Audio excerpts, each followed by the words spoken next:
ELYSIUM! Let's go. Set my camera up and continue. This should get a little bit out of my interface, so. Okay. Where the hell are we? Alright, let's see here. I've got that. Let's see if we can't remember where we are. We're still looking for our gun. Still looking for our badge. We've got to pay for damages. Got to get to the harbor. Oof. Alright. Lots to do. It is 3:57 on day one. And I got $5 to my name. Inside, you see a set of steering levers, a radio microphone, a pull-out toolbox, and the soft glow of the fuel preheater gauge. This is Precinct 57. How may I assist you? Let's see. Can you run a serial number from a pair of armored boots for me? What's the number? And the make of the armor, if you know it. E500, 100, 1000. The make and model of the armor is Fairweather T500/VE. I'll contact the ICP database immediately. Call back tomorrow. Hopefully they'll have dug up something useful by then. The International Collaboration Police, ICP, is an inter-Israeli law enforcement service, the crown jewel in the moral intern diadem, alongside EPIS and the coalition government. Man, I understand like half of those words. 57, over and out. In the cabin, you see Thank you, set Alice. of steering levers. Okay, we gotta talk to Kuno again. Hateful little ginger gremlin child. And ask him about the armor. Oh, you horrible thing. Fuck does Kuno care? The fuck about it? Where's the Kuno rest of his doesn't give a armor? shit about the armor. How come? Kuno's fuck gimp's got one big thing wrong with him. He's a fucking mutant. Look A at mutant? him. Fucking growth hormone shit. He's a giant. The armor's too big for any man. Kuno doesn't give a shit about that freak armor. Kuno threw that shit away. What do you mean Kuno threw it away? tried to get the helmet on. It was too big. Kuno kicked that shit in the sea, rugby style. That shit means nothing to Kuno. Cool. Yeah, that shit means nothing to Kuno. Kuno doesn't give a shit about material shit. Kuno's a fucking monk. Truly, Kuno, you are a modern ascetic. You wanna fuck on someone about that armor? Go fuck the mustached union fuck. The jolly troubadour shit at the gates. Jolly Yeah, troubadour. cocking You're talking boots. about Manana? You know that jolly union cow fucker? Came around talking about cows or some shit? Came around pretending like he cares about cows? Yeah, he's a cowboy you of a met him hero. at the gates, the one with the boots and the jolly smile. Yeah, Hey, you mean he's Manana? the one you want to talk to. He's fucking crazy about that armor shit. Coming here pretending like he likes cows. Trying to catch a peep at Kuno's armor. Yes, this troubadour has it. You can feel it. Fuck are you talking about? What is this contusion shit? He says you're stupid, Kuno. They want to make you stupid again. Yeah, I hate That's the words fucking too. Shit. Make you stupid. Kuno's got his own words now. Kuno words. You're doing great, guy. You're deconstructing language. You're testing Kuno's patience here. Get God, I lost. hate this kid. You found Kuno's secret door to Kuno's secret shack. It was closed for 5,000 years. How the fuck did you get in? Teleportation, Kuno. Get the fuck out of here. You can't do that. Or can I? Can't do that, Kuno. He's trying to fuck at you again. Pigs can't displace. Can't do that teleport shit. How did you like it in there, pig old boy? Kuno's got a lot of cool shit there, right? What was with the pig head? Oh, that? Kuno decapitates pigs. That's just a Kuno demo tape. Cool pig head. I liked it. I got one too. This one, point to my head. It's shit. What? What is this shit? Fucking on yourself. This is weird level shit. Kuno doesn't go there. Yeah, threw you for a loop, didn't I? Fuck your shit back to normal. What is this? That's where Kuno gets his daily hit of electric. Kuno Shazam. Kuno rides the fucking lightning in there, pig. We are kind of Bet like you'd freelance to ride the police, lightning so... too, wouldn't you? You feel tired and old, but you could have that sparkle in your eyes. It's a vitamin, pig. Don't you know anything? Magnesium? You could use some. Yeah, it's the mag.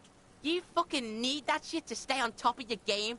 Kuno goes through like a tube a day, rips mag like a motherfucker, and you use a Ripping bottle. mag.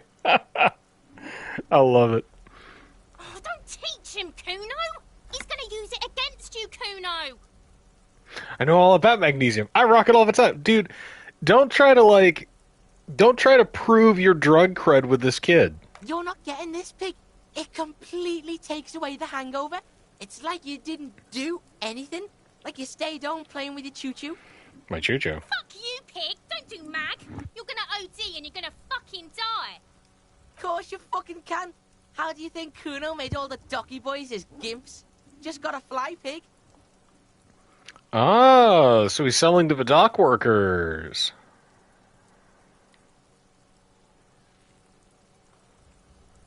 Not everyone can fly like Kuno. You're old. You'll never make it. Moose piss has made you scared in the head. That's all there is to it then.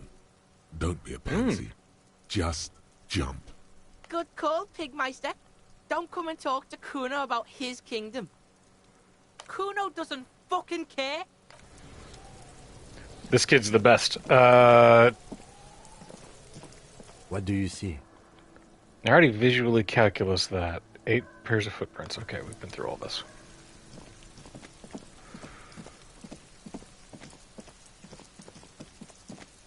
Let's take a look at our stats real quick. We're 40 points away from leveling up. Let's see if we can't do that. Let's talk to... We gotta go to the harbor. God, we gotta make some money.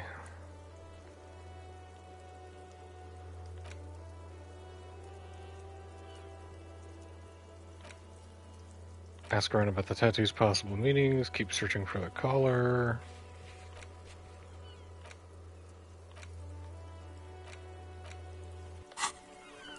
Rich people are educated. Hello. This book has a rose, a pistol, and a half-naked dame on its cover. On the cover stands a very muscular man, surrounded by flames. This is a book about pate. This book, you don't really understand what it is about, nor does it seem important. I'm betting all of these change if you have different stats. A book about boyadero culture. It promotes freedom and roaming upstream. A book about the future. The government reads your mind using radio technology. Do they? Do they have to? We put everything on social media. Step right Like, in. it seems The extraneous. store is open. Oh, hello. Are Hi. you interested in a new and exciting book? What kind of store is this It's a anyway? bookstore, sir. We sell books, postcards, and some board games.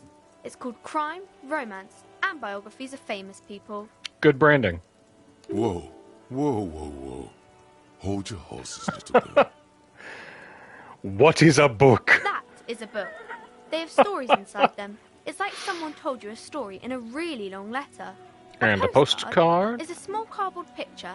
You can write a few words on the other side and send it to your friend or beloved. She is unfazed by your questions. She would consider it impolite to point out any perceived weirdness. A Board games are like board little game? games on a table, made to pass the time. There are several different ones, but sailors here mostly buy cards. We play Yu-Gi-Oh! In this town. My pleasure. Anything else you'd like to know? Is it okay if I ask you sir. some I'll questions? try to answer any questions you have. I hope they're First- about books. First off, what's your My name? name is Annette, sir. My mum, her name is Plaisance. She owns the store. She's inside minding the register or organising the stock. The girl gazes at the window, then suddenly jolts, her eyes wide, as if recalling Feel free something. to step in and browse our wares. And you're standing out here in the cold I'm because... signalling that the store is open. Otherwise, people might not know. They'd miss out on the crime, romance, and biographies of famous people. A sudden gush of wind turns the pages of the books on the counters. She covers her face, smiling. But she's cold. You're cold. Can I help in some way? Kind of you to offer, sir. What could you do to help her anyway? I could help by brutally dismantling the free market. I mean, empathy, we should talk to her mom. Oh, no, sir. I'm happy to help Mum by luring in customers. Luring Besides, in. I have some hot juice in my vacuum bottle to keep warm. Shouldn't I you do be my at studies school? at home at the moment. I have to help Mum keep this place running. Isn't going Mum to school says it's more important than necessary this? to do both, because it builds character. Mum says a proper worker is dutiful. That's how you get ahead in life. You succeed. There is stress and unease behind these words. She's reciting etiquette. Mum says it's peachy. She was a little afraid at first. There's talk about this house being cursed. She looks over her shoulder. Behind her, the window has been boarded up. You sense the boards creaking, Cursed. twisting for a second, and some kind of doubt in her tense shoulders. Cursed in what way? Cursed in the way that makes them say that no business has ever really thrived here, sir. That they all go... Bankrupt. Exactly. But we've been doing fine so far. Sounds rather serious. I should probably look We into can this. go into the bookstore and ask about the case. But I don't see much more to look into here. Yes, please do look at our wares inside. The postcards and board games you asked about are also there, sir.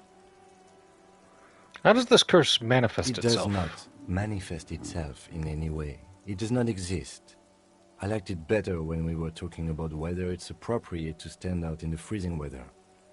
But Kim, the plasmic No manifestations. such thing. Anything else you wanted to talk about, sir?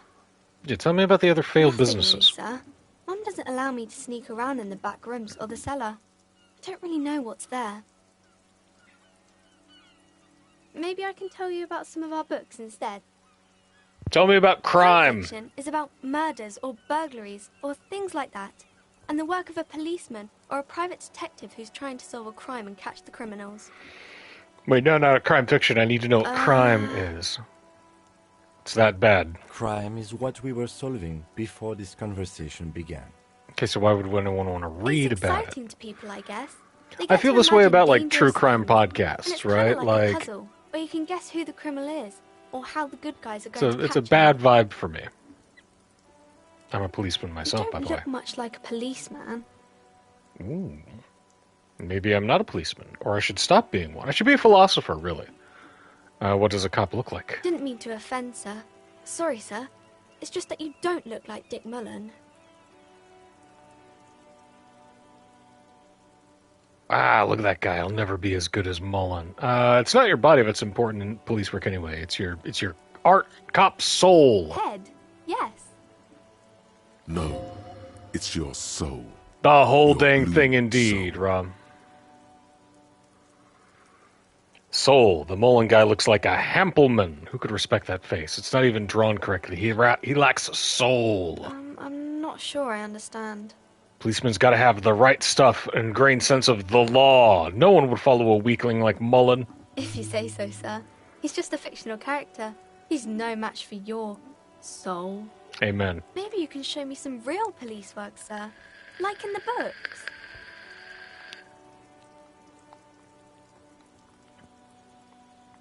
Okay, let's see. First off, you could stop calling me sir. I am but a working man. No, sir, I can't. It would be too tiring to refrain from it. It's already tiring enough to remember to say it all the time. It's nice of you to say I could stop, though. I get you. For example, I can't stop making this That's face. a friendly enough face, most of the time. Aw. Okay. It's challenging, but we've got high composure and we've got some bonuses, so let's try to deduce. The girl keeps her hands folded, hidden, Why is that? Yeah, why do you keep your hands What do folded? you mean, sir? She knows where this is going. You can show them to me. Or you don't need to be worried. I'm here to help. She looks around anxiously. Her hands remain folded in front of her. She doesn't want to show them. The lieutenant stands by, looking at the two of you with little interest. A facade of true professionalism. He is far more intrigued by the situation than his poise reveals. Let's be gentle with this kid. It's okay. She brings out her reddened hands, her nails frayed, nearly chewed down to the flesh. You bite your nails. And you knew this from me keeping my hands folded? There were a few Well, other hints. That proves nothing. Anyone could do an easy deduction like that. She actually is impressed. This is more like a defensive reflex. One more? Bet I can figure out why you bite your nails. I've got a few reasons in mind. She nods, half provocative, half enthusiastic. It's an intense dedication to the way of business. There are no riches without personal sacrifice. Chewed on nails means you're recycling your body material, means that she's stressed out. You're uptight because of your mother and the pressure she's putting on you. Rats have been niggling on your fingers, child labor, and dismal working conditions. Nah, she's Maybe stressed. so, sir. Okay, I know it's a bad habit, and I shouldn't. Either way, another ace deduction by the number It one was detective okay, in town. There's more that can be achieved here. Ask her to do the same. That was a masterclass move. Whatever, kid. I don't need to prove myself to you. All right, now let's go. You're quite sober. The lieutenant does not flinch at the comment. He does not flinch even a single bit.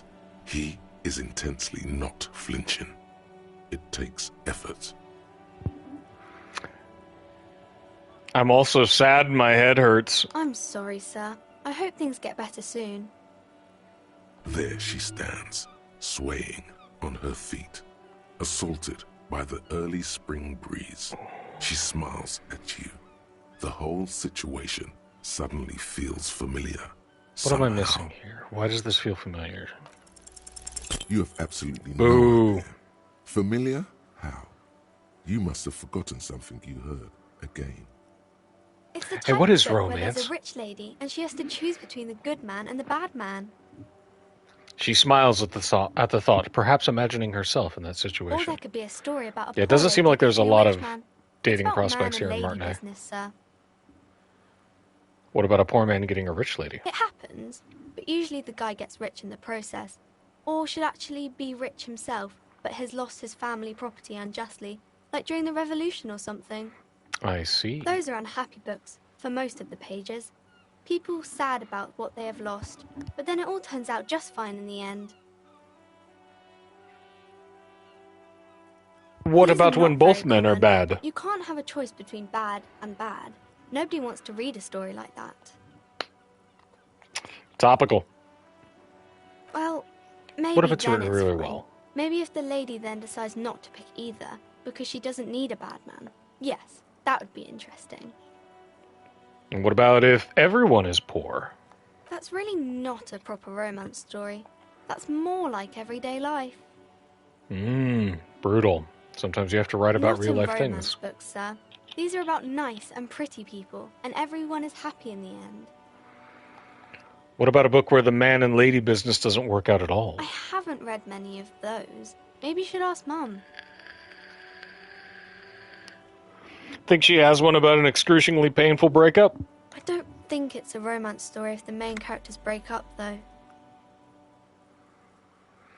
No, think about it. One where they plunge into a torrid spiral of pain and recrimination, only it's really long and drawn out, scarred for life, like a phantom limb.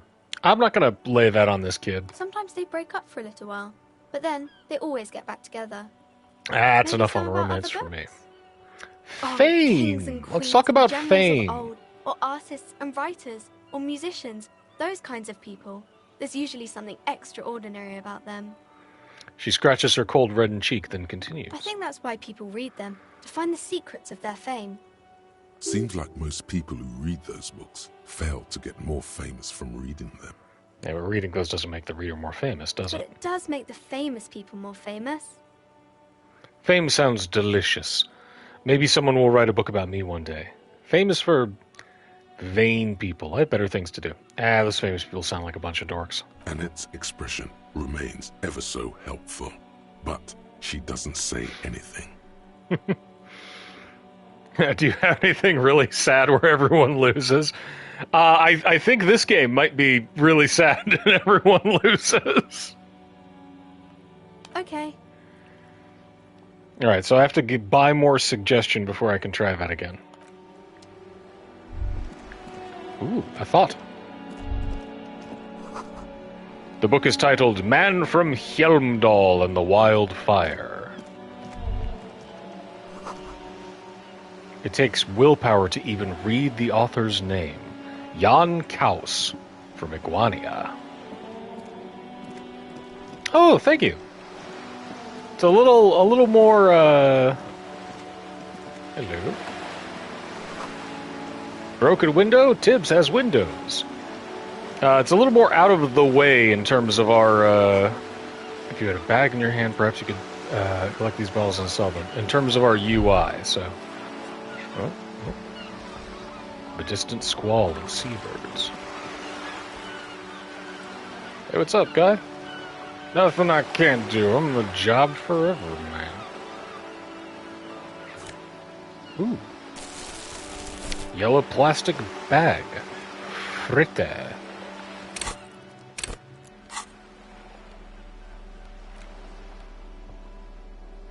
This plastic bag has fritte, spelling incorrect, written on it in a dynamic, forceful manner that implies great prices.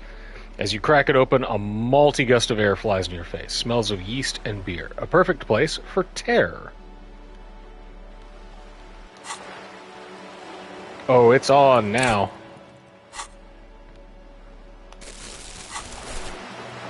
Ooh, let's make some money by picking up garbage. Oh, hell yeah.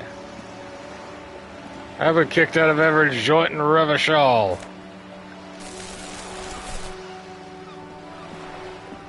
So now we should be able to pick up bottles that we pass. A splatter of bullet holes lines the wall. Kim, bullet holes. The night's still young. There's some bottles.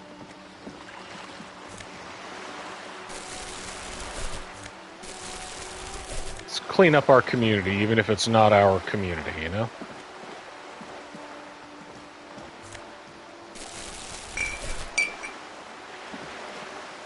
What's this? This coin-operated viewer is facing southwest. Its coin slot is full of fossilized bubblegum, rendering the machine permanently inaccessible. A thick layer of graffito covers the lenses. You spell out the word Onug, written on the other side, with N and C scribbled backwards.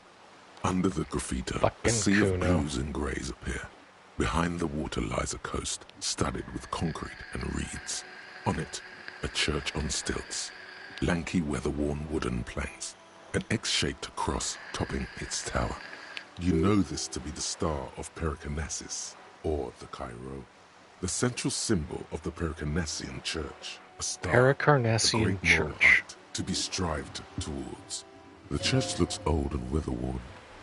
There are no lights in the windows. Creepy church. I Around wonder the if we'll get large there. wooden building, you see chunks of sea ice gathered on the beach, and a small tent set up on the ice.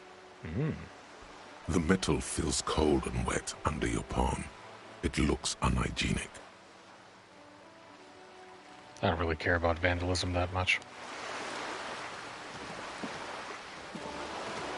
This coin-operated viewer is facing south. The instruction manual I don't says have a lot of to money. insert 25 centimes and pull the handle while looking inside. Then use the focus knob to zoom in if necessary. Your money disappears into the coin slot. A clunk, the ring of metal. Pull the handle, look The inside. curtains on the display open. You lean in to catch the view. It's blurry. Different blues and greens. In the middle of the shimmer stands a drab grey shape, like a ghost. The lenses shift. The ghost sharpens into an islet in the bay. In the ruins, a man-made structure is visible, a half-sunken sea fort, its concrete almost reconquered by nature. It looks as if it was abandoned quite some time ago. Nothing but a rotten tooth remains of the anti-aircraft tower. A lonely birch tree grows out of it, its leaves ripped from it by the winter wind. Empathy. Hang in there, little one. The little brave birch tree seems to wave back in the wind. Kim, there are ruins of some kind of building there. I don't have the eyesight to make it out.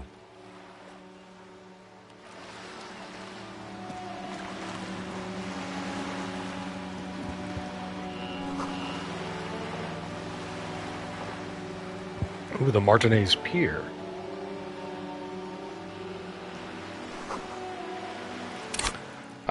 Let's check in with our thoughts real quick.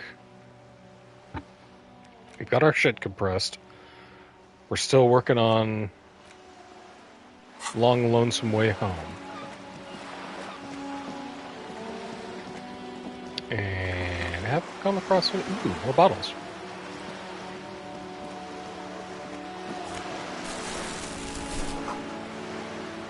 Nope.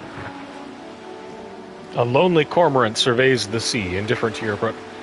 I don't know why I thought moving my head out of the camera frame would help.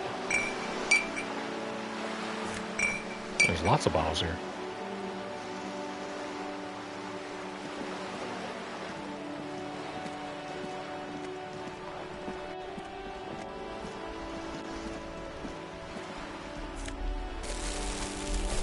What's this?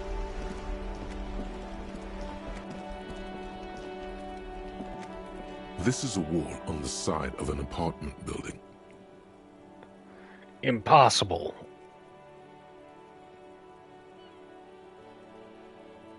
It's a white check, but I think I'll wait until I have higher stats.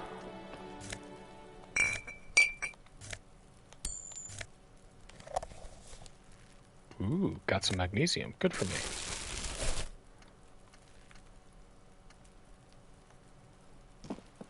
Alright, let's check this out first. This way to the roundabout north and Rue de Saint-Ghislain. This way to the Cape Side Apartments.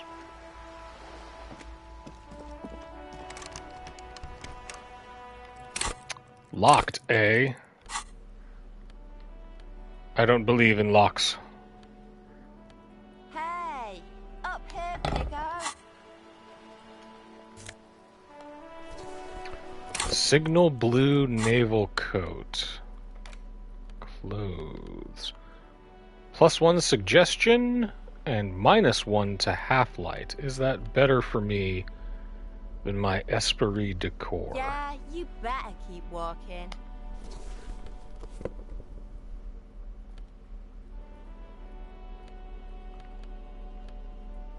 I like interfacing at the moment, so, there's a girl up there. Did she spill the paint? When I'm talking to you. Okay. The streets will flow red once more. A great torrent rushing down Rue de Esperance. You wait and see. The girl stares at the sailboat by the pier. The streets will not flow red with anything. Who are you? I'm Cindy the fucking Skull. What else do you want to know? Date of birth, blood type, the last time I was tested for Hep C. Let's start with your blood type and go from there. Go where? Accosting a minor? Listen to your partner, pigman. Keep your grubby hooves off little old ladies. Despite the attitude, she puts the brush aside. She's grown frustrated with her work and welcomes the opportunity to challenge authority in other ways. What are you doing to the wall? Can't you tell? I'm painting a beautiful mural, an aereo graffitio visible from low orbit. I haven't really started it yet. I'm waiting for the right words. So you don't know what to write? Have you ever tried your hand at graffiti-o? When faced with a blank wall, most people write unimaginative stuff, like pigs go home and Mona was here. We rarely see pigs round here, though. Just union cards. And my name's not Mona, so... She wants it to be something true and total. Why are you so committed to defacing the building? This place is severely lacking in havoc. Not even the occasional trash can fire to break up the tedium. Art is disruptive social Thought I'd commentary. mix it up, you know. Summon the forces of crime and social chaos with a wall-sized invitation. I have an opinion on this. Speaking in my capacity Yeah? as art cop. I love public art. Don't mind us. Keep doing what you're doing. Thanks.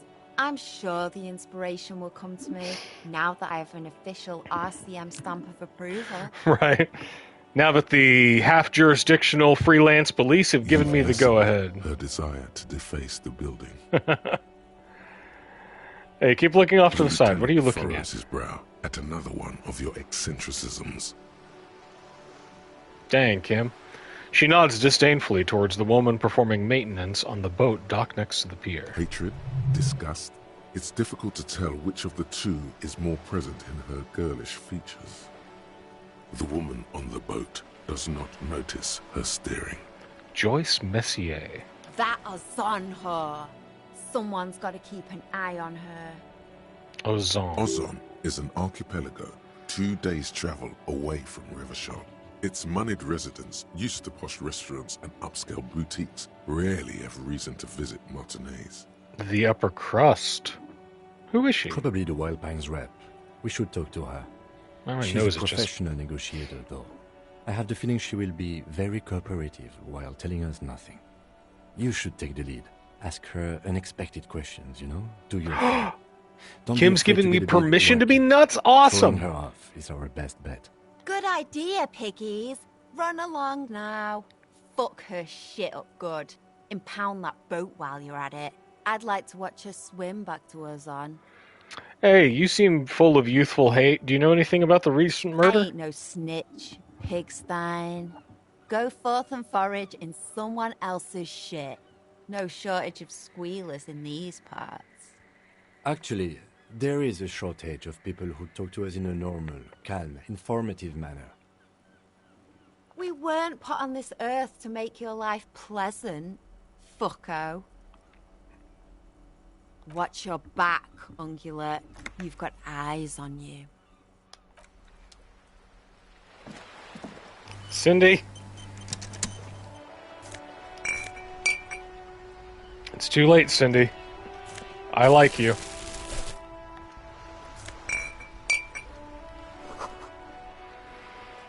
Inside, the frame of a motorcycle in repair and the tools used to disassemble it.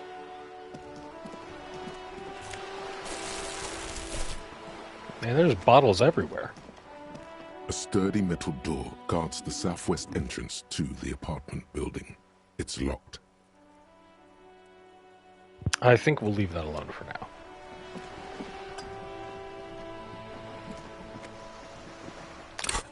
Let's see. What did I just pick up? This postcard depicts an ill-advised residential area overlooking the Jamrock Quarter. 13-story buildings line the hillside like sarcophagi, an ominous fog already rising from behind. These are the last boom years. In 39, the project fails catastrophically.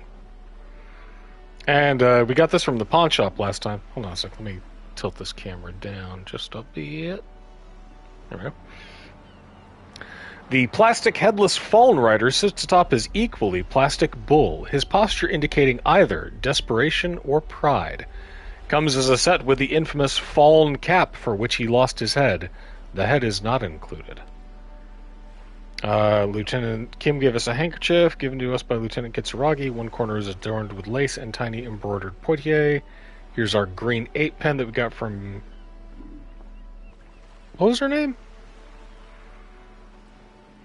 Lena? The cryptozoologist's wife? Yeah. Pen with a green ape head on one end of the ape has closed its eyes. It's a kind expression adorning its face. It seems to be meditating. And our empty cassette case.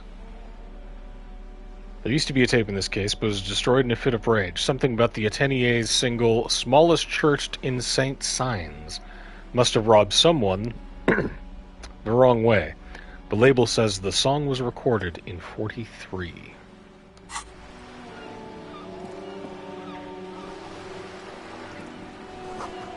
Looks like there was more construction here. Once. Decades ago.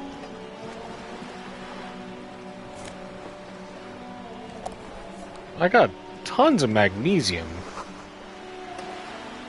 The belly of this boat shines like it was recently painted.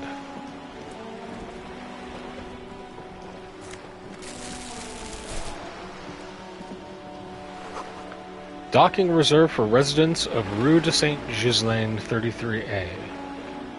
Which somehow I don't think this lady is.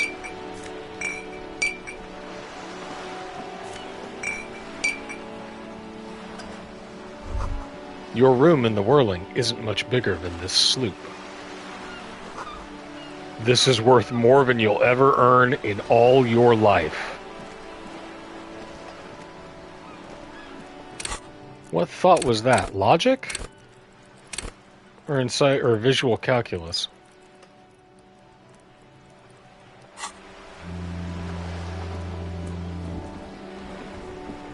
A striking woman leans against the cabin top of her sailing boat, smiling as you approach. Her green raincoat glistens with droplets. A silk scarf is tied around her throat. Good afternoon, officers. I'm Joyce. She extends her hand in greeting. Joyce L. Messier. I represent the board of Wild Pines, the owners of the harbor. You gentlemen must be from the RCM. She steps closer and holds her hand out over the railing. What exactly is the RCM? I remember hearing it from somewhere. Or what gave us away? Joyce L.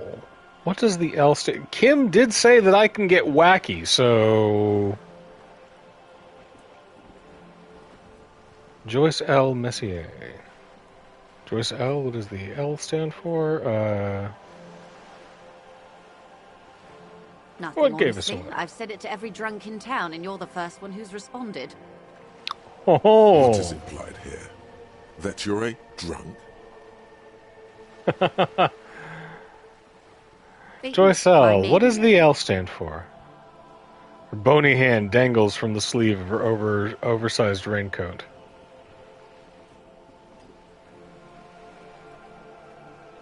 I'm glad to see you here.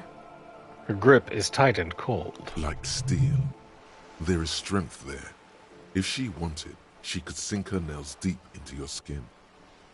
I was dispatched to handle a strike, not a lynching.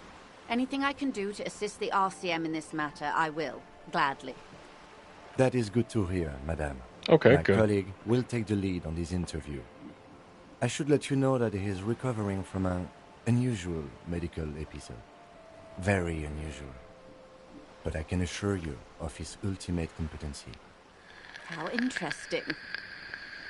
I wish you a swift recovery.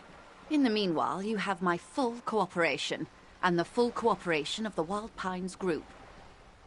It's hard to get a read on her precise disposition, but she appears helpful.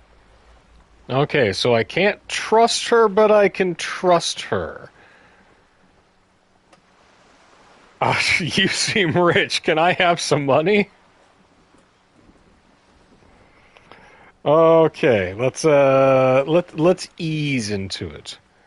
Why, You're on yes, a I am. boat. She looks at the deck under her feet. Green and white sails flutter overhead.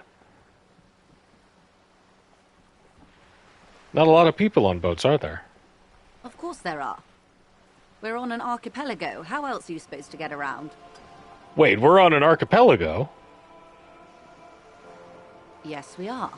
We are on Le Caillou. Caillou, I thought we were in Revachol, or still haven't seen anyone else. Okay, We Caillou. are, and the city of Revachol is on the island of Le Caillou. Still, I haven't seen anyone else sail a boat here. I did just get to the docks, though. I haven't seen anyone else drive a souped-up Capri Kenema motor carriage either. It's fair. Actually, that motor carriage has been specially issued to serve as a patrol and pursuit vehicle. It's for crossing long distances in the greater Revachol industrial harbor. It's not a toy. Neither is this. A toy, I mean. It's a machine for crossing long distances in the Bay of Revachol. Okay. Between the city and the islands. So we're She's dealing having a good time naval. arguing against the law. Too good, perhaps. Does she have a name? The boat? No. It is called Cor de Leyte 19 because that's the type of sloop it is. The word "it" feels strange. Such a beautiful boat deserves a proper name. Cool, but your boat really needs a name. Okay. How about Cor de Leyte 19? Why? Because it was manufactured in Revachol East by a company called Cor de Leyte, and its hull is 19 paces long. How about the Sleek Fish? Or how about the X something? Or how about Dolores? I kind of like Dolores. Why How about Dolores? I just like the name for some reason. I don't know. Feels pretty.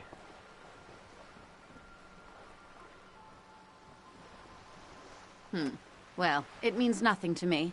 I think I'll stick with the factory name. But thank you for the suggestion. Okay, but what kind of boat It's is a pleasure it? craft. A 19-pacer. It also happens to be rated for Category 1 racing. Though these days I mainly use it for business.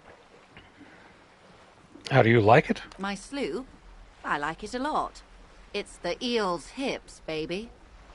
Okay, so this is a tonal shift. I'm enjoying this part of the interview. It has so little to do with the murder we're investigating. Kim, we're art cops, man. We gotta get really do. we gotta get the vibe. Is she thrown off yet? He's looking at the woman, assessing her.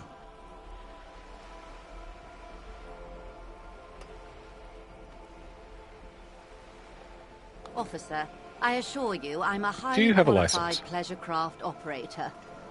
The crowns of her teeth are porcelain, white as the boat's hull as she smiles. Her nonchalance might be related to something called the Wayfarer Act, a law that says she doesn't need a license. Sly Fox, you're not aggressive enough to harass her further on this. I think I have a handle on the boat thing. You seem smart. I need someone to give me a lowdown on this reality we're in. Or you seem rich. Can I have some money?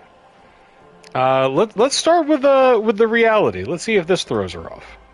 This reality. She pulls her head closer around her neck. No time to explain. Just give me the lowdown. No, but please. A little context. We're not in such a hurry. Very well. I got so drunk I forgot literally everything. What?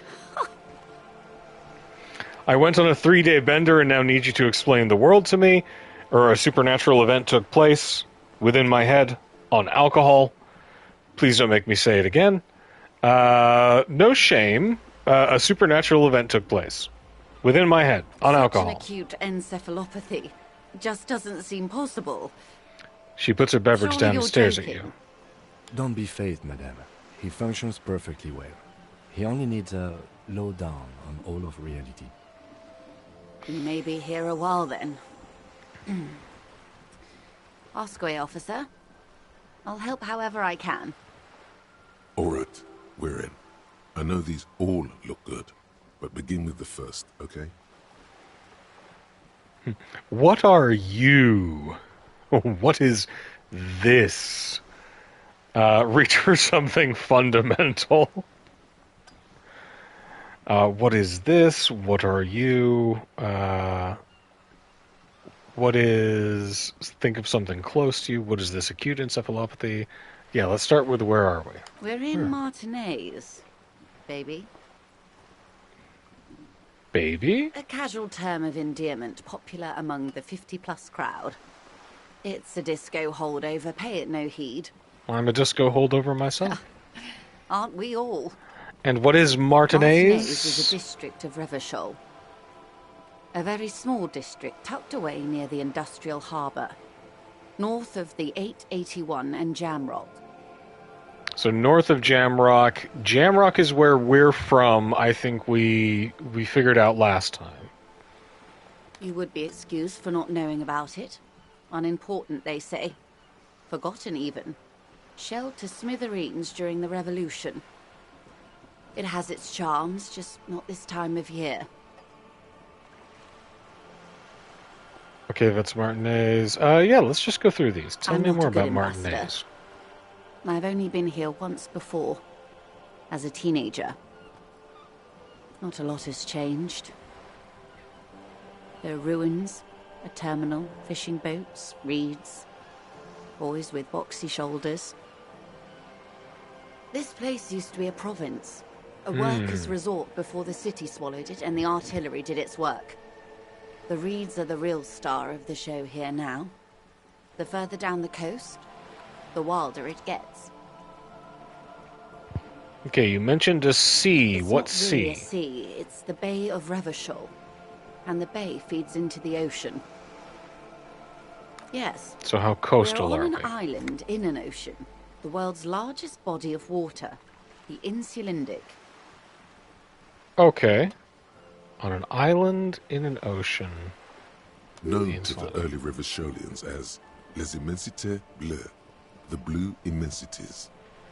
So we'd expect a lot more boats then, wouldn't we? Vast, lukewarm, and unknowable, flowing in and out of sight. Okay, and what's the name of Kailu, the island? as you already know. Imagine a pebble. A smoothed-over pebble amidst a great blue sea, misshapen, cracked. The cracks are the River Esperance. We're in the delta of this river, on the 6th branch, the Martinez distributary. Okay. It is clear this Trying to map it pebble out in my head. is of enormous value to her. Okay, so that's Martinez, and then Revachol Revachol? is a city. Revachol is what you call a city. And what kind of city is Great Revachol? kind. As if it's Uh-oh. self-explanatory. I'm about to have a thought. Beyond patriotism. A fact. What makes Revachol History great? detective. They built this city to resolve history. Our part in it, at least. Our centuries. Okay, The who? nations of the Occident, or migrant workers from Semenine and Ile Marat, depending on your creed. Okay, so the nations of the Occident and migrant workers Semenine and Ilmara. In the When? DeLorean century. 380 years ago. And why will it resolve history? They say it's where the terrible questions of our time will be answered. The tensions are highest, the fault lines deepest. By that It's I mean grim. conflicts. Ideological conflicts. The stuff of men. Why We're here? standing on a fertile, self-sufficient island able to sustain up to 200 million people. In the middle of the Insulindic Ocean, the world's connective tissue. It's where the money is. So, in an unimportant part of an important place, so we're on the periphery, basically nobodies. We're not at the center of things because clearly it's not where the money is. So we're in an I unimportant think it's place. fair to say so. Yeah. Martinez is about She points to the water, across the water where the skyscrapers rise. A collection of tall ghosts behind the water vapor. Light reflecting off their glass windows. Oh, this is beautiful. 22 kilometers from the center of the world. That soldering iron is the bank of the world building. The bottom floors are Insiacom. Coalition government in Cylindian Mission Command. Silence. She lowers her hand. The water, the light. It's as though you're seeing it for the first time. There is no recognition, only the immensity of the sea and the cold radiating from it. Where are We are where we are. I have no truer answer to give, unfortunately. So this isn't Earth. Or at least not an Earth at a time that we know. She watches you closely as you scan the horizon. This is one thought you need to complete. Where are you? Was there something else you wanted to know? I remember something about a lowdown. Hang on. Long lonesome way home, breakthrough is imminent. Shit is compressed. Jamais vu, derealization. The temporary research button bonus none. Research time 3 hours and 25 minutes. Revachol Special Administrative Region, Lakayu, the Insulindian Ocean, Coalition Government, Insulindian Mission Command. Name after name, and none of them is familiar. They seem real, but something is wrong. You feel like a kid looking at stickers on the fridge. Truvant, the Apricot Company, World Games 34. You can almost see your hand reaching out for them. Scratch at the corners, see if they peel loose. This feels like the most important of all thoughts, the one you truly must complete. Let's internalize that.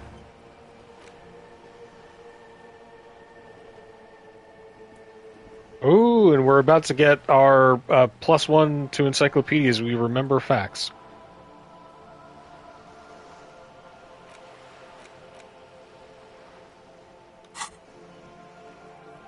Okay. This has been informative. Thank you, man. I'm sure my memory-impaired partner has many more questions to ask. Let's try and get a little weird with it. Might I suggest not asking them all right now? Messier will be here later too, and tomorrow. Isn't that true, ma'am? Absolutely. My commitment here is long-term. But won't I be lazy if I don't do it all now? Oh, of course not. You are already diligent for getting this far, and diligent boys remember where they left off. Indeed. I'm always at your service.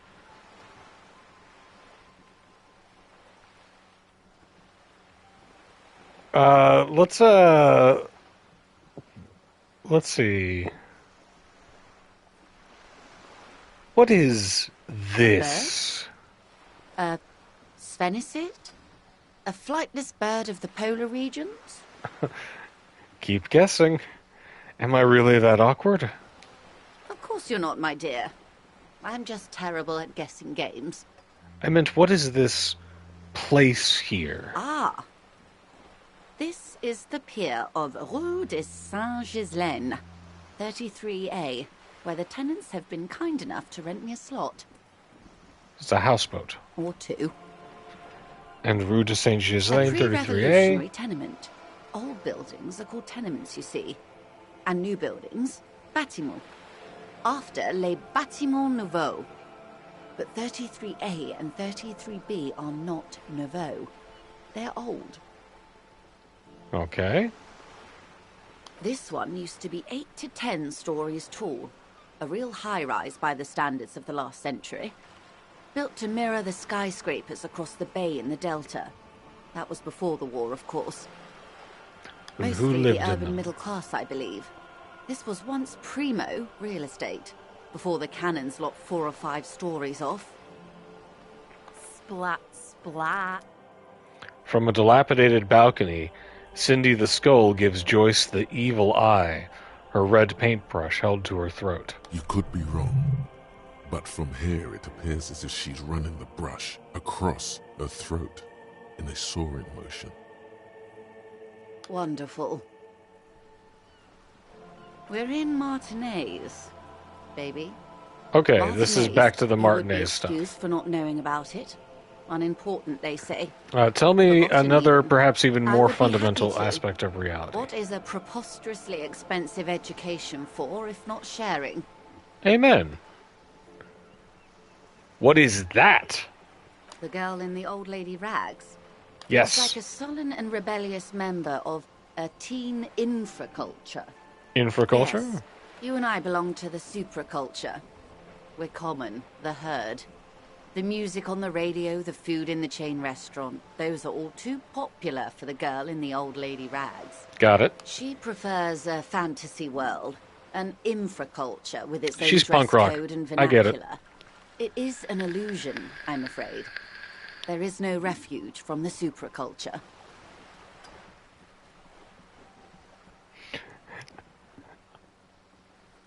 I understand everything. Make it more complicated somehow. I think we throw her off further. Young Same people thing, who but dye to a their child. hair funny colours and wear old people's clothes are stupid, and their little rebellion is self-defeating. Got it. Right? What next? The girl in the old lady rat looks like a yes. Let's go back She to this. prefers I a want to... fantasy Okay, I girl, understand an everything. Now make it I more can't. complicated. That's how simple it is. One may dye their hair green and wear their grandma's coat, all they want. Capital has the ability to subsume all critiques into itself. Even those who Ooh. would critique capital end up reinforcing it instead. Ouch. All right. What next? So capitalism managed to survive the revolution. What are you? What I am not is a basic term of reality. Everyone wants to talk about themselves. She will, in time. No, I mean in terms of like... What These times are- are these? Let's see. Unimportant times, Detective. You and I were born after the dust had settled. 1,000th of a second too late. Too late for what? For the big time. Her eyes light up. There's a flash of teeth. What's the big time? The revolution. Okay, what is this revolution I keep hearing about? It's quite easy. Every 100 years or so, our species gets together to decide what's next. Who gets shot in the head, and who gets the mineral rights. It's a real kerfuffle. Would you say it was a bunch of apes duking it out? Why, of course. We're talking Duke Out Central. Full swing intra-species warfare. And the apes, were they evil? No. I would say the apes were neutral. Okay, neutral. On the other hand, She turns north to the bombed-out buildings lining the waterfront, then shivers slightly. Okay, so we got shot in the head. those would be the communists. Generally speaking, 40 million people got shot in the head during the World Revolution. Oof. But the communists, they all got shot in the head. Oh, and the anarchists too. They shot them well. So well, one forgets they even existed. Brutal. Did the communists and anarchists shoot back? Did they ever? Before they got shot themselves, they shot 2 million people. That's a tragedy. Or sounds like they should have shot more people in the head then. Yes. The Red Deluge. The Insulindian Deluge, they call it. Anyone else get shot in the head on the opposing side? Or I did deluge too. Point to your little head. No. Anyone else get shot in the head on the opposing side? Oh, lots of people. Even the king got shot in the head, or thrown beneath a horse, or drowned. Accounts differ. It was unceremonious. Just as well, he wasn't actually the king. Just the king's nephew. The real king abdicated and lived out a long and productive life as a venture capitalist in Grad. So our options: smart king or cowardly king. I loved that king. Fucking communists. Nah, man. Cowardly king. I don't care about kings. Let's call him I a prefer coward. the term risk-averse. King Guillaume was nobody's fool. He could smell a PR disaster brewing, so he got out alive, and his nephew Fricelle got shot in his place. Sucks to be Fricelle. Him and tens of thousands of his wonderfully fascist kingsmen. It was a wild time. Who got the mineral rights? The liberals got the mineral rights. And by mineral rights, I mean everything. She looks up to the sky, then inland at the crumbling city. Okay, and by liberals, you mean? Liberals are usually middle-class people, Detective. Or the remaining gentry. The beneficiaries of the pre-revolutionary arrangement. Some were rich enough to stay with the Constitution, with monarchy. Big mistake. Others bet on the revolution. They were called the ultras, or ultra-liberals. They fared well. How'd the liberals win it all? They didn't win so much as survive. We were the last ones standing when the war ended. Everyone else got shot in the head, remember? We. She's one of them. Of course. If everyone got shot, who was there to surrender to? To foreign intervention. The coalition. Those people really took the mineral rights. Wait, you just said the liberals already took everything. The liberals took everything that wasn't nailed to the ground. The coalition took the ground. The ocean, the laws, and the people. She stomps her rubber-booted foot. Okay, so The who are the coalition? nations. Grad, Mesk, Vesper, Messina, Oranje, and Sur-le-Clay. The armed center of the world. They landed here and ended the revolution. It was the moralist thing to do. There is bitterness in her voice, tempered with understanding. She is critical, but ultimately understands the cause. Moralist? The moralists believe in keeping everything exactly the way it is. They believe in mineral rights, and not shooting people in the head. I mean, I can kind of get behind that. At least not in I the don't same really agree manner with and mineral volume rights. as the others do. They are the long-standing provisional rulers of Revachol now, the coalition government. This is their zone of control. They embolden the RCM with crumbs of the same law they took. Technically speaking, you are a moralist. I don't think I am, not just technically, practically as well. I like what I've heard about these people, or if always picking the option that doesn't commit to anything, then hell yes I am, and also not. I don't think I am a moralist. Of course. Not easy to be moderate about head shooting in your line of work. Okay, so when did this go Turn down? of the century revolution? So Don't 51 answer years it. ago. It's a trick question. The revolution began in '02 on the Isla of Grad, though by the end, nearly the whole world had gotten involved. All right. It wasn't a who, but a what.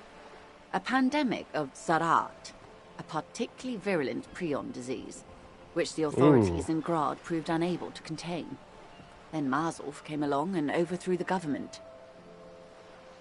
Okay, what did this Zaroth do? It made people overthrow their governments. Really? No way. Wow. Of course not. It was a highly infectious microorganism that destroyed brain tissue. The actual causes of the revolution were material. The pandemic only provided the spark. Where did it spread From from there? Revachol and Grad? Not far. The world managed to cauterize itself. Marzolf's government was overthrown in '08, and the coalition crushed the Revachol commune 2 years later. It was the end. Oof. Why? You and I, officer. Our lives in the zone of control. Something tells you her life and yours are not that similar. Maybe it's because she has a boat and you have that necktie? A pair of pants? Our lives are very different from each other. No doubt. But we share the same time and position on the planet's crust. That counts for more than you think. Okay, the zone of control. A city-state divided into free market zones under the everlasting interregnum of the Coalition of Nations. And you, of course, the citizens' militia. The clatter of typewriter keys fills the main hall of the reappropriated silk mill. Precinct 41. Chad Tilbrook presses enter. Outside, Officer Elfboy Williams slams the door of an armored motor carriage. The zone of control is the third incarnation of Revachol, after the failure of the suzerain and the commune. Okay, what happened to the rest of Modernity. the world? They developed the marvels of the inter-eastlery communication. Telematic milieus, radiation, colored plastics. Meanwhile, in Revachol West, the aftermath continues for the 5th decade. It's been like this for how long 43 exactly? years. Hard to fathom, I know. What have we been doing all that The time? 20s saw a decade of urban war, west of the river leveled, offshore platforms in flames. Still, it's regarded as an improvement on what came before. 08 to 19 was simply hell. 11 years of bombing. Oof. The 30s? Things settled down in the 30s. Revachol East transformed itself into the world's largest tax haven, with the international community's blessing. For the first time in a long time, it seemed like things were going somewhere. No. Were they? It was a market mirage fueled by cocaine and quantitative easing. The 40s dispelled it like a cold splash, an Isla-wide hangover, you might say. And here we are. Welcome to reality, baby. What would you have done differently? Good question. What would you have done differently? No, her first. I would have sought a medical solution. Sounds like Zaroth drove those people mad. Now, it's not the fault of that. It was material. I would have killed more. 400 million if that's what it took. I asked you first. Who are you in all this? No. I think we just be honest. I don't know what I You would have done died, differently. most likely. Not far from here. I think we Maybe lean even into right Amnesiac here, Cop. during the beachhead, defending the coast the day the Coalition took the city. No way. I wouldn't have fought with the communards. Probably. I think happily. Good. Yeah. Not that it would have mattered. In the end, the commune forced everyone to the barricades. Okay, I think we've got a lowdown They are on what time. They are. Who knows? An afterbloom may yet come. Anyway, enough sentimentality. Is there anything else you want to know? Now's your chance. Ask her who she is. She won't get out this time. Okay, seriously, I want to know. We're about to get a bunch of thoughts.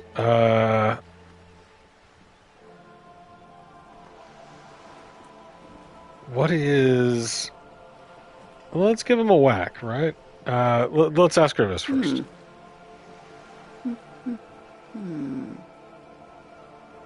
She won't maneuver her way out of this one. Stop dodging. What are you? I am the vilest of the vile. A traitor. A devourer of nations and infants. Oof. I am an ultra. She raises the corner of her mouth, smirking, revealing a canine. Dios mio, a liberal! Oh, wait, what's an ultra? Cool, I liberate pretty hard myself, or I don't understand. What's so vile about that? Let's go, ooh, this is a tough one.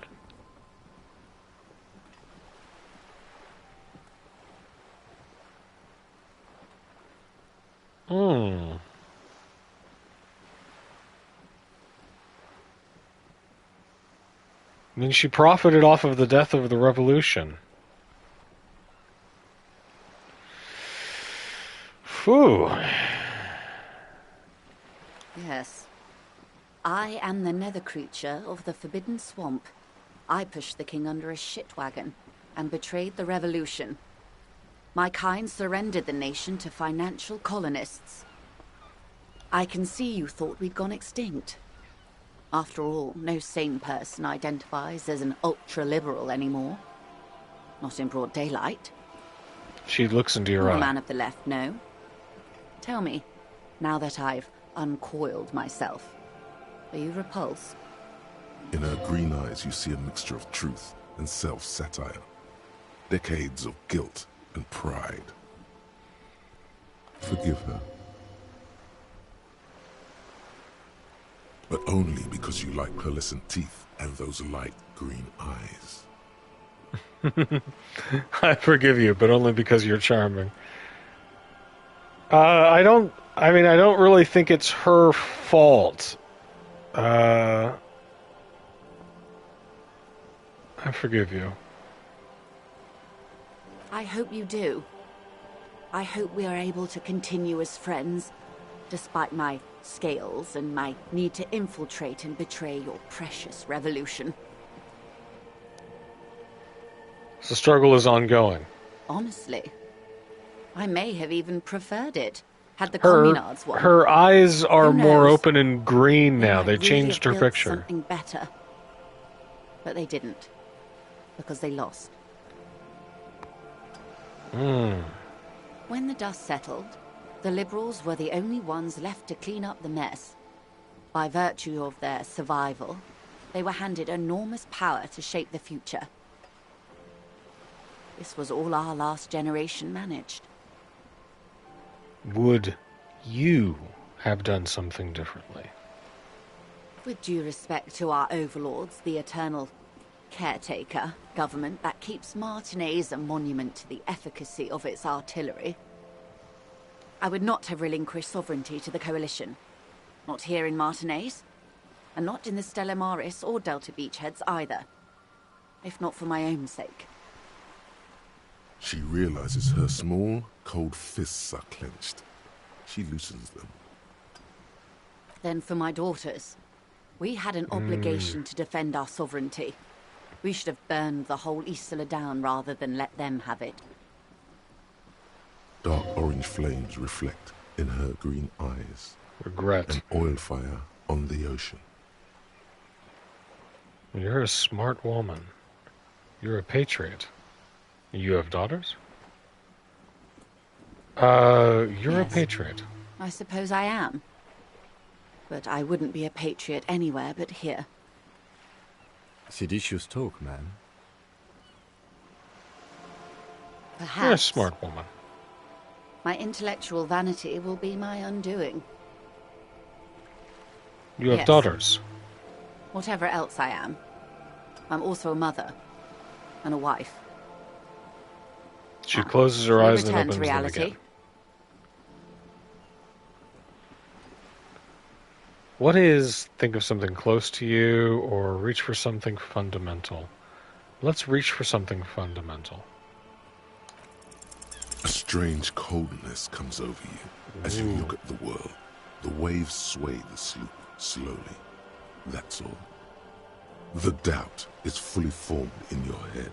The alien feeling persists. You just can't word the question yet. You have to complete the jamais vu thought first. Ah. What is... It remains a mystery Nope. what you mean by this something close. This isn't about you. It's about reality.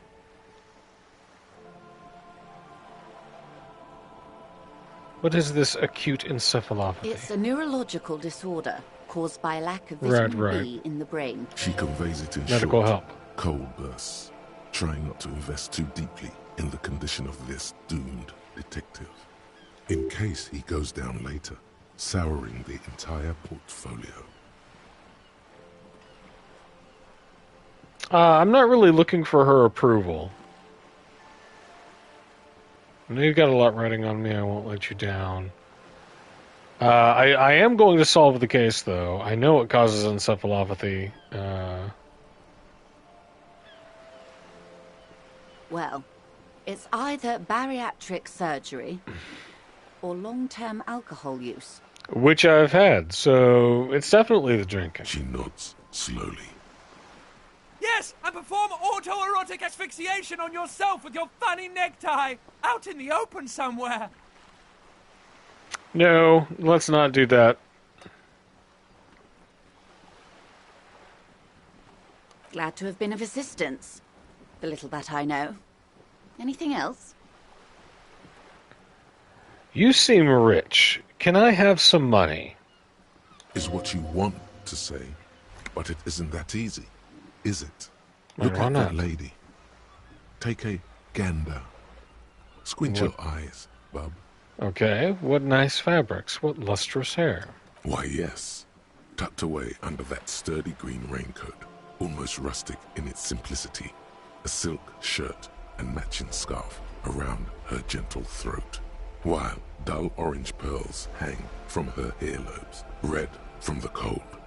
Her light green eyes scan you, full of knowledge and worry, wealth and all its possibilities. Now look at you, you misery-clad simian, Woof. barely able to tie your own laces. Your armpits are lakes. A scythe of booze precedes you. Your hair sticks to your forehead, and your underwear feels uncomfortable. You're poor as balls. You can't True. ask this person for money. You're too... Ashamed? I'm not ashamed. I'm a goddamn working man. I'm not ashamed to shake this leech for some dough. Or I could go the misogynist route. Nah, man, I'm here on You business. think your little communism protects you from this feeling. No, I think the fact that I'm a member of the more RCM protects me demeaning from it. I need it is a to place to call stay. it My needs are material. Oh God, the lieutenant is here too. Do not dishonor the force. As I was saying, if there's any way I may be of assistance, please don't hesitate to ask. Say it. Can I have some money? Yeah. Voila, you're doing it. Help me. I'm poor. I need money to keep living. I think I'm just going to go balls to the wall. You seem rich. Can I have some money? Why, yes, I am rich. How much money do you need? Hopefully not too much. I couldn't bring all of it with me. She's surprisingly nonchalant about this. Could it be that she somehow knows more about your predicament than she's letting on? I need 130 real. That's a good sum. Not too small, not fantastically large. She reaches into her raincoat and pulls out a zip bag. In it you see paper notes arranged like black gills. She removes a few notes and hands them to you. The paper is cold and oily to the touch. Whoa. Did you see how easy that was? Ask her for more. Toot toot, train to Moneytown. Nay, it would be dishonorable, and mine honor is my life. No, I'm gonna... Can I have some This more? may seem like odd behavior for a police officer, ma'am, but it's a perfectly common side effect of his unusual medical episode. It's all right, Lieutenant. I really did bring as little cash with me as possible to avoid attention. So here you are. The last bit of filthy lucre I can share. So, I hope I didn't just bribe you, officer. It may not be technically illegal under the Emergency Act, but still. You bribed me, all right. I'm your little peon now. No, I'm an honorable policeman, one of the few good men in Revachol. Or, I'm still getting my head around this whole money concept. You were just helping me out. Let's lean into the amnesia. You're right, ma'am, that donations are permitted under the Emergency Act, unseemly as it may be, as long as they are properly logged with the precinct. Which he most certainly will do. Now, how else can I help the RCM today, besides supplementing its salaries?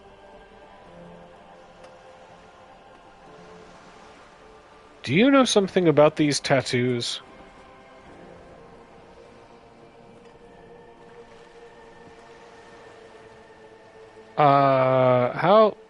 Let's go on That's ahead the and... man who was killed. She almost takes the I'm afraid photo, this but is a then discussion stops. for once we've cleared the lynching question. So you know something about the tattoos? Better not tie the fourth day to the bat's day on this. I hope there is something else I can help you with. She wants to answer the question. Protocol keeps her from it. Okay, so let's go. What can you tell me about this lynching? Quite a few things, I'm afraid.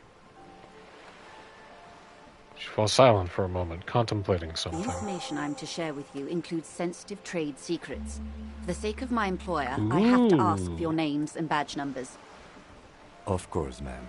We should have introduced ourselves. I am Lieutenant Kitsuragi from Precinct 57, and this is my colleague from Precinct 41. I'm afraid he doesn't have his badge at the moment. I hope mine will suffice. How curious. Why is that, Detective?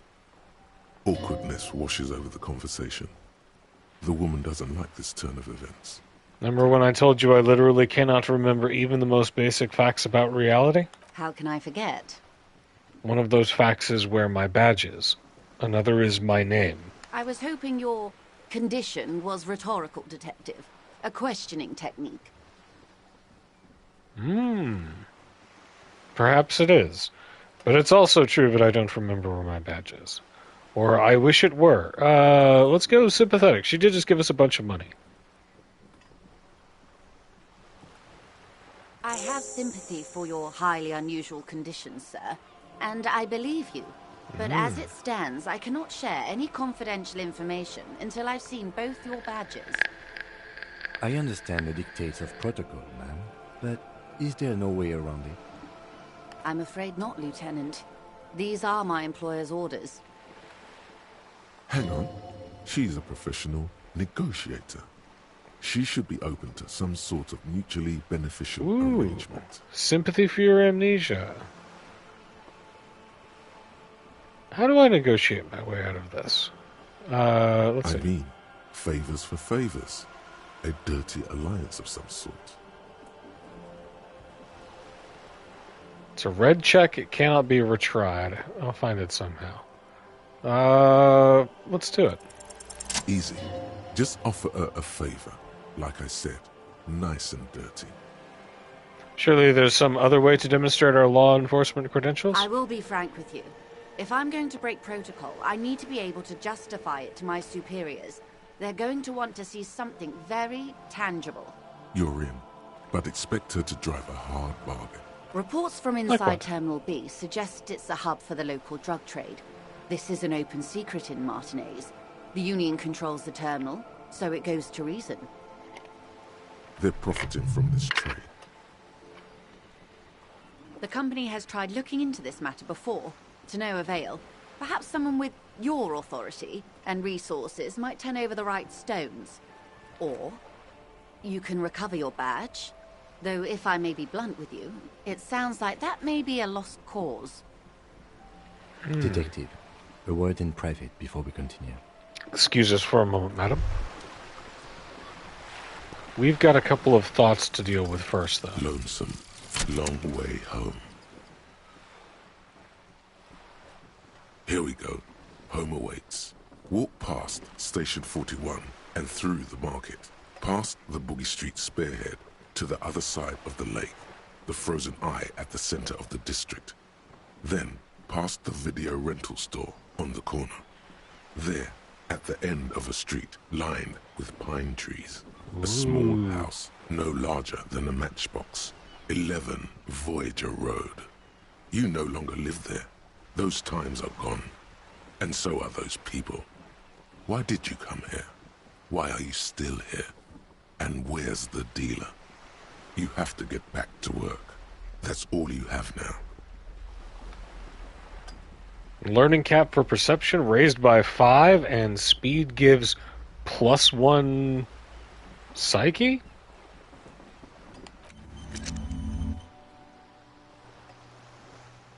Woof.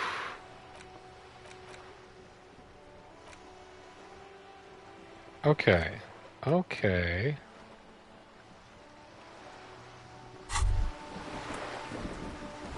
Hang on a sec here.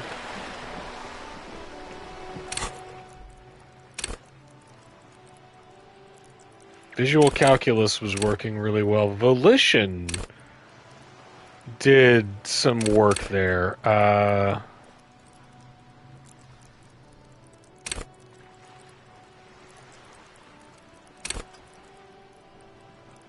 Man, what do we do? Conceptualization, art cop,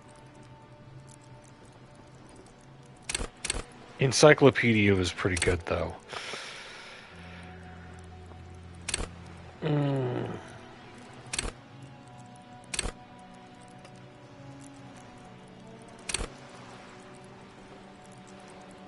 Let's get weird with it. Inland Empire.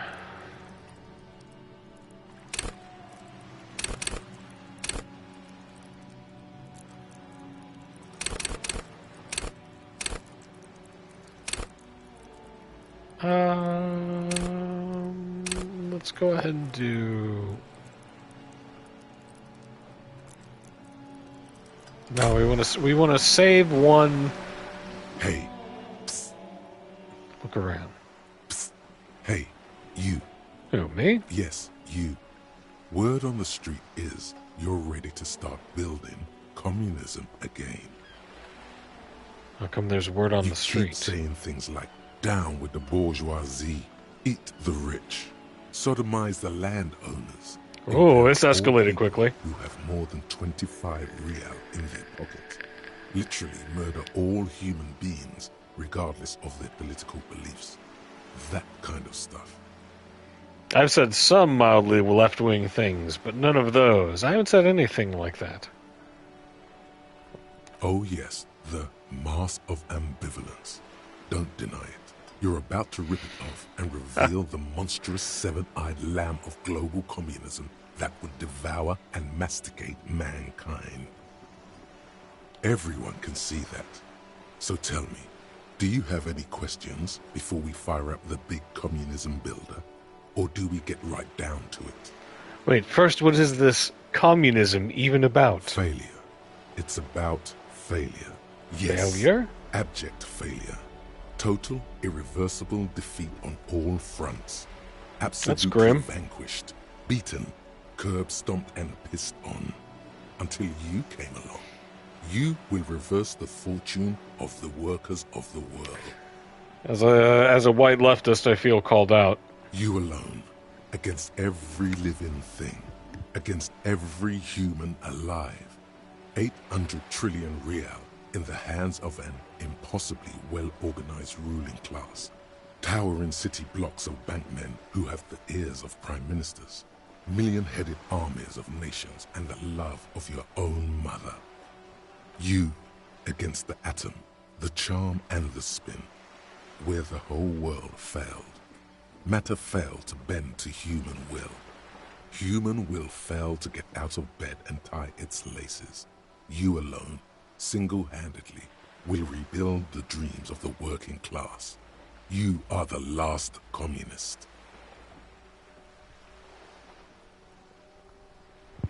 Now get to work, comrade. Oh, roll up your sleeves and start building communism. It's too tiring. I don't have it in me. I'm beat down and broken.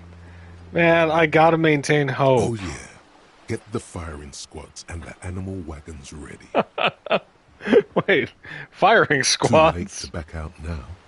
You can't make an omelette without breaking a few million eggs.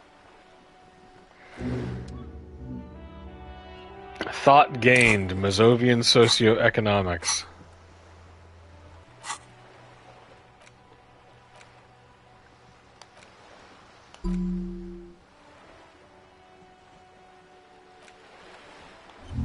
Let's go. -2 visual calculus looks like reaction. Some people think communism was some crazy idea but had its comeuppance 40 years ago. A fever that shook the world never to return again. They were right, until he woke up. A spiritual corpse, he woke up today. A spiritual corpse responsive only to the call of Commodore Red, prostitutes, and Kraz Mazov. For him, communism is still a thing. He will single-handedly raise the Commune of O2 from the oceanic trench where it has been resting, covered in ghosts and seaweed. He is the big communism builder. Come witness his attempt to rebuild communism in the year 51.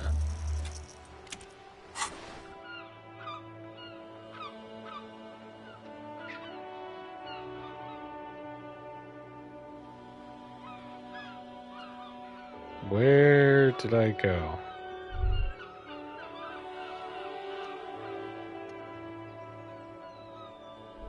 Oh, I look over at Cindy.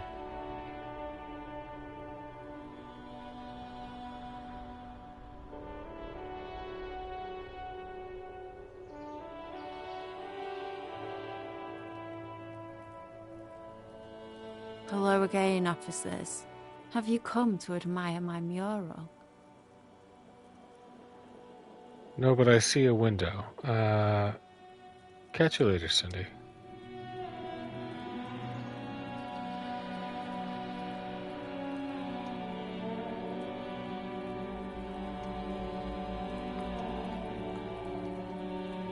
What's this window? I'm trying to get to the window. Okay. Oh. Alright, Kim. This is not going quite as I hoped it would, Detective. How did you hope it would go? Honestly, I was expecting you to use your unorthodox technique to keep her off balance, and not volunteer us to be her henchmen. Oh, so we're henchmen now. Really? This I thought it was going well. Circles around us. She might have known about your misplaced badge all along, or she's simply an adept improviser. Either way, we've played straight into her hands. He doesn't let it show, but there is a limit to how much the consequences of your unprofessional behavior can cost the investigation. What do you propose? That we don't investigate the drug trafficking? We could just, find my badge, or I'm sorry for putting us in this situation, and handle it. You told me to get weird with it, man.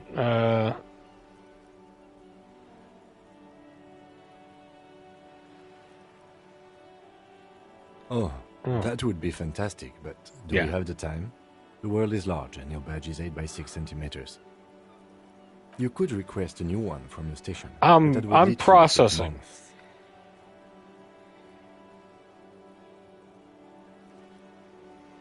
I'm sure you will, Detective. No.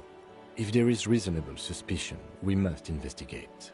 Otherwise, she could claim we're siding with the Union, or that we are on their take. We'd never hear the end of it. What I propose is... And we're freelance we police. Then we investigate, briefly. But do not share the outcome of this investigation with her.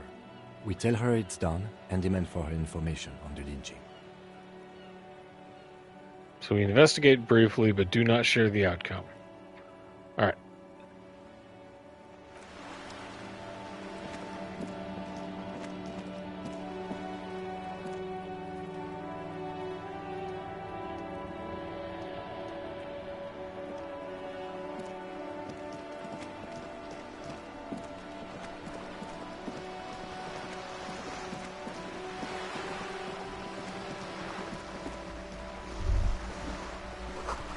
Shadows on the water, green plants under the calm surface.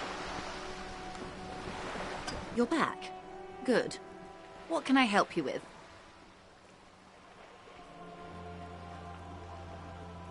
Okay, tell me about this alleged drug trafficking. It's quite straightforward. Someone is using Terminal B to smuggle raw ingredients from the Samar Isola into Revachol with the Union's blessing. Wild Pines has suspected it for years. Ingredients for what, ma'am? Meth and dextroamphetamine, GBL, and various synthetic psychedelics. Honestly, it might be quicker to say what you can't make from the stuff. Let me get this straight. The materials come from Samara to Revachol through the terminal. Yes. After they clear the terminal, we lose track. The actual production is taking place at various sites in and around Jamrock Quarter, north of here. My hometown. Wild Pine seems to be well apprised of the local drug trade, man. Do you mean to say the Union also produces the product? Sells drugs, I mean? We're in logistics. It's our business to know. And no. As far as the company knows, the Union does not produce it. They transport the ingredients for a cut. And you want us to investigate? Yes, but you won't get anything out of Evrat and the Dock Workers Union. Still, every chain has its weak link. What do you mean? The lorries. Someone needs to move the ingredients from the harbour into the city. Once they reach Jamrock, they're distributed to a network of local manufacturers well beyond our grasp. But in transit, they are vulnerable. How convenient that they're stranded like beached whales at that roundabout. Perhaps you've noticed that a number of lorries are tangled in a traffic jam at the roundabout just now. Interview the drivers who are still hanging about. One of them might be waiting for a crucial shipment. Her irises are light green, like the river Esperance in bright daylight, upstream where it's clearer. I'll be explicit. If you find this driver, I will share company secrets with you.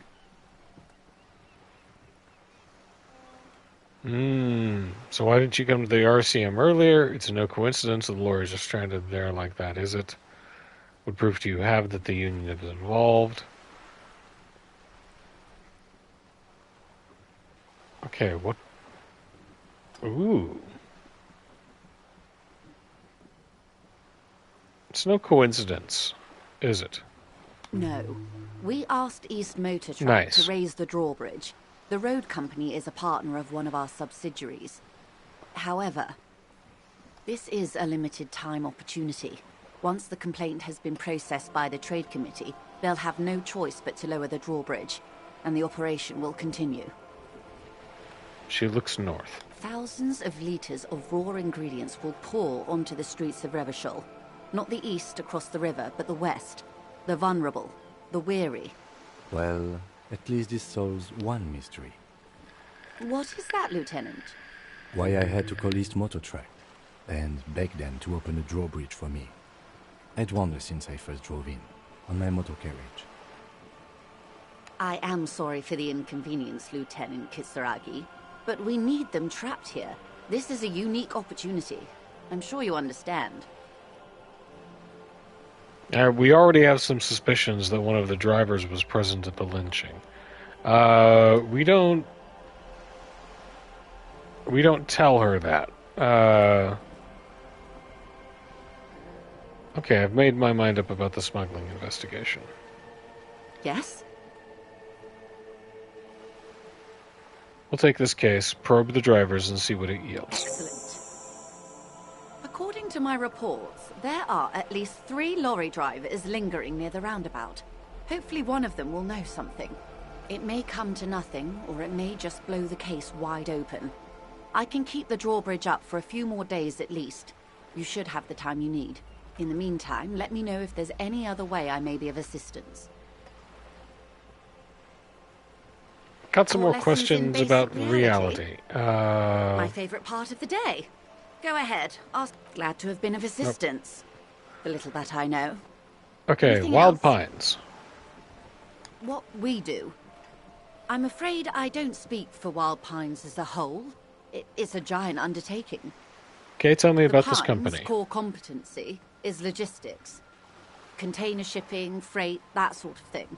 Amazon. See those airships there? She points to the Blinking? small dots on the Those are horizon. the shipping side of things. And that is the terminal. Another subdivision deals with energy, oil and gas exploration, offshore platforms. How much money does Wild Pines have? I'm not at liberty to discuss the company balance sheet, but I can tell you that last year, the company booked more than 20 billion real in revenue. A billion? What exactly is a billion? It's a number, officer. A big one. What is it made of? It's made of 1,000 millions. A million is made of 1,000 thousands. Wow.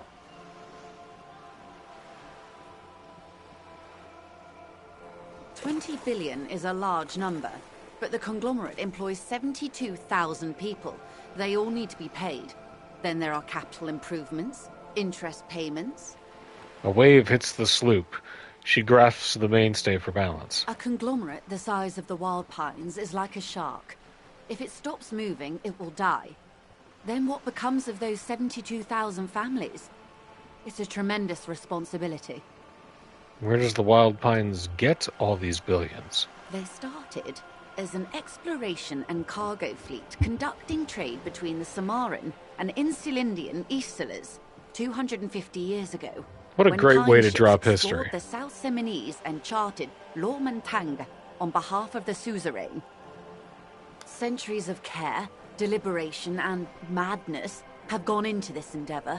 Vessels pass through the Great Unrest to re-emerge with apricots in tow. The logic of the system is totalizing. It's taken everything from its employees to build it. The Great Unrest? What does such a huge system want with a place like this? You mean aside from being the terminal's legal owners, who are responsible for moving 8% of the world's cargo? Well, you don't keep it moving. The workers do. The company is nothing without them. We built this district. All the best parts of it. Rue de Saint-Ghislain, with its bastions. And then the you plazas, abandoned it. Meteor and Mosaic. Even some of the old street lamps have been put back thanks to the investments from the WP. She points behind you where the seawall Before rises. Martinez was swallowed by the industrial harbour, even before it was part of Revachol, long before Terminal B was erected here, the Pines built it as a resort for its Revacholian We built this employees. district in rock and roll. Very true, actually. So the Pines was built as a resort for Revacholian employees. Yeah, this was like a little tourist town. A company getaway, for a weekend or a summer holiday. Then came the revolution. But that's another matter. I'm here to make sure the Pines can fulfill their responsibilities to the place they built. With your help, hopefully, says her warm tone.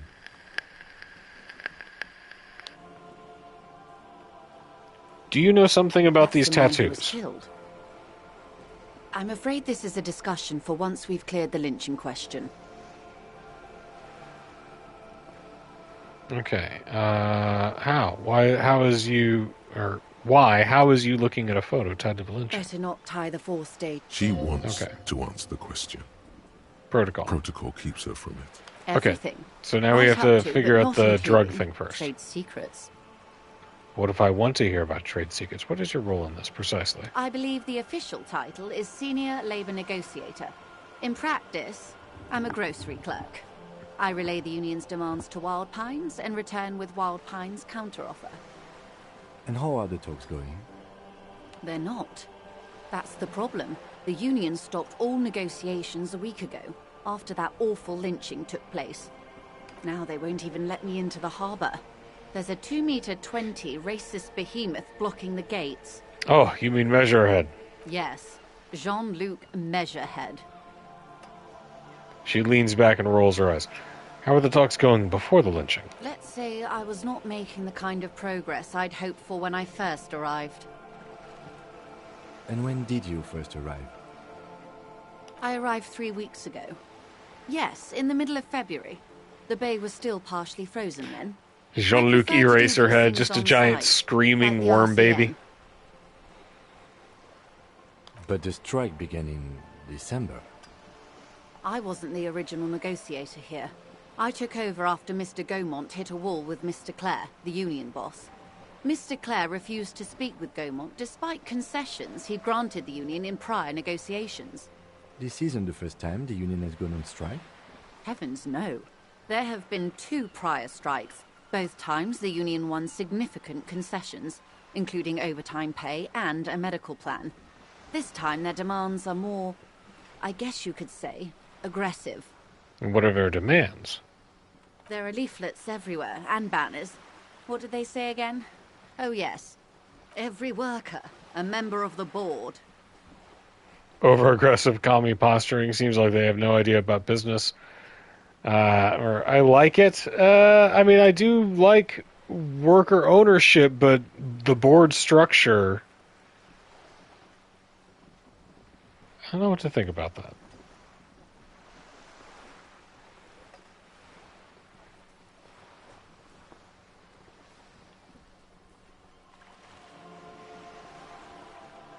Fortunately, they explained it. Every time the Wild Pines Group makes a decision about anything, it needs the signature of each of the 2,200 workers in its Martinez terminal. Just so you understand, this is but one of 22 That's terminals owned by too Wild granular. Pines. Essentially, not only are they kings of the company, they are also kings of the 72,000 employees of Wild Pines Group.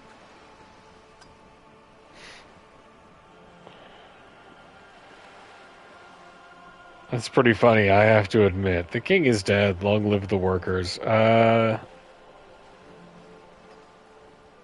let's just I'm not proceed. sure. Naturally, I assume that was just their opening position. A hard-nosed tactic with a side of mockery. But there's been no follow-up, just the same nonsensical slogan repeated over and over again. And now, people are getting lynched, I hear. Behind the whirling in rags. A disastrous situation if there ever was one. Excuse me, from whom did you hear about this lynching? I first heard it from the bowyer at the gates. The one whose very name advertises his aversion to work. I think he said it was, "Call me mañana." This checks out. Okay, what happened to Gaumont? Mr. Clare told him to... How did he put it? She pauses to compose herself. Fuck off, midget. Gaumont is short of stature, you see. Not Keep cool. in mind, this is a negotiator Mr. Clare has worked with before, and who was more than fair with him and the Union. So Mr. Clare's on the take. Sounds like usual aggressive posturing. Scabs at the gate. Did you put them there? The scabs? You mean the huddled masses of Jamrock come to plead for work where the Union refuses to? If they were organized by Wild Pines or its affiliates, then it would be a company secret. I could not share it with you. Not right now, at least. It's implied. She's open to discussing this matter with you at a later occasion. Tell me about Mr. Clare. Everard Clare is a man of the utmost integrity. If you can say one thing about him, it's that he always puts the interests of the workers first. Of Really? course not. Everard is fantastically corrupt. I imagine he has a thick, viscous goo where you and I have blood. Everard is a hero of the workers' movement. Is he that He's the bad? most corrupt individual I have ever seen, and I deal with men like him for a living. If there is anyone more venal, more irredeemably nepotistic, then it's his twin brother, Edgar. Okay, Yes, two of Edgar them. looks exactly like his brother, except for that lazy eye. He also talks exactly like Everard does, and when one's term as foreman is up, the other takes over. It's how they circumvent the term limits, you see, with a funny little switcheroo. While in office, they've embezzled God knows how much of their workers' dues. Okay, what about the Union itself, outside of their brothers Clare? The Débardeurs Union was once a perfectly normal institution. 20 years ago, anyway. It must not have been easy to establish under the Emergency Act, but they did it. I can respect that. Organised labour at its best, as they say. Then something happened in the local chapter elections. The brothers Clare came and transformed it into a... how do you say? She hesitates, looking for the right expression. A mob. The Débardeurs are a crime syndicate. Sad as it may be, I suspect we'll be forced to cooperate with them. Ooh. Refreshingly honest, officer. The company has tried appeasing in the past, but I'm afraid our concessions have only emboldened Everard and his brother. And your opinion, Detective? If I may ask. I'm a curious and talkative person, you see. Would you say the Débardeurs Union is...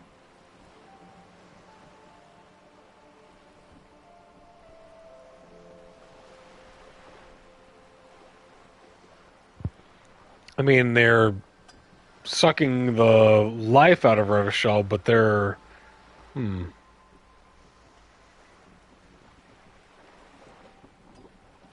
They're not doing the work to make the improvement.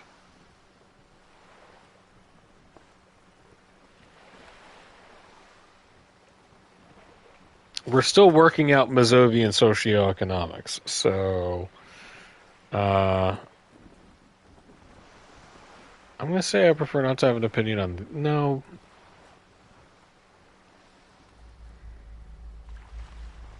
The corruption is the problem.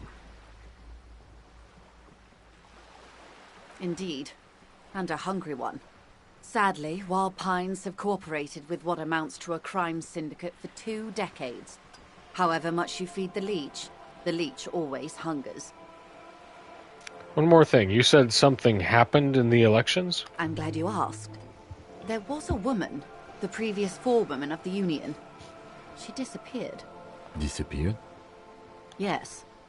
On the last day of the local chapter elections, her daughter phoned in and said she wasn't running anymore. Or coming to work. Ever. End of story. Eerie, it happens. Some kind of extortion, probably. Indeed. The company suspects foul play, but there's nothing they could do. It was a union matter. The point of the presentation is, these kinds of things happen around the Clares. Watch out when you're dealing with him. So we're not above murder. Concern, man. We'll be just fine. Okay, that's all I need here. Let's change the topic. How else can I help? Thank you, that's all for now. Of course, Detective. Take care. We've got some thoughts to think.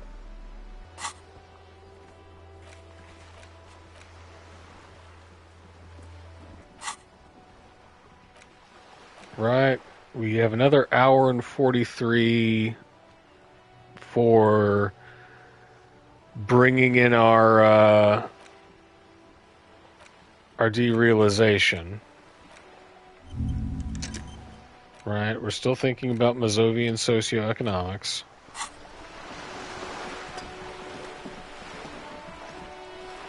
We can at very least go pay off our damages.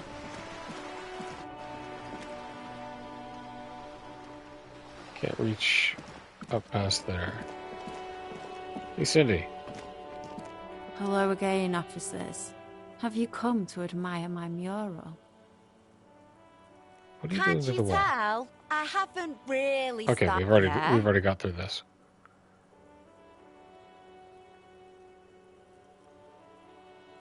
It's important to her Let's be subcultural. realistic. What are you going... You heard your partner, Piggy.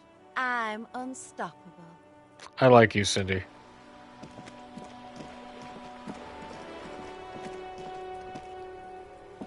Just an ordinary wall.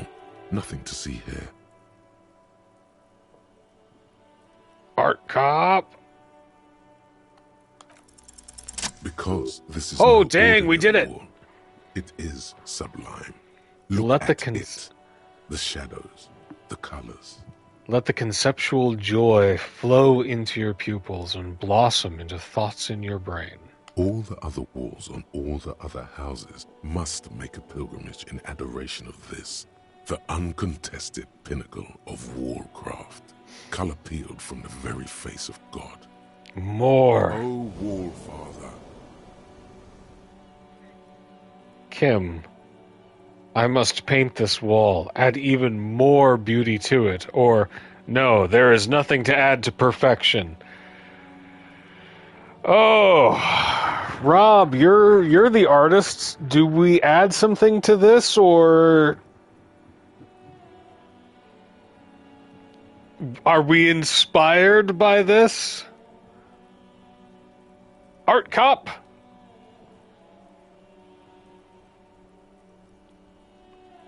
Or is it perfect just the way that it is? Do we admire it for its own beauty? Let's do some graffiti. Huh? He sounds tired of it all. First, I know you're tired, Kim, but take another look at this wall. Draw nourishment from its beauty.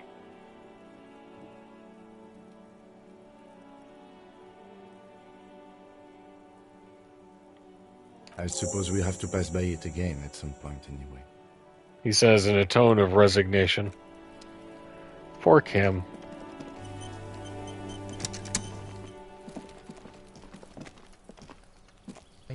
should have quit. The curtains shift just a little. Someone is watching from within.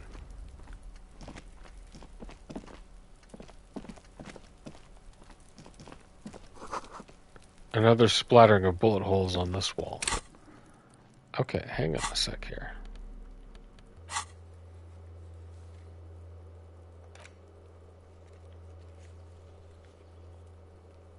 Acquire a copy of the city map.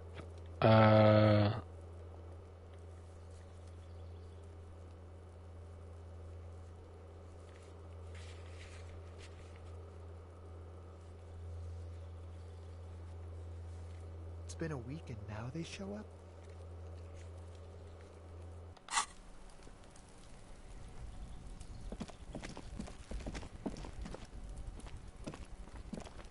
So we need to talk to Manana. I think we wanna do our derealization first.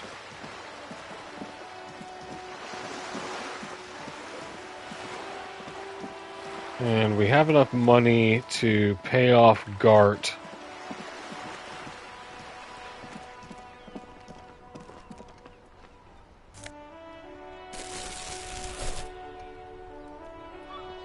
And we can sell some bottles for extra cash. Oh, it's okay. I decided that that yes, we would engage in graffiti.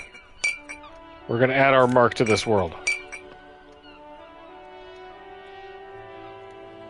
Let's get this kid out of the cold. As I walk in my navy blue coat.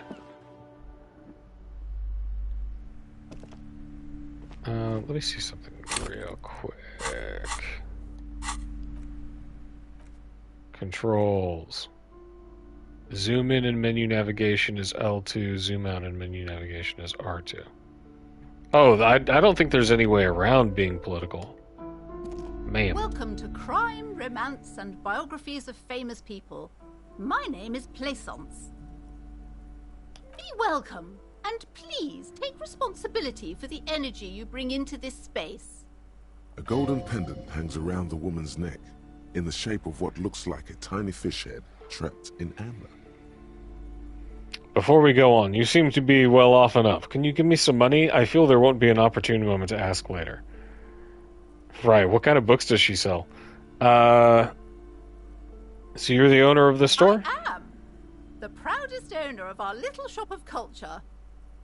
Her voice is high-pitched, as if to give it more penetration. She is it is fine-tuned ear-splitting. her voice to find the most welcoming approach for attracting new customers. It doesn't work. Your daughter is the one standing outside the store, right? Annette, yes, my daughter.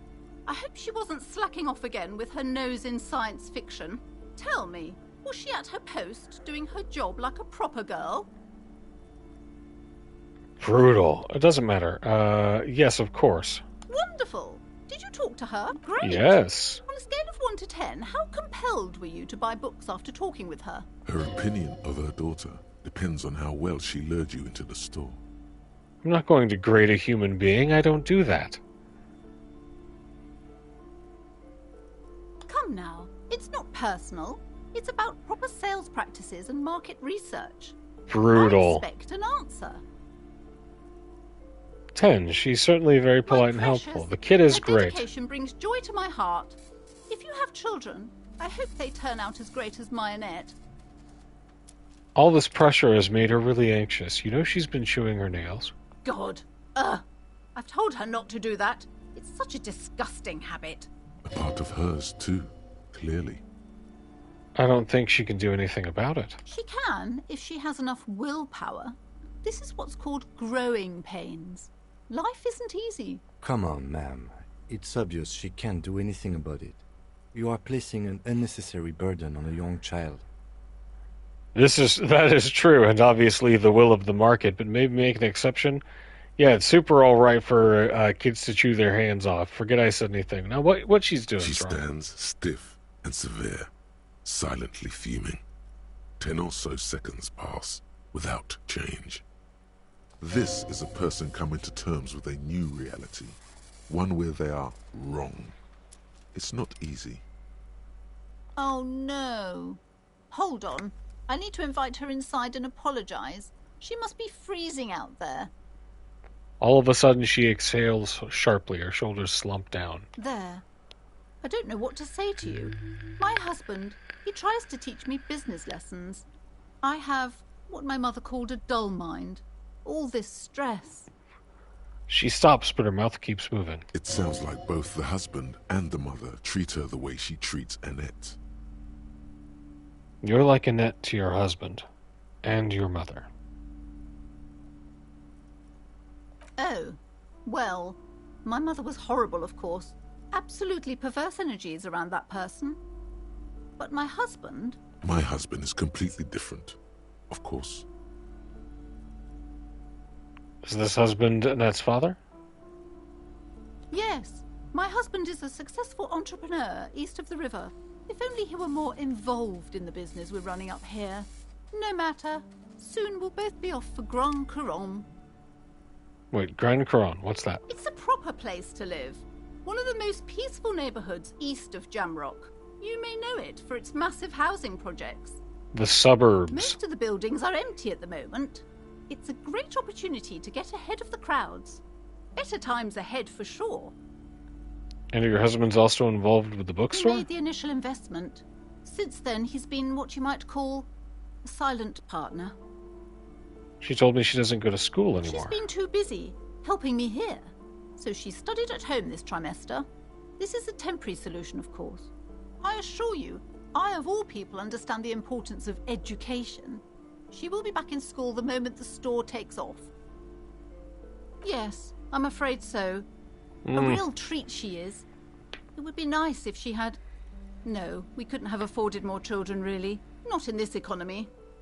A glimmer of sadness blinks through the well-crafted exterior.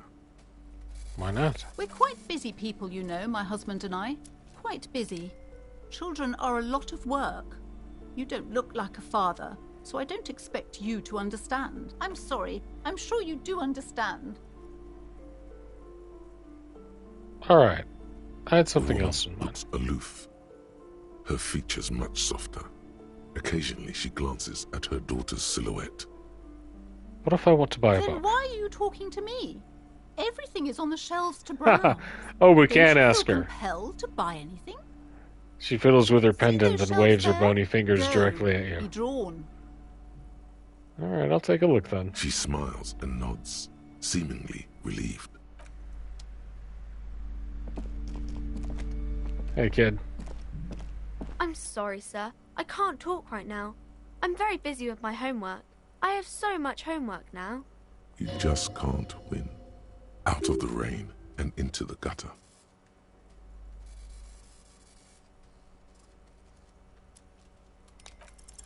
Because you know each other. Woo! She's been talking to you so openly because you've talked before.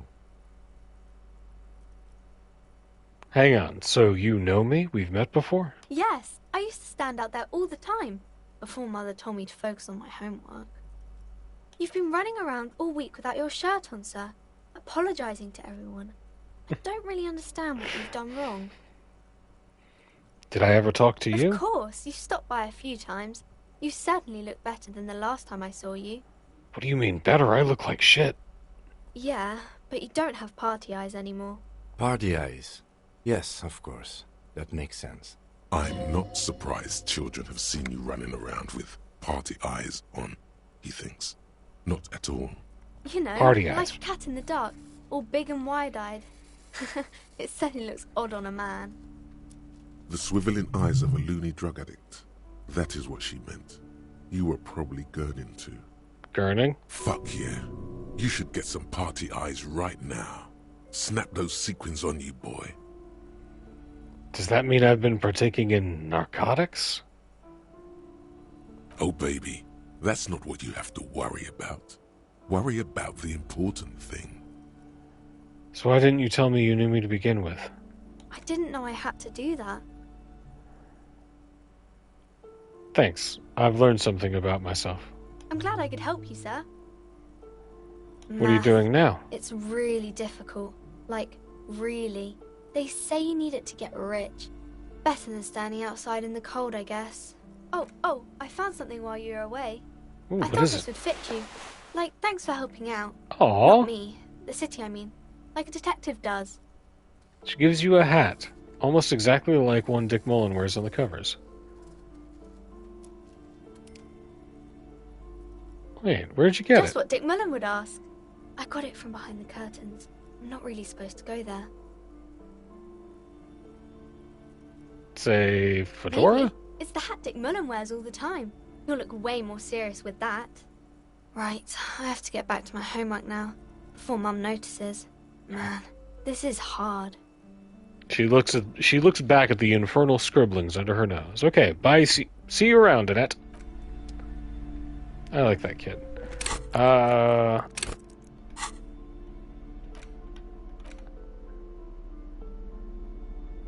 +1 encyclopedia, book smart. If anything, this wide-rimmed hat looks even better than the hat Dick Mullen wears. Dick Mullen is stupid and not even real. You're real. Your brain is real. Your real brain is inside the hat. Yeehaw!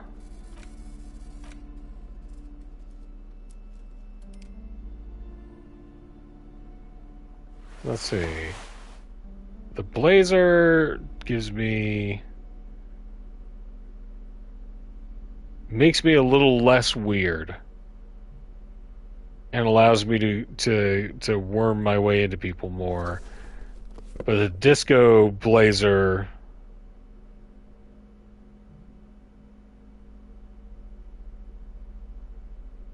has my street cred.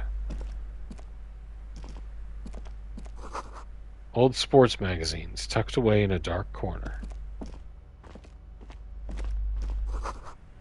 The book collects the national recipes of Arda. They are all about lake trout.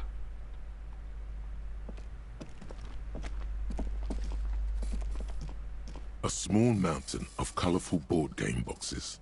There are numerous types of games for all ages. A lot of shelf space seems to be taken up by Wirral-related merchandise. Wirral? An endless variety of source books, lore books, and codices litter the table. Oh, The topmost D&D. book is titled Or Welkin RPGs. Compendium, 2nd edition. There's also a large hardbound tome with intricate cover art, The Hunters of Catawak, Boreal Creature Compendium, and a Pick Your Path adventure game book titled Tales of Wirral, Cavern of Velkrag. Am I a nerd? There's a box that says Wirral, 3rd edition Mega Setting Supplements Module. The side panel notes, a fantastique adventure board game, new maps and miniatures. A sticker on it displays 25 real.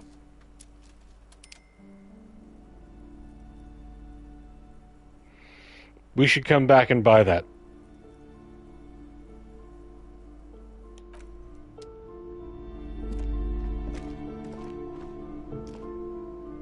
The display rack is brimming with worn paperbacks featuring an extremely muscular, sword-wielding barbarian on the cover. Nearly all the titles contain the word Heimdall somewhere. Storekeep, tell me about the Muscle Man Oh, books. Man from Heimdall. A very popular series of adventure novels. They're awfully immoral and violent books. Why are they so Blood popular? and violence, scantily clad women, epic narratives, all those mystical things he encounters. They're bound to grab those with little imagination and nothing to do.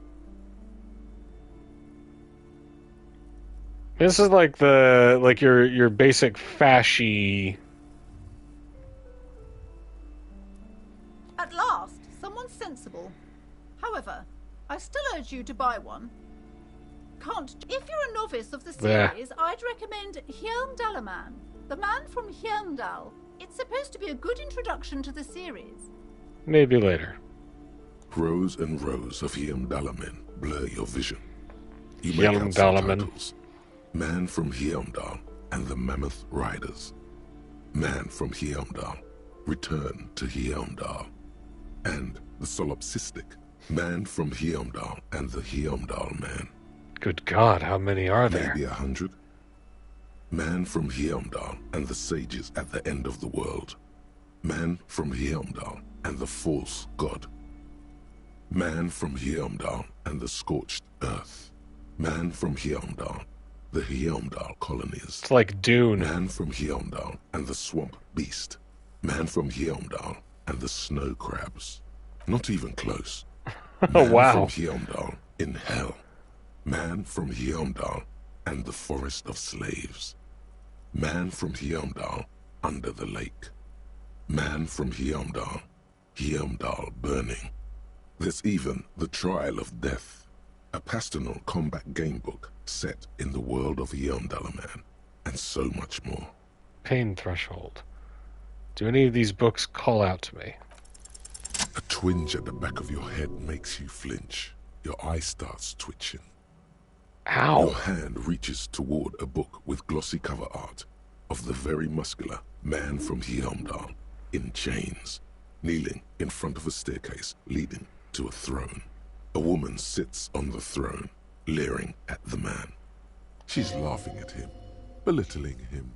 Between the throne and the Heimdallaman lies a bonfire, casting shadows on the wall. The shadow of the woman's headdress looks like a pair of devil horns. The title reads, Man from Heimdall and the Devil Woman. Aren't all women devil women? Nah, man. The display rack We got no before time you for is misogyny. burdened under piles of Man from Heimdall novels.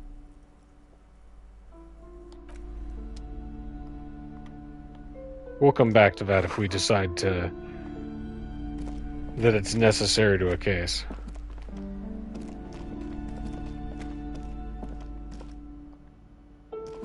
These shelves are overburdened with books from the same series. You see the name Dick Mullen over and over. A couple of spook novels hide amidst all the detective books. Thrilling tales of spycraft and daring do. Oh, crime, robberies, murders, even sexual crimes. We're fortunate to have Dick Mullen and his stories to sort all that out. You're a... It's your James a police Patterson officer, shelf. Apparently. You should buy all of these. They really do teach Ooh. a person how to be a This is proper people's beat detective. art workshop? Dude, have fun. Crime fiction is a disgrace. An That's asinine a whole new art misrepresentation style. of the physical attributes of the arduous everyday work of actual police officers. These books greatly overstate the excitement of police work, glossing over how long it takes to actually follow up on leads and eliminate dead ends. What's more, they completely ignore the psychological hardships of year after year coming into contact with people during the worst days of their lives. Not a single mention of all the stress this work creates upon the officer's family. Detective fiction just doesn't tell the truth at all. Now, would you like a list of all the books found on the shelf? Sure You thing. see Dick Mullen on the job. Get Me Mullen. The Stalwart Adventures of Richard P. Mullen. Dick Mullen Richard and P. the Murder in the Orchard. The Sordid Affair of Dick Mullen. A killing is declared. Dick Mullen in the murder house. The final case of Dick Mullen. An obvious lie. Dick Mullen in the clock tower. The ordeals of Dick Mullen.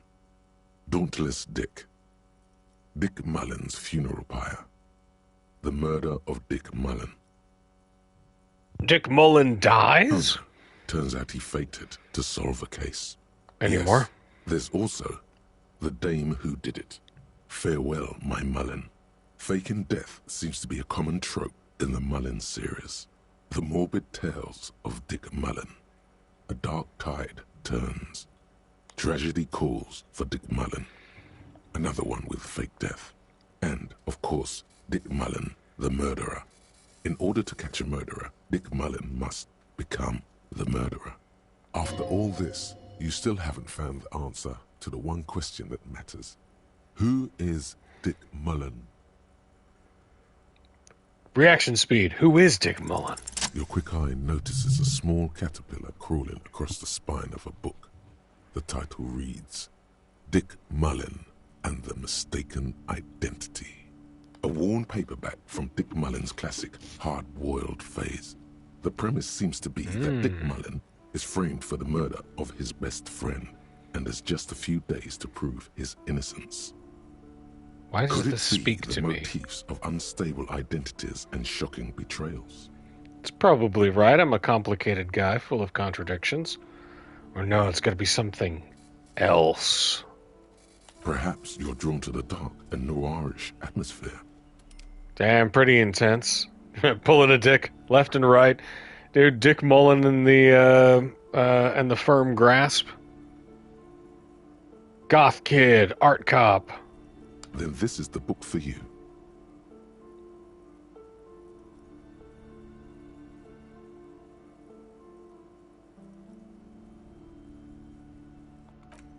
Let's see if we can't maybe talk Gart down and get some more money. It's a tome of fascist magic. Rather candid. A quaint book brochure. Very colorful. Let's take a look at our thoughts real quick. 1 hour and 6 minutes left. Several maps have been attached to a bulletin board hidden inside the alcove. They're held up by small pins. Oh, here's where we get our map. Loose from one corner. The maps look old and faded. Your eye catches a map of Insulinda, a map of Revachol, and a map of Martinez. I'm sorry, officer. The map of Martinez is the only one available. The other two are not for sale anymore. And besides, you could scarcely afford them. They're quite valuable, though they might not look it. The map of Martinez is 90 cents, though. Why is the one of Martinez so That cheap? old thing. It's an out-of-date map of a tourist location that never was nor came to be. Thank you. From when some design studio people tried to spruce the place up 4 or 5 years ago, they also renovated the horse statue, set up those coin-operated viewers, and designed the new street lamps. They didn't get that far, for some reason. A shame the project never got going. Would be nice if someone fixed Martinez up. All these ruins are bad for business. Always good to be informed of your surroundings. This large map displays archipelagos. You see a constellation of small dots on the light blue emptiness of the Insulindic Ocean. The largest in the northeast is La Caillou. You are here.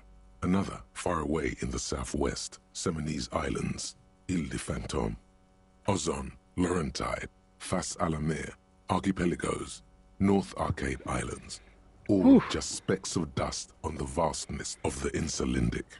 On the edges of the map, the color fades into a blur of dotted lines, black and white. In the northeast, a dust mite stands on the north coast of Caillou in a bookstore. It's you. You can, on Caillou, Revachol, a single black star. Ooh, we got a music pitch. Ozon, Fondelier, and Vilmandu on Archipelagos, Croyan Moran, Villiers, on Seminine, Olduvai, and on Laurentide, Deora of the Seven Seas. Lost little pearls of light, tiny fires in the dark. 850 million people live on these little dots, an oceanic world of culture and commerce torn apart by history. The ocean breaks apart into a tangle of cosines and azimuths, all pointing into pale nothingness. Windy is the north azimuth. Grant is the northeast azimuth. Samara is the east azimuth. Seol is the west azimuth. Isolas, they're called. Connections to other worlds. Words past the Insulindian, unknown to you. You only know you've never been there. You have little idea what they are. Distant stars, gods, but looking at them makes you feel almost non-existent. Whatever they are, the Isolas are immeasurably large compared to you, and very, very far away. Perhaps they are gods, gods of distance and outer dust. Impossible failure. The north coast of a verdant island is shattered Get a by sense the of where delta we of are. the river. It is the River Esperance. Countless bridges put the shards back together, connecting city blocks to river islands. La Delta says a great artificial heart in the center, teeming with life forms and construction. To the east, rolling hillsides, Le Jardin, Stella Marie, the suburbs of Saint-Baptiste, swallowed up into the megacity. They sound rich to you. This is Revachol East. We're poor. Houdon, it's somewhere to live. Not bad. Then there's Jamrock. It's bad. People shouldn't live there, but they do. Then Forberg. It's almost as bad, and much larger. Then Coal City. It's the worst. And It's so Martinez? small you can't even see it on the map. No, wait. There it is. North of Jamrock. The strip of coast next to the Greater Revachol Industrial Harbor. It looks downright despondent. It's almost Coal City, to be honest. No, this is somewhere to be. This is all you have. But it's still something. Streets and sodium lights, the sky, the world. You're still alive. I just kept myself from getting depressed. Good job, Brain.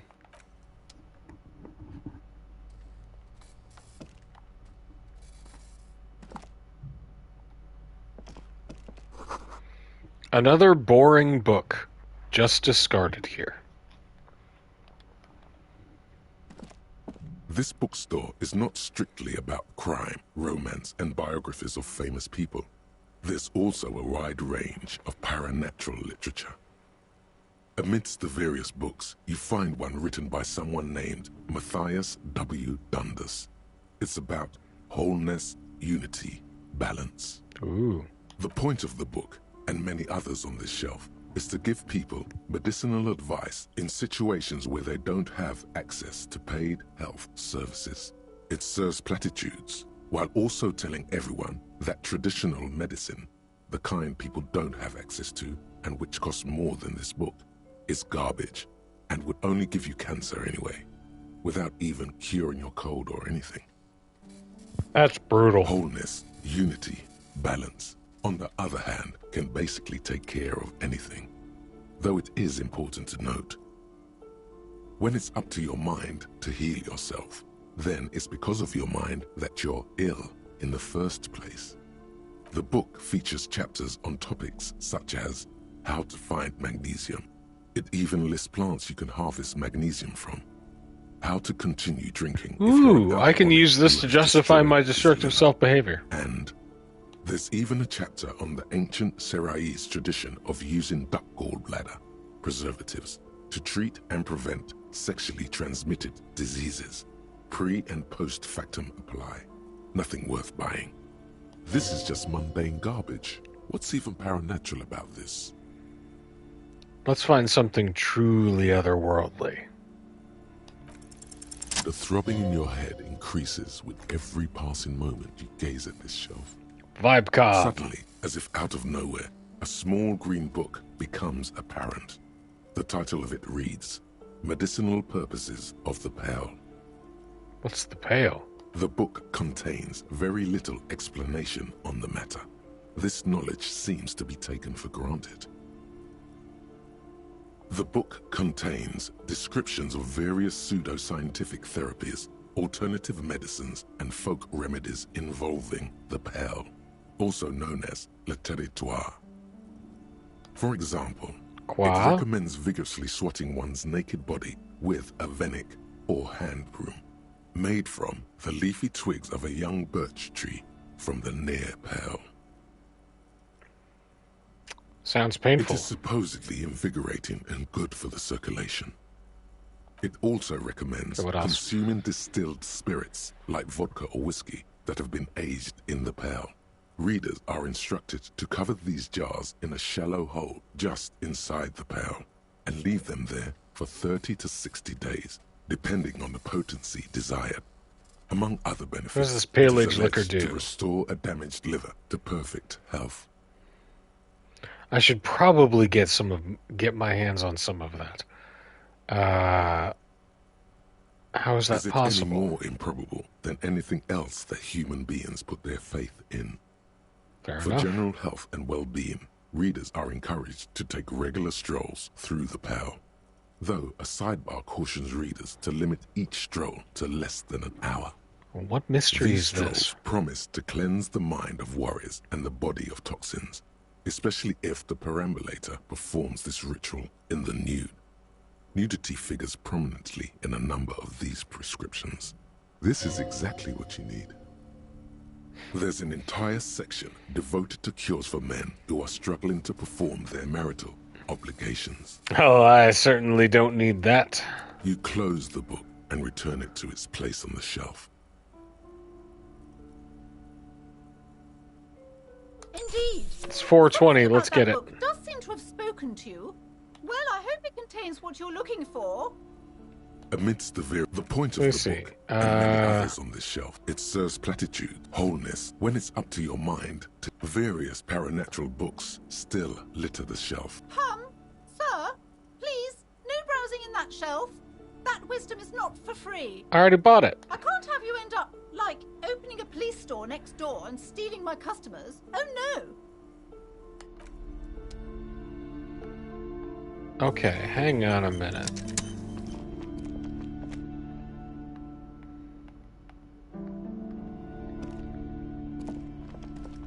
The plaque on the shelf reads, Biographies of Famous People. You see a large variety of names, none of which ring a bell. Browsing through all the books with all their names makes your head spin. None of these seem important or relevant.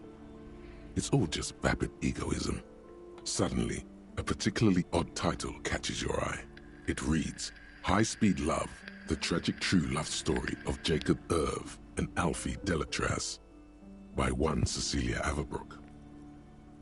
High Speed Love chronicles the romance between two of the finest tip-top tourney racers in history. One of them is the madcap driver, Jacob Irv.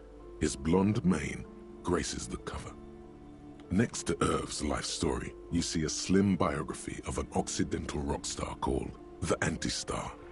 He's famous for shooting morphine into one of his eyeballs and cocaine into the other. Punk rock. Next to that, Rivasholian radio personality Guillaume Bevy stands in front of a run-down drug den.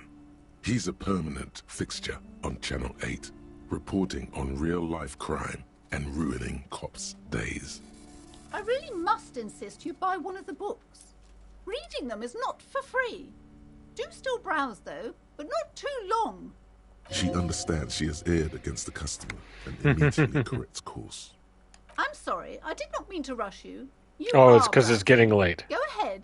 Take your time. Time is commerce. I would say...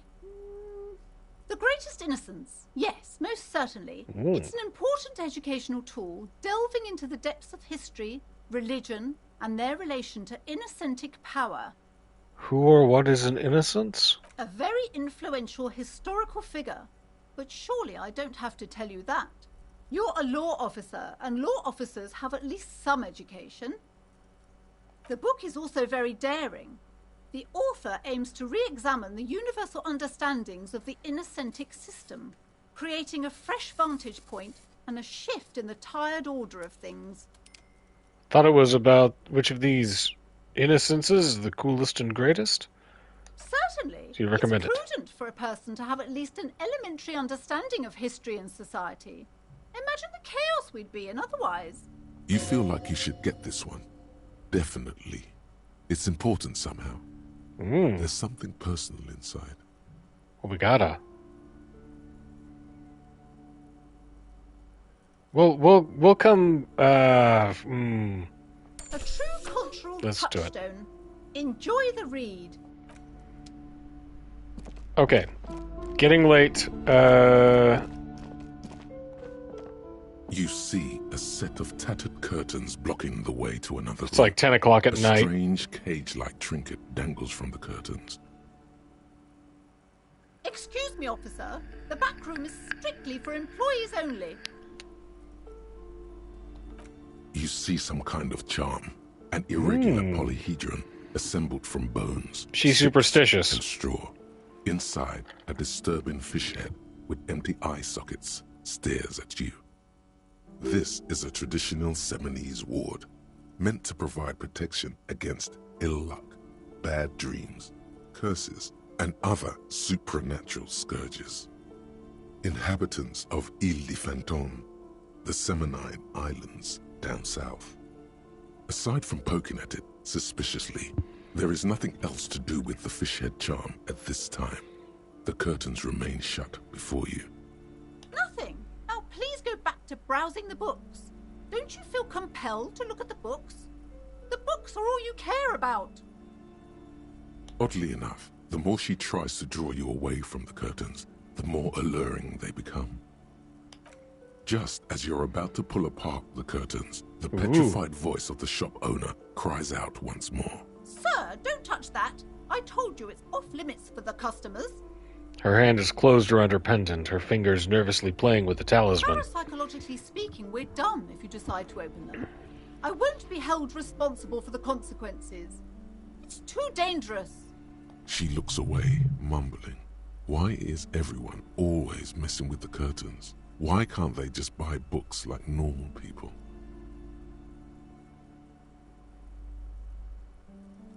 I sense this place calling for me. I must investigate beyond the threshold.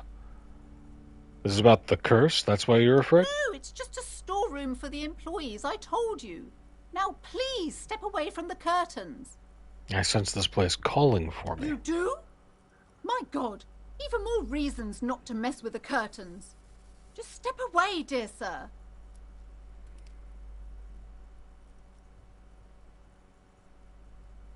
Alright, I'll think about it for a while. Let's just talk about this first. What are you, a coward? Think about the marvelous adventures waiting for us on the other side. There is something mysterious about the curtains.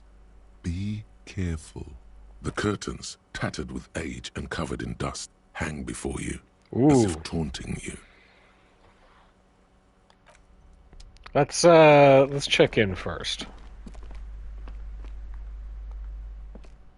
Hello again, esteemed officer. And why are you so uptight about those curtains? Romance and biographies of... I already told you, it's just a storage room for employees. I don't understand why it's so important to you. Just let it go, officer. Go buy some goddamn books. You're supposed to be drawn to the books. If it's just a storage room, why does it have a Seminese ward protecting It's just for decoration. She wavers under your gaze, mouth pressed into a tight-lipped smile, then something breaks. Okay, fine. It's just because this place is cursed, just like everyone said. They don't call it the doomed commercial area for nothing. Are you happy now, officer? Happy that you've ruined everything? Host of hosts, she prays. Guard me and my honest business venture from the curse that lurks behind the curtains. Take it easy. You've broken her resistance. Pushing her further will gain nothing. Yes, I've contacted numerous parapsychologists. You sought help? And even a pair of Simonese mediators. They provided me with the wards. The wards help to keep the doom at bay and protect us against the darkness that lies further in the building. Even though now I fear it's not enough. Is your pendant part of the wards as well? Oh, this? No, it's a special Himian amulet, blessed by desert pygmy shamans, with a spell of compulsion.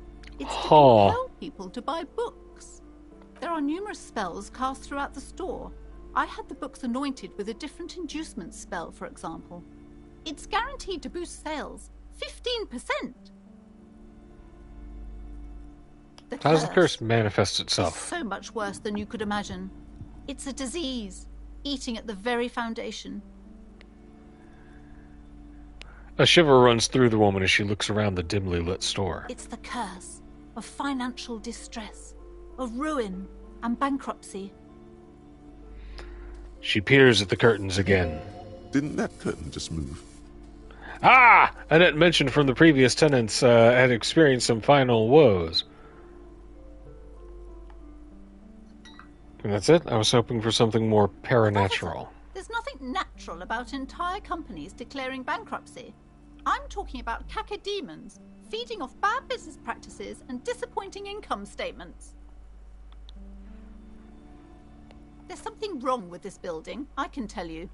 Ever since I arrived, I've sensed an eerie, lingering presence, as if I was unwanted here. Sounds familiar.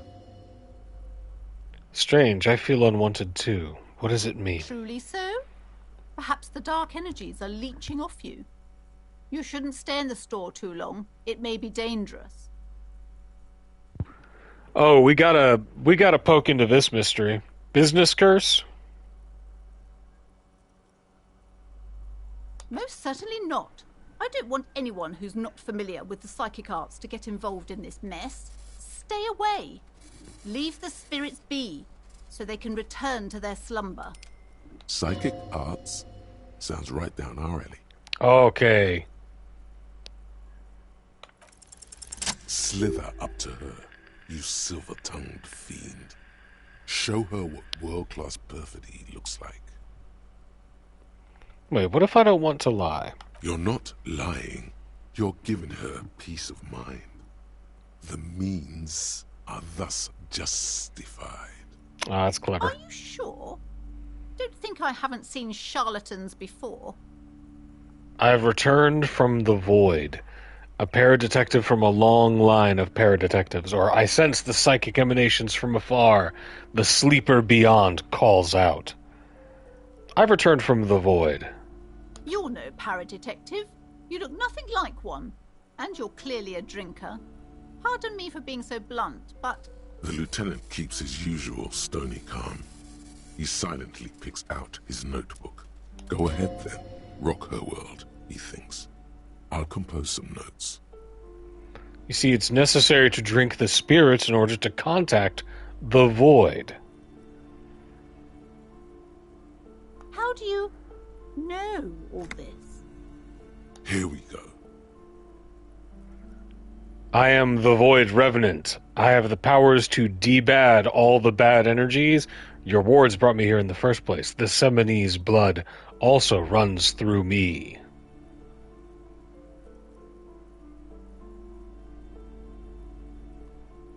I am the Void Revenant. The pattern lies within the fabric. The hand of fate guides us. Our meeting couldn't have been mere chance. That's right. Perhaps you truly are the one to deliver this woman from the doom. But I am not the only one at risk. I have to think of my daughter. You are certain you can help us? Keep us safe? I can't allow any collateral damage to hit us. The Phantoms are no match for me. If you promise, good officer, then you might be our last hope. Do you swear it? Yeah, on my honor. There's one more thing I haven't told you about yet. The entity. Do not act surprised. You know of these things, sire. Of course, the entity. For I have sensed its presence. You have? The entity takes the form of a woman. A witch, probably. Ooh. I've suspected that she must be connected to the curse ever since I first saw her. Did you know that she lives inside the chimney? Chimney, the passage between heaven and hell. Of course. Yes. That chimney is part of the building's central furnace, and it's enormous. She has barricaded herself behind some metal security curtains. God knows what she's doing there. Some unnatural magic, I assume. You should go find the entity and ask what happened to all the companies in the building. What is the source of this curse? Here's the key to the warded door behind the curtains. Take it. Oh, and please do return to me after you've looked round. I'm quite anxious to know what she has to say about the curse. What you discover in there. Unbelievable darkness and ruin. Okay, but please, only a few questions. You Why wouldn't didn't want to you just- disturb the spirits. Okay, it's because you're It's not good superstitious. to talk about the curse, not in detail. The negativism, it's dangerous. Talking about the void wraiths angers them. The woman looks aloof. Her features much softer. Occasion. Okay, we've got to pay guard, but let's take a quick peek behind these curtains. You see a set of tattered curtains block. You see a dimly lit room full of dusty furniture and trash. A doorway stands in the back, covered in dozens of scary little Seminese wards, your shadow looming over it like an omen. Oh! As she tries her best to look away, her round face buried in her hands.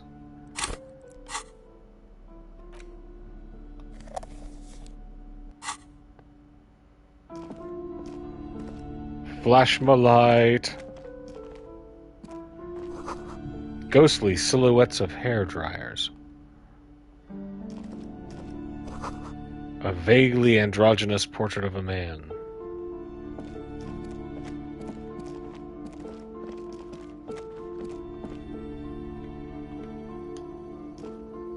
A heavy door with a missing handle stands before you, covered in dozens, if not hundreds, of Seminese trinkets and charms. It appears to be locked. Unlock the door with the After key. exerting some force, you manage to turn the key. It's eerily silent. The door slides slightly open, letting a draft of cold air into the room. We ain't skirting nut. Oh, it's a gym.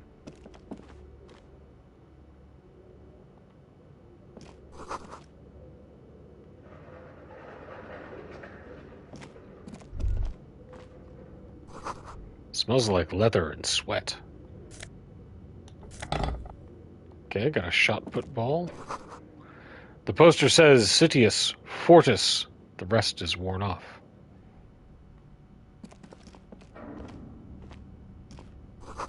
Worn out wall bars. They look unsafe. A barbell lies on the floor. The color has worn off its weight plates. It's 60 kilograms. Your triceps hum at the sight of these weights. Show the world what kind of beast it's dealing with. Lift them. There are no collars on the barbell. This is a safety hazard. Why does it feel so familiar? Look, Kim, it's a trap. There's no colors on the barbell. The weight may fall off. Better not touch it then. What kind of bastard would just remove the collars? It should be a felony. No one does until they get smashed under the barbell. Is this familiar because I'm a weightlifter? It's not that. It's the stale smell of rubber, the squeaky sound of sneakers, your bruised knee against the mat, and a whistle. Then the feeling is gone. It's just a memory from another life, when you were young and fit. Nope.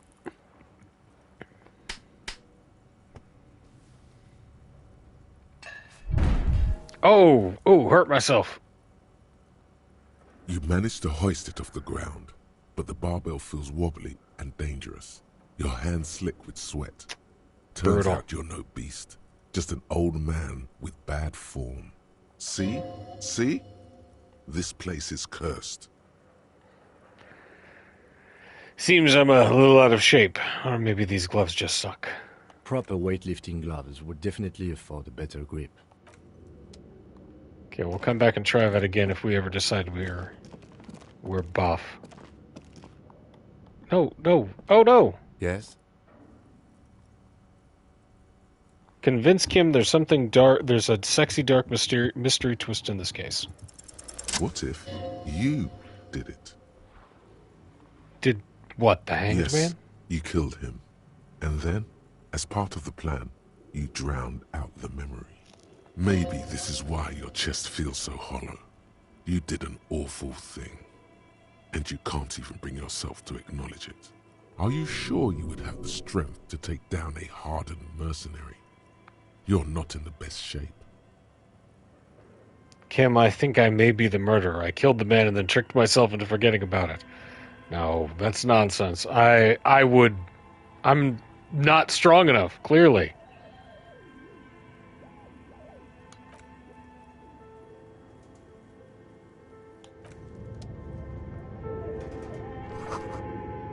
Hallway is blocked by old window panes and debris.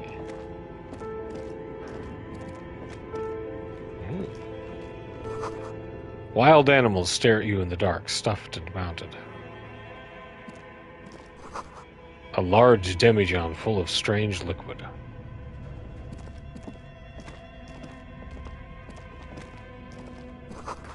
Airship rotors covered in spiderwebs.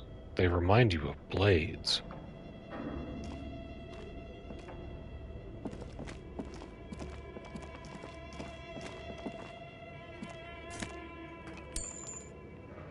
Ooh. Naked mannequin torso. A strange yellow color. Blue velvet, soft to the touch. Moth bitten.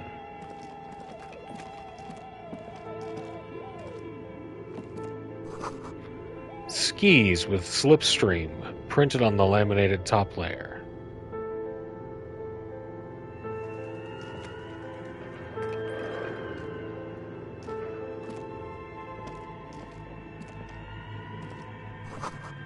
Steel rotor blades.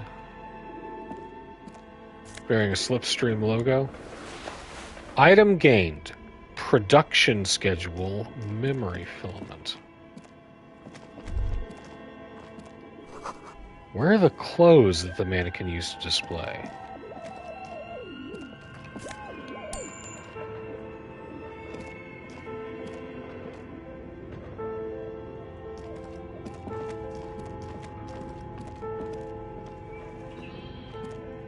Your flashlight slides over an old green chalkboard covered in scribbles, sketches, and schemes like some ancient cave mural. Some of the writing has faded with age, but you can still make out sections here and there. Photos. It's like a Gith Yankee with a beard. These lithe, pointy-eared creatures appear to be different types of Welkins. You make out autumnal candle Welkins, casting wax-based magic. Autumnal. Translucent Welkins, with organs shining under their skin. And even ether Welkins, hailing from the vast emptiness of sidereal space. Who are all those creatures? Fantasies of a tortured, feverish mind? One of the Welkins, towering among the rest, appears to be different, however. It's Vara Hamira, a high Welkin, his face white and scarred like nerds. This is clearly a Welkin supremacist. The note says, all non-Welkin races will be purged. The Haldor, the Tworg, the humans, and even headless men, all of them, purged. Imagine a world filled only with Welkin. Green Welkin. It's ominous. Welkin, and the High Welkin to rule them all. An inordinate amount of time has gone into drawing these little Welkin creatures. Who are these creatures? Who drew them? Are they real? Or one of them is a Welkin supremacist? Mm-hmm. Political commentary. That one has a great beard, too. Who are these creatures? Who drew them? This looks are like they real? concept art for a project. It's not really real. Why would anyone spend so much time Some on this? people really like building a world, I think. Even if it's just for a game. No, this has been educational. Just look at those details. So much effort. And for what? All gone. The photo collage depicts barren, icy landscapes wrapped in perpetual night. You see game development. permafrost and glacial landforms, dead trees grown in under the snow. Entire oceans have been frozen from shore to shore. There are pictures of settlements on dried-up riverbeds, abandoned in a storm. Animal corpses in the dark, carcasses and bones. Got dark? You see primitive oil rigs built into glaciers, boreal dvorg, yurts under the snow, great mammoth-like beasts of burden. Albeit dark and cold, this vision also feels cozy in its own way, like eggnog or morphine, a much-needed respite from our own world. We understand escapism. A pinned postcard reads, "The heat death scenario. A desperate fight for geothermal energy engulfs the world as Wirral becomes untethered from its sun, drifting through the universe." This is a monthly calendar from the year 50. Cryptic words like sprint, daily minimi, and GPI span the marker-drawn grid, the grand scheme of production and money. It looks a bit like an academic calendar, only much more brutal. Minimi stands for a mini-meeting, It's part of a bigger framework for managing work called RUN. Station 41 tried to implement it a few years ago, but failed.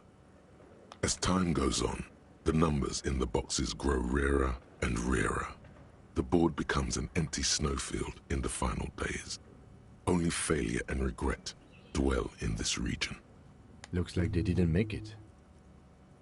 The lieutenant looks at the frigid ice field of nothingness. A note in the bottom left corner of the chalkboard says, "See the prod schedule filament for details."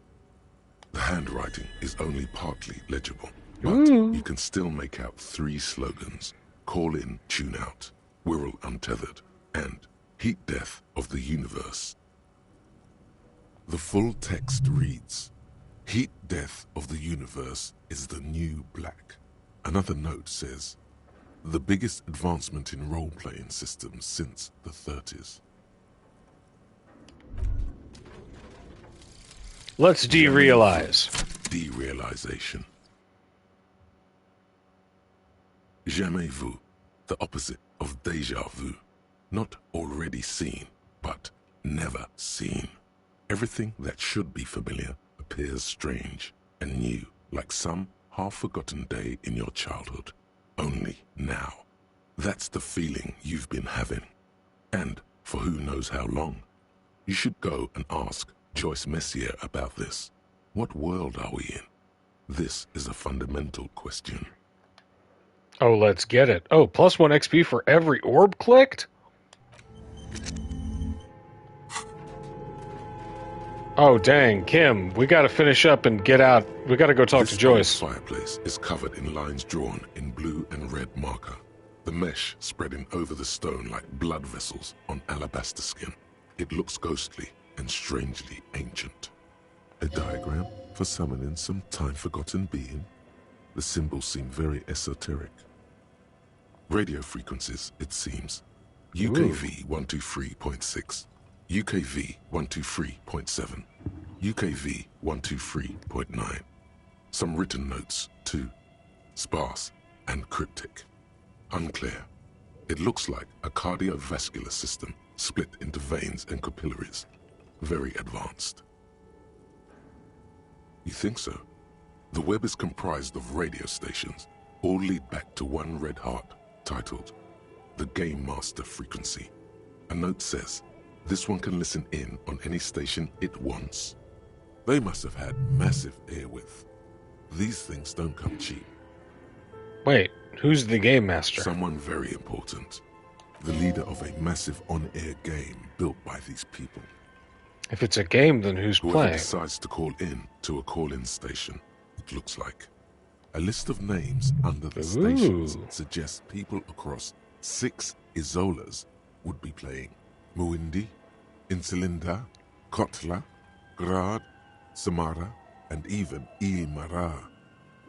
All of this is gone, left unrealized. There's no way a little basement studio working here could pull anything like this off. My God, it's as if the less money they had, the more ambitious their project became. The lieutenant leans closer, his finger tracking the maddening rhizome. Go, The cost of airwidth alone must have been huge. Why do you say that? I know doom when I see it. The company was running out of funding. He nods at the calendar on the chalkboard, wiping his marker-stained fingers clean. What else? Nothing. It's just lines on marble. An echo from times long gone. No one has used the fireplace in ages.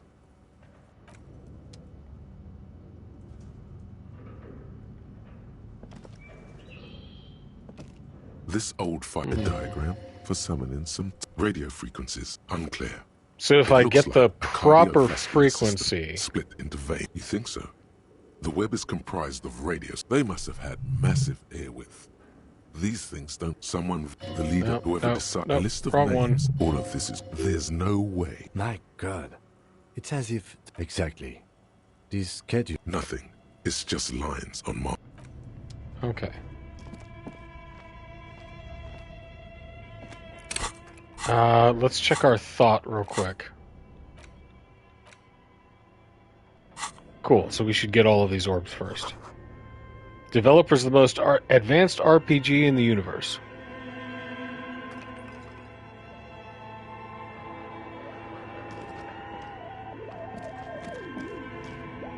This appears to be some kind of machine with a cube-shaped heart and a wired framework. The keyboard has a rectangular on-off button. A piece of paper still hangs from the printer. A radio computer. Just sitting here without anyone inside. He sounds surprised and a bit cautious. This is the Ream Civic radio computer, model RC5120, equipped with a Feld mainframe and a Ream-compatible printer. Do you think I should turn it on? We have one of these down at the station, but I never really learned how to use it. The machine lights up like some prehistoric animal stirring from its slumber, revealing fluorescent play and print keys on the keyboard. The hatch on the machine's central compartment is wide open. It's empty like a beehive without its brood. Some cables have been left dangling, disconnected. The filament you have would fit perfectly inside the compartment. Like a smooth drawer, the filament slides into place. On the keyboard, the play key starts blinking. A bar of fabric right above the keyboard starts producing a soft hum. The sound of static seeps through the machine's planar magnetic driver. Have you stirred the ghost of the doomed commercial area from its rest? Could this be its dismembered heart beginning to flutter? The static gets louder, slowly filling up the abandoned hall, until a voice speaks out, crackling and old, cutting into the air. Good evening, Fortress Accident en rue de Saint-Ghislaine. This is East Insulindian Repeater Station 1. Oh? Please repeat. Is this the production schedule? Why did you call me Fortress Accident? Fortress Accident is the company on whose name the terminal you are currently using has been registered to. Do you have any other information about this company? One moment. You hear her flip through a catalog before she reads out with studious care. Fortress Accident SCA produces revolutionary interactive call-in radio games. That's what the catalog says. And what's that, this interactive call-in radio game? Any other questions? You hear her ask, or the static drowns her response. Any other questions? What's the production schedule? You have inserted into the reader. I mean, the glowing thing I put inside? Yes. Is that the production schedule? Yes. Good. Please repeat the password. You should ask her for a hint. Password? I'm really bad at passwords. Can you give me a hint? No. A hint system is not part of the protocol for repeater stations. This is the police. Please open the thing. Protect the privacy of the filament holder, Fortress Accident. Without filing a warrant with Lintel, I cannot give you access to this filament. I'm afraid we are not doing that, unless we want to wait for a month. Now, can you please repeat the password? She sounds cold in the damp air. Is it my birthday? Still no. Oh, I don't know the password. I will register this login attempt. Don't worry. Passwords have a way of turning up, sooner or later. Oh God, I hope so. Fortress Accident. Is there anything else I can do for you today? What are you, a machine or are you alive? Yes, I am alive. I am 74 years old and my name is Yvonne. She repeats passwords. Programming people are all paranoid. Yvonne, my partner tells me that you're here because radio computer guys are all paranoid. Okay, but where are you? How did you know where I am? I work as a repeater at the East Insulindian Repeater Station. It's my job to know where you are, Fortress Accident. As for me, well, I am sitting in my cubicle, surrounded by a wall of radios. Doesn't it get lonely, sitting there all by herself? Doesn't it get lonely doing this job? Lonely? Why would it get lonely? I get to talk to people all day. That's why she does this. Now, please tell me if there's anything else I can do for Tres Accident. That's all for now. Thank you, and goodbye. Tiles on the cube are still smoldering, casting the framework in a soft glow. Fluorescent play and print keys shine on the keyboard. Nothing happens. The filament slides out of its glowing nest. Something's missing. There's no tape. Okay. Kim, my boy. What do you think is going on with that computer, chalkboard, and fireplace? It's just a failed business. The only question is, what the hell were they making? Yes, that is the question. Lieutenant takes a step back, steepling his hands. Like he's ready to lay out a fine theory, crafted together like a puzzle box. It looks like one of those popular pen and paper role-playing games. Only these people were trying to automate it, make it work on radio computers. Utter madness, he thinks, as a compliment.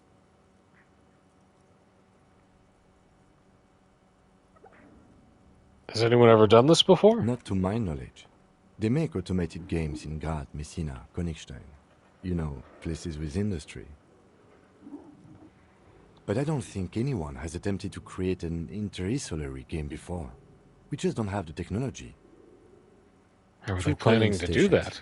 None of the players have to be physically present. Anyone in the world can participate in the game, as long as they have a two-way radio. Then there's the game master frequency that listens in on the smaller calling stations. I think that was supposed to coordinate the stories, functioning as a master of ceremonies of sorts. Coordinating so many games would take a whole switchboard of people, possibly divided into sub-frequencies. Ooh. Indeed, those Welkins are a dead giveaway. Role-playing people love that stuff. The world looks like a modified version of the We World board game, with hit death thrown in. What do you think happened to the company? They stopped filling out the schedule on the chalkboard. Indeed, it's ambitious and untethered from reality, but... This world is cold and lonely. This would keep it company. Let's finish it. It's too late for that, I'm afraid. He says, looking around the derelict room, the pipes howl and a rat crosses the floor. Okay, let's keep moving. Yeah, probably not the best time for us to get into game development.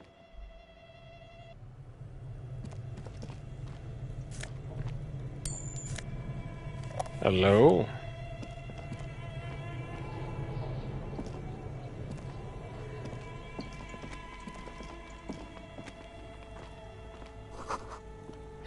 An ice cream maker, defrosted and unplugged.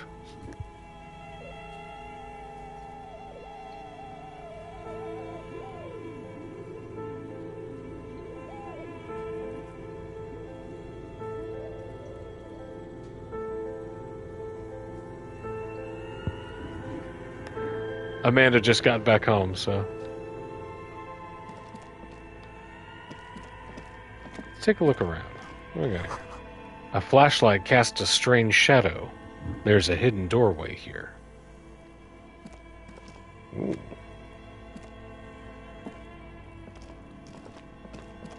Oh.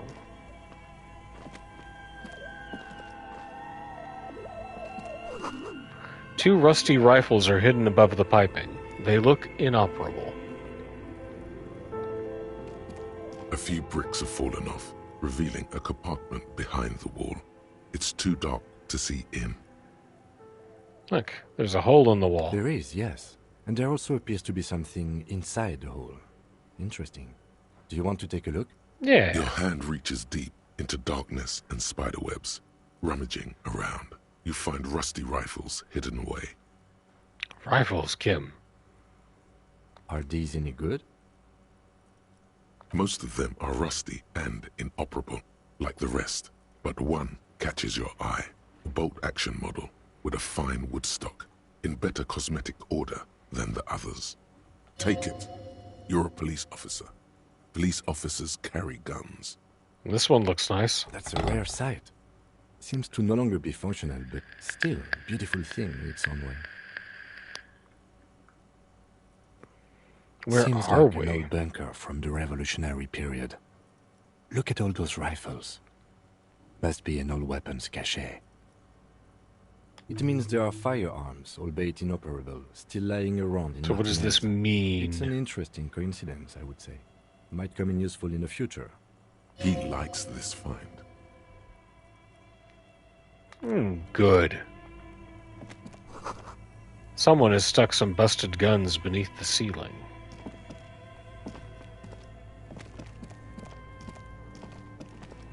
Alright, what was this thing back here?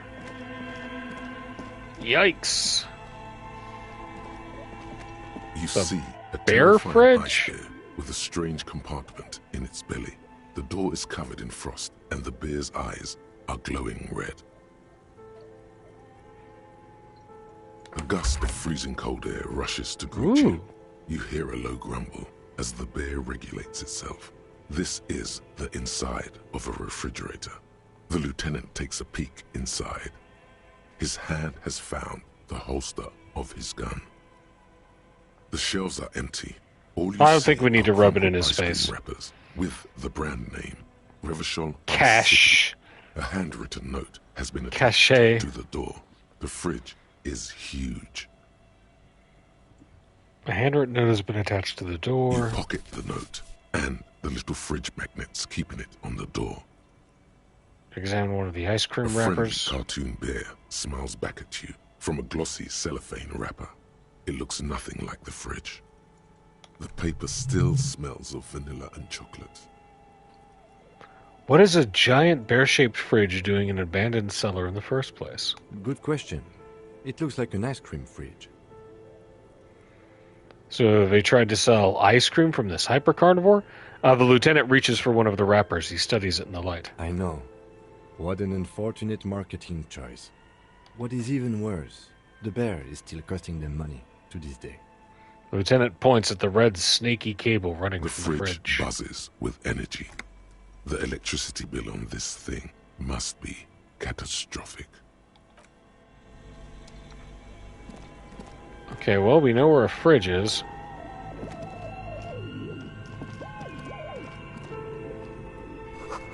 The wall collapsed. It's inaccessible now. A thick layer of coal dust covers the furnace, coloring it pitch black. Looks like this furnace has a face, and it's a face of agony. It's dark and grimy here. In the darkness, Let's look you can inside. hear chatter. It's coming from above.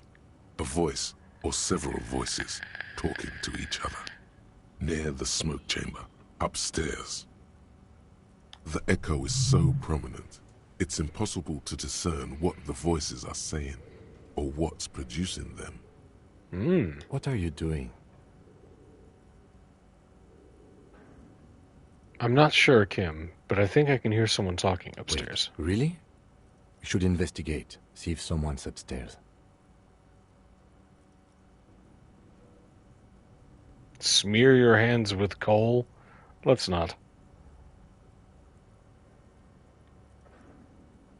Hello! Something breaks loose in you. A mighty bellow echoes throughout the chimney's depths. The chatter of tiny voices above suddenly cease. Then, Hello? you've awakened the entity. I summon the ghost of this doomed commercial area. Answer me, spirit. Hello, are you there? Speak to me. Hello? Did you say anything? I can't hear you. Please come upstairs. There's a safety curtain on the second floor. I'll open it. You hear a low rumble upstairs. The sound of a curtain being pulled aside. After you, Ooh. officer.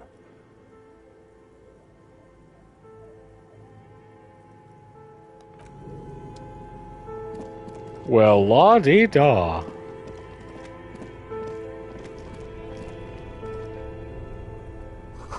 Frozen ice cream maker, but still running. Oh, good. I needed that Noza fed.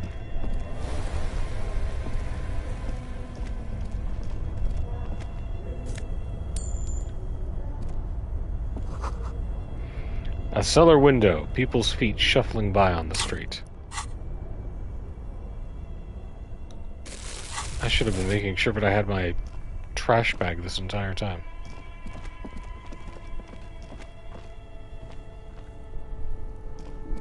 Two cables are plugged into the breaker box.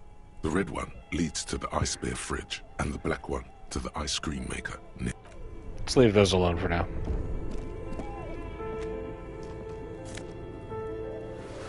Insane mesh tank top?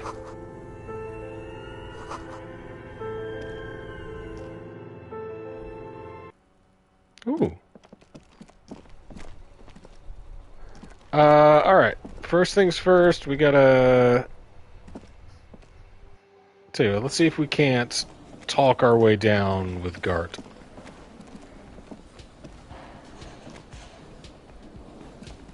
Can I help you? So about that money I owe. Got it. How much do I owe you again? A lot.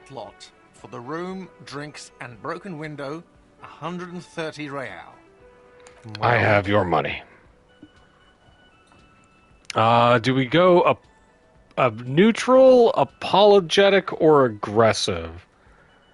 I do feel bad about being an asshole to this guy for quite some time. Great. Thank you, officer. That's all I wanted. Payment for services rendered. If you continue to stay here, I just ask that you please pay your nightly bill in advance starting tomorrow. He's not sorry about his behavior for your sake. Now that you have money, he really wants to make sure you're not angry with him. I'll unlock the electronic lock to your room. All the doors lock automatically at 9 p.m. Please pay for each night in advance starting tomorrow. 20 real per night. Ooh. I'll take a room here too. Of course. Always happy to have officers from the RCM as guests. Anything else I can do for you? Absolutely out. I'm gonna sing karaoke here, Gart. You wait and see, cafeteria manager. Absolutely in the question. First we find a sad banger. Then we sing this place to shit. Another thing. Great. I love those. There's a mysterious blue steel door in the back of the kitchen. That door, sure. There's nothing mysterious about it. It's just a door. Do you know what's behind it? Do you have... No, I don't have a key. I don't know how to get there. And I don't care either. It's not like I've been wondering about it for 10 years. It's just a frit warehouse, probably. Or some boring storage space with a bunch of old junk and dust. Oh, Gart. Dust. Gart. He's attempting to maintain an air of indifference. It's absolutely not convincing. I think you'd like to know what's Fine, back there. Okay, a little. But my job doesn't leave me time for wondering about one locked door in one of the cafeterias I manage. So I haven't opened it. I have cleaned the whole place 100 times over, though, after the animals. And I haven't found a key, so good luck with that. Saw a sign that said the mess hall is reserved for the Union? Yes, not the whole damn Union, thank God. Just the nastiest and loudest faction. They come here in the evenings. Dumb, unruly types. Think they're big shit. Customers. But they're good customers. They place big orders and always pay on time. He hates the Union, but grudgingly recognizes its power over him. So he's directing his frustration at you instead. Retaliate. It's a shame you've got to suck up to the Union to stay afloat. No. We should find out. We've been mean enough to this guy. Occupying the booth.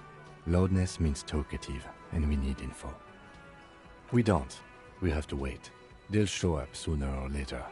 He looks Men toward the get booth. hungry, even men on strike. You glance at the clock on the wall behind the manager. Huh.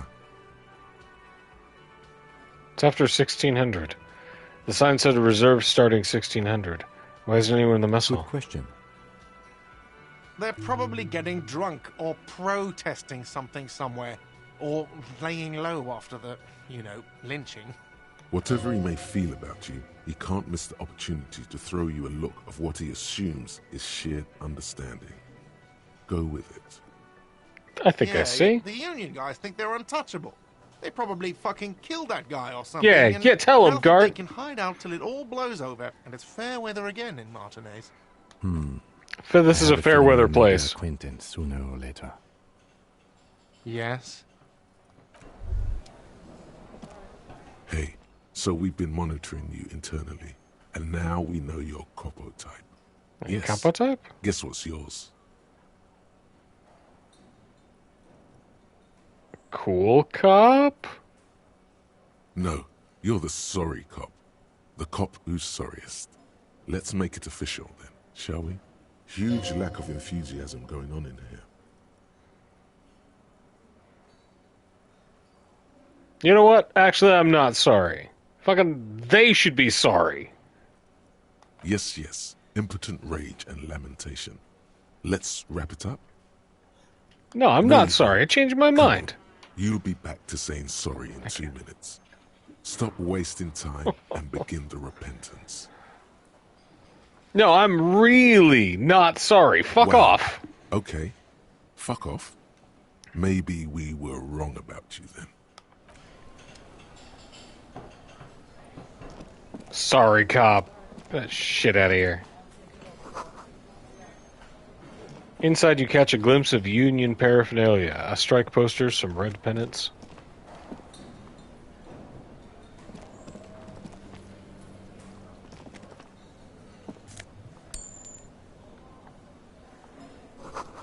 Photos of men in overalls toting guns and Union placards.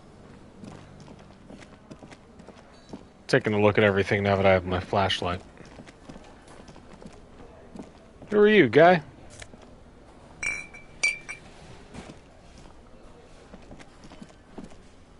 Okay, there's my bottles.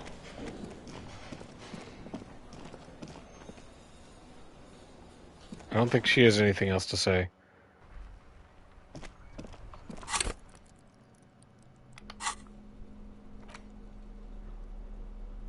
+1 drama from our tank top. Let's wear this until we've taken down Measurehead.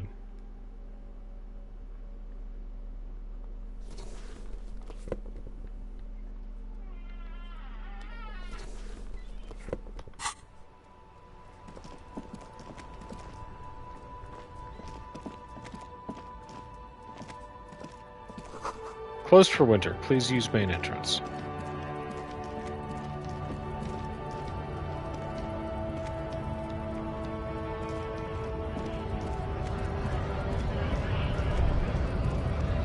Oh, what was this? Greater Revachol Industrial Harbor.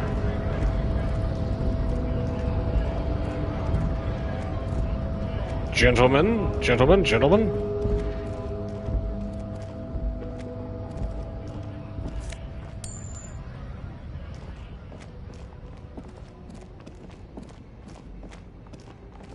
We need to talk to the lorry drivers, but I think we may need to come back in the morning to do that.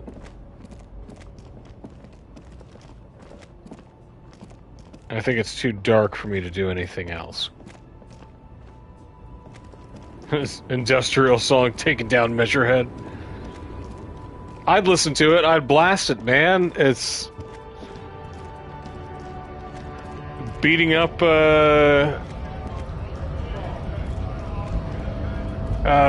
racists is morally acceptable. I guess getting past the man ain't that simple after all. So, what now? Measurehead thing didn't go well for me. Could you help me with that somehow? Busy surveying the situation. I'm sure you'll figure something out. You guys have all sorts of gadgets these days. Wiretapping, telescopic batons, futuristic circuit bending to infiltrate harbor machinery. Maybe you could even knock that ELYSIUM crane over using some remote controls. Or calling in tactical air support. You guys have air support, right? But we have air support? Why didn't you tell me? Because we don't. We don't have air support or any of those other things. Ooh, bummer. I get it. Hush hush about the secret technology. Something changes in his disposition. a merciful smile in the corner of his eye. All right, I may have some advice for I like you, how to deal Mañana. with Jean-Luc there, out of solidarity to the RCM. It's low in technology, however. Yes? First, don't fight him, obviously. Second, get him to share his theory by being subordinate. Admit your lack of expertise. Basically, grow him. That's how I do it. You're welcome. No. Maybe that would work. We'll have to see. Kuno told me you were supposed to know about the armor. The little boy had a good on his promise. Promise? To get me into trouble. To sick the pigs on me. Pardon the choice of words. Not mine. What happened? I was asked to look into that armor situation. Official Union probe, you know. Track it down, see who took it. Did you? At first I thought, why not? Maybe the pieces can feed the strike. Buy us a few more days under the sun, you know? I like it. He's a comrade. He gets so I it. went to this boy. He said he'll make me his prison bitch. He's got eyes everywhere, the cops in his pocket, and he's the king of Jamrock. Serves me right for doing menial footwork. I dropped that probe right then and there, and it still got me into trouble. One bad move is all it takes. Probe into the armor? What did you learn? I learned that people don't want to talk to a drunk Union man about some armor. What else? Not much. I like you, Technical Mañana. stuff mostly. That was the interesting part. What sort I of did some technical research stuff? into this armadura. Let's say I have friends at the library. I didn't get into the material science, just how it comes off. How does it come off? In parts. 4 in total. The helmet was the first to go. The kid says he tore it off and kicked it into the sea. I believe him. The boots were still on the guy last I saw. Too hard to remove. So, as I count, there are 2 parts missing. The gauntlets and the cuirass. Cuirass. This is where I left off. Too much hassle. More like a job for some militia. So, 4 pieces, helmet, cuirass, gauntlets, boots, no leggings? I'm ambitious. I'm gonna find all of it. All the pieces. All of it? There are junior officers out there, eager to prove themselves. I would leave some for them, and I would leave the boots to processing, but okay. Let's find all of it. And Mesqui's epic then, all across Martinez. Yeah. I hope it will be a real bonanza for you. So Kuno used us to what? Scare you? It's a minor nuisance. It's all good. I like you, No Mañana. problem. If you see that kid, thank him from Call Me Mañana. Thank him for showing me the way.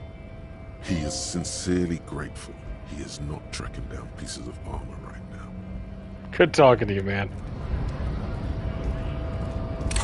Let's see. Was it physical instrument?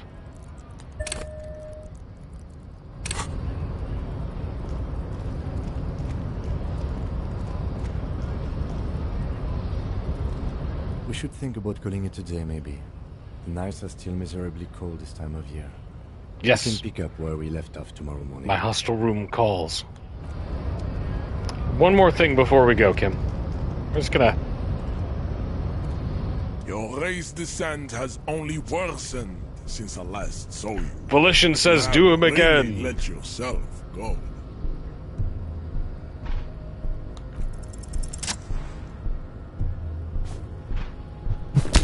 Yeah! Just like that, instinct took over. A solid strike straight into his throat, into the cartilage. You could swear you felt the soft palate break. The man is reeling, gasping for air. Time stands still around you.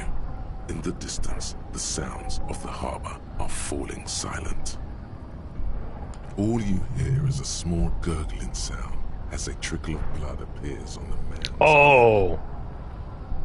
Wait, what should I do? Rip into him with a right hook or back up and perform a 360-degree flying spin kick?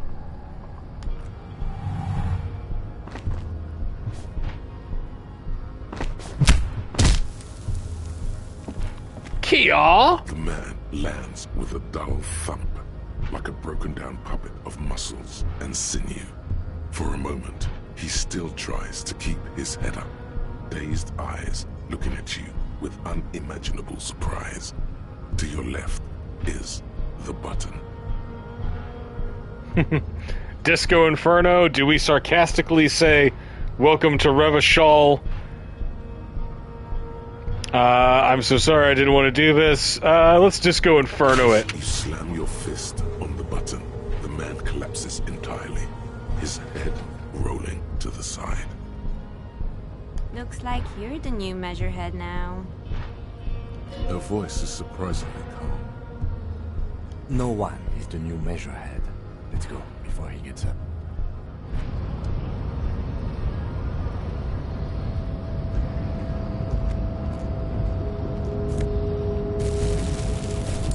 Ooh.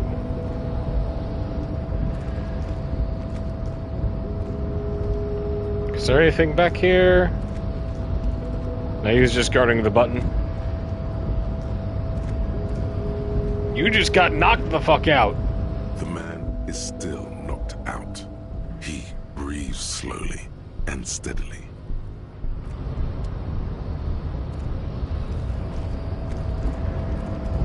I'll talk to you in the morning, Measurehead. Let's check this back out in the cold light of day. I think we've proven our dominance.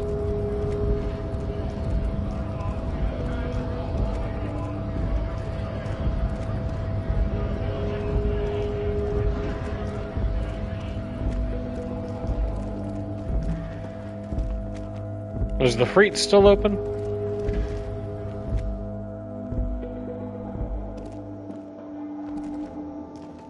Welcome to Frit. Feel free to look around or something. Everything is out on the shelves. What's that magazine she's reading? What magazine? She looks at the cover, boasting a colorful photo of two girls kissing. This is Pop Stars. It's got, like, famous people in it. It's not for sale. Looks like it also has something called Police de la Mode, featured on page 34. This speaks to you. I approve of this. Very futuristic, or... Forget about all. What's this Fashion Police feature? It's where they rate different outfits famous people wear. It's kind of funny. They're kind of mean. It's about who's the most stylish. Who's the numero uno guy in there right now, and does he look like this? So who's the most stylish there? Can't be anyone from here. Her lazy eyes scan up and down your body, assessing the situation. I don't think so. We are not the fashion police. We're the real police. I think I'm going to leave this teen alone for now. I'll investigate her later if I need. Your bottles clunk into the machine, and the money appears with a satisfying jingle. You're a richer man now. I'm halfway to making rent tomorrow. Got to see if we can find some way around that. Maybe get sponsorship or something.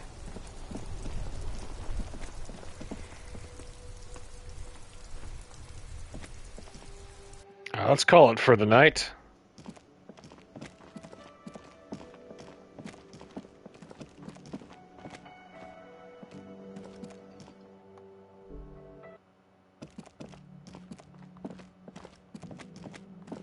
Is there anything else around here that I can pick up? No. This is the door to the room you redecorated. Good night, Lieutenant. Just a moment. We should talk about our progress on the investigation. Let's go out to the balcony. All right, let's do it.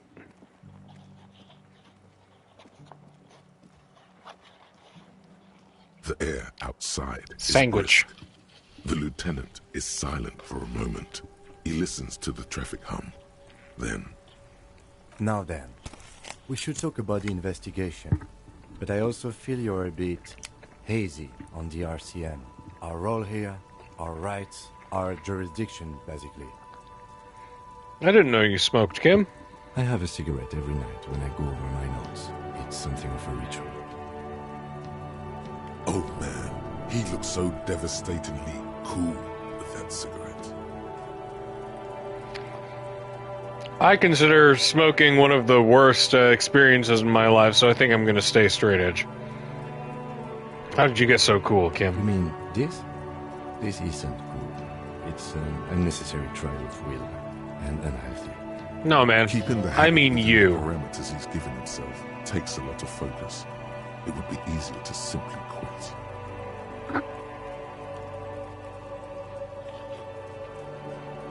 Yet, were he to quit, he would lose the cool factor. This man relishes his cool quite a bit, below it all. Yes, it's been a long and eventful day. How do you think it went? Well, we inspected the victim's body, so that's good. It was not easily approachable in that state, but we did it. I would say our initial inspection was very thorough, and we have solid leads to follow up. The body is still hanging from that tree, which is unfortunate. But we performed a thorough search of the premises of the crime scene. That's great. Though he wishes the body were out of the tree, he doesn't want you to feel too discouraged. Probably out of fear that you'll just give up and keep drinking.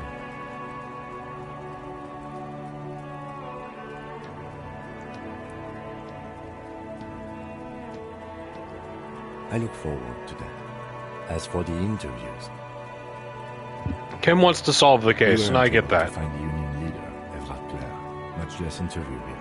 So that's on the to-do list for tomorrow. We tried to interview the White Pants rep, but she asked us to do something for her first. Fine, so be it. I have a feeling Joyce knows how dangerous the situation really is.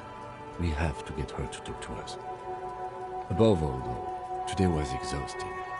What's with all the running? You run a lot. Is that a standard Precinct 41 practice? I don't know why I do the things I do, Lieutenant Kitsuragi. It's impressive, especially for a man your age. And in those hills. He nods thoughtfully, tapping his finger on his cigarette. Nice shoes, by the way. I like the green. Goes with the orange. He looks at your snakeskin shoes and smiles suddenly. So what are our powers exactly? The RCM. What can we do? Limited, actually. The power officers of the Revachol Citizens Militia exercise most frequently is imposing fines of up to 1,000 real for offenses, in accordance with an interdepartmental schedule. Wouldn't that be easy to abuse? Yes, although indirectly, as citizens can always request records from their local station. Officers of the RCM have been known to take bribes of less than the prescribed fine amount. It undermines trust in the RCM. So he doesn't approve. Okay, what else? We can arrest people, of course, but rather than bringing someone in directly, it's preferable to serve a station coarsely. It prevents confusion and overcrowding. You can't. Those who don't show up become fugitives, though, and have fewer legal rights when they are eventually caught. It's about power projection. Thus far, they seem to mostly show up. Summons versus arrests. Power calls you, you come. But power itself is a fragile trick of perception. If someone resists... As you may have gathered from the fact that we are expected to carry a record of our kills, like the one in your watermarks, we are permitted to use whatever force is necessary, and strongly admonished not to abuse that power. What happens to the people we convict? We don't convict. We arrest and send them to coalition government courts in Courant and La Delta. The prosecution works off our testimonies and records, which is why it's paramount to keep them. So if I kill someone while on duty... You have to supply compelling evidence for why it was necessary to use lethal force. In these cases, your partner is usually your witness. Not a good position to be in, by the way. Internal Affairs handles these cases thoroughly, by cross-examining you for inconsistencies.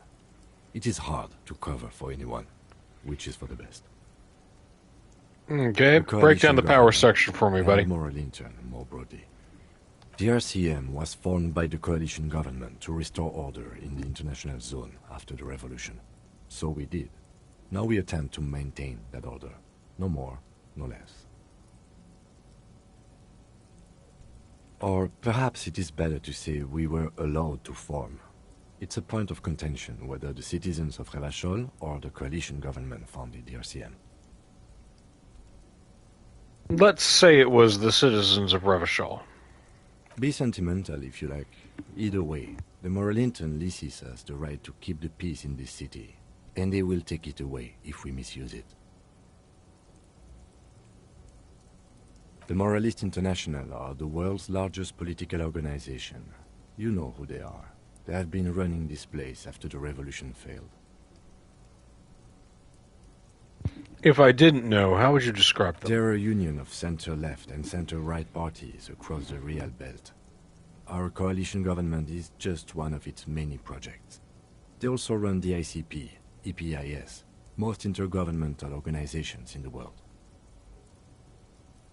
What's the thrust? What's the trick here? What do they believe in? They are Dolorians. They believe they continue the humanist project set forth by Her Innocence Dolores Day 4 centuries ago. Others say they are just technocrats. Dolores Day? Figure, the author of the modern age? You will have to look elsewhere for opinions. The subject of humanism is too abstract for me.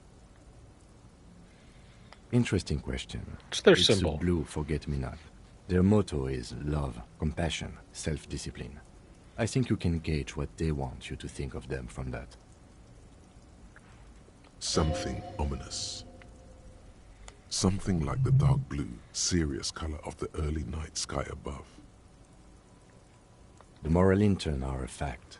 I try not to have opinions on facts until they change. And it doesn't look like that's about to happen. It is more than that. There's some kind of affection in him. You like the moral intern? Yes, I did, when I was younger. In my 20s, I considered myself a moralist. A blue forget-me-not, a piece of the sky. They're not all that bad. But the years have changed that. I don't know what I believe in now. No, I believe in the RCM. That's enough for me. I have an opinion on the moral intern. Things are bad out there. Point of a city, we need them here. They've done an awful job there. Have you seen this place? We are stooges of the world's biggest bourgeois organization protecting bourgeois rights. Immigrants, liberal kids. No. I'm not really into the right of the policing, but...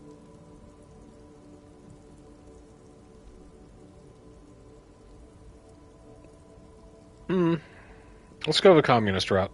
No. We are stooges of the world's biggest bourgeois organization, protecting the people of Revachol. That's the hand we were dealt. Without the MI, we would be common vigilantes. Yeah, vigilantes sounds Sadly, bad. It is what we already are to the people of Martinez. Most of them, at least, especially the Union. Vigilantes. I expect our job here to prove quite challenging. The dying lights of the city shimmer below. Slowly, like luminous clouds, they pass on his lenses. The lieutenant looks at his slim cigarette, contemplating the next drag. This soldier is the highlight of the day for me, he thinks. This little stick right here. An aerostatic passes overhead, the whiskers of its floodlights on the ground below. Kitsuragi's glasses light up as he looks to the sky. This game is beautiful. They really don't like us here. And the mouth on that kid, Kuno. It's different in land, in Jamrock, in the GRIH. He pulls on the cigarette. Why are they like this? It's our fault for leaving this place to the dogs, to the Union, to the company, not daring to come here more often. This place has fallen between the cracks, the jurisdictions of our two precincts. And in Jamrock and the GRIH? We run this city. West of the river is RCM land. He looks at the dark silhouette of the equestrian monument, cutting into the night sky.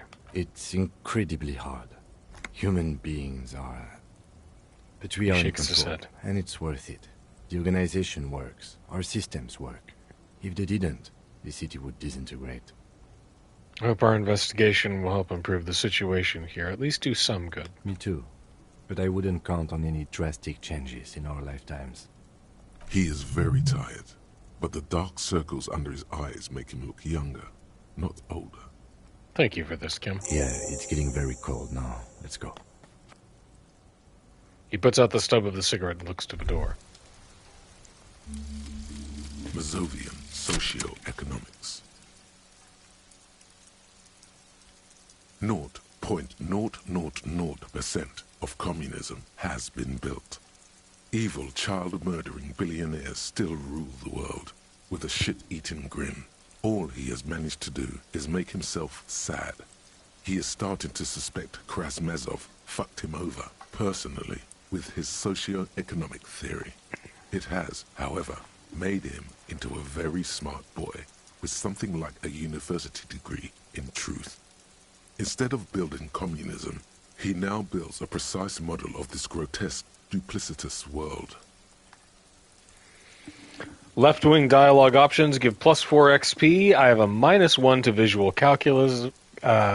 calculus, reaction everywhere, and a -1 to downtrodden inva communist. -1 to my authority. So that gives me negatives. But the more... I think I'm going to be doing quite a few left-wing thoughts, so... What can you do, huh?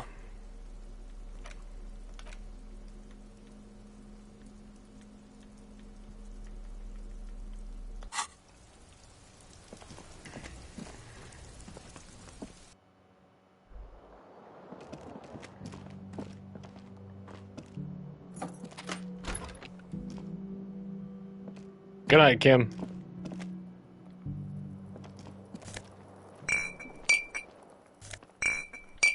Oh, so many bottles.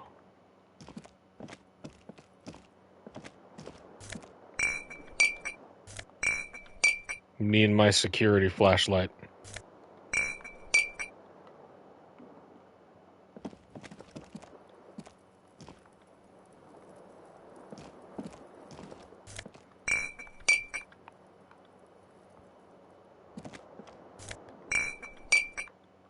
At least try and clean up after myself a little bit.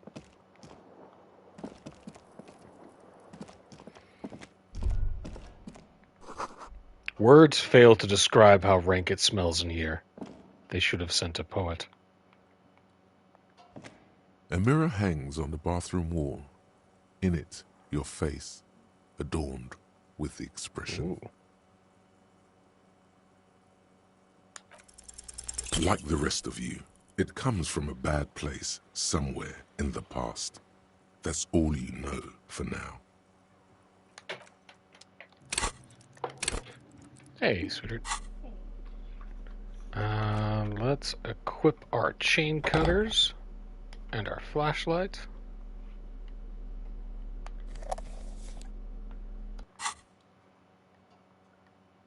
A mirror hangs on the bathroom wall.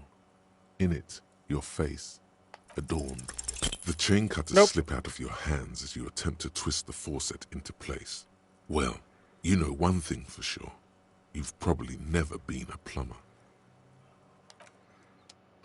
Failure after failure. Alright, let's do some interacting. Oh, here we go. Let's interact with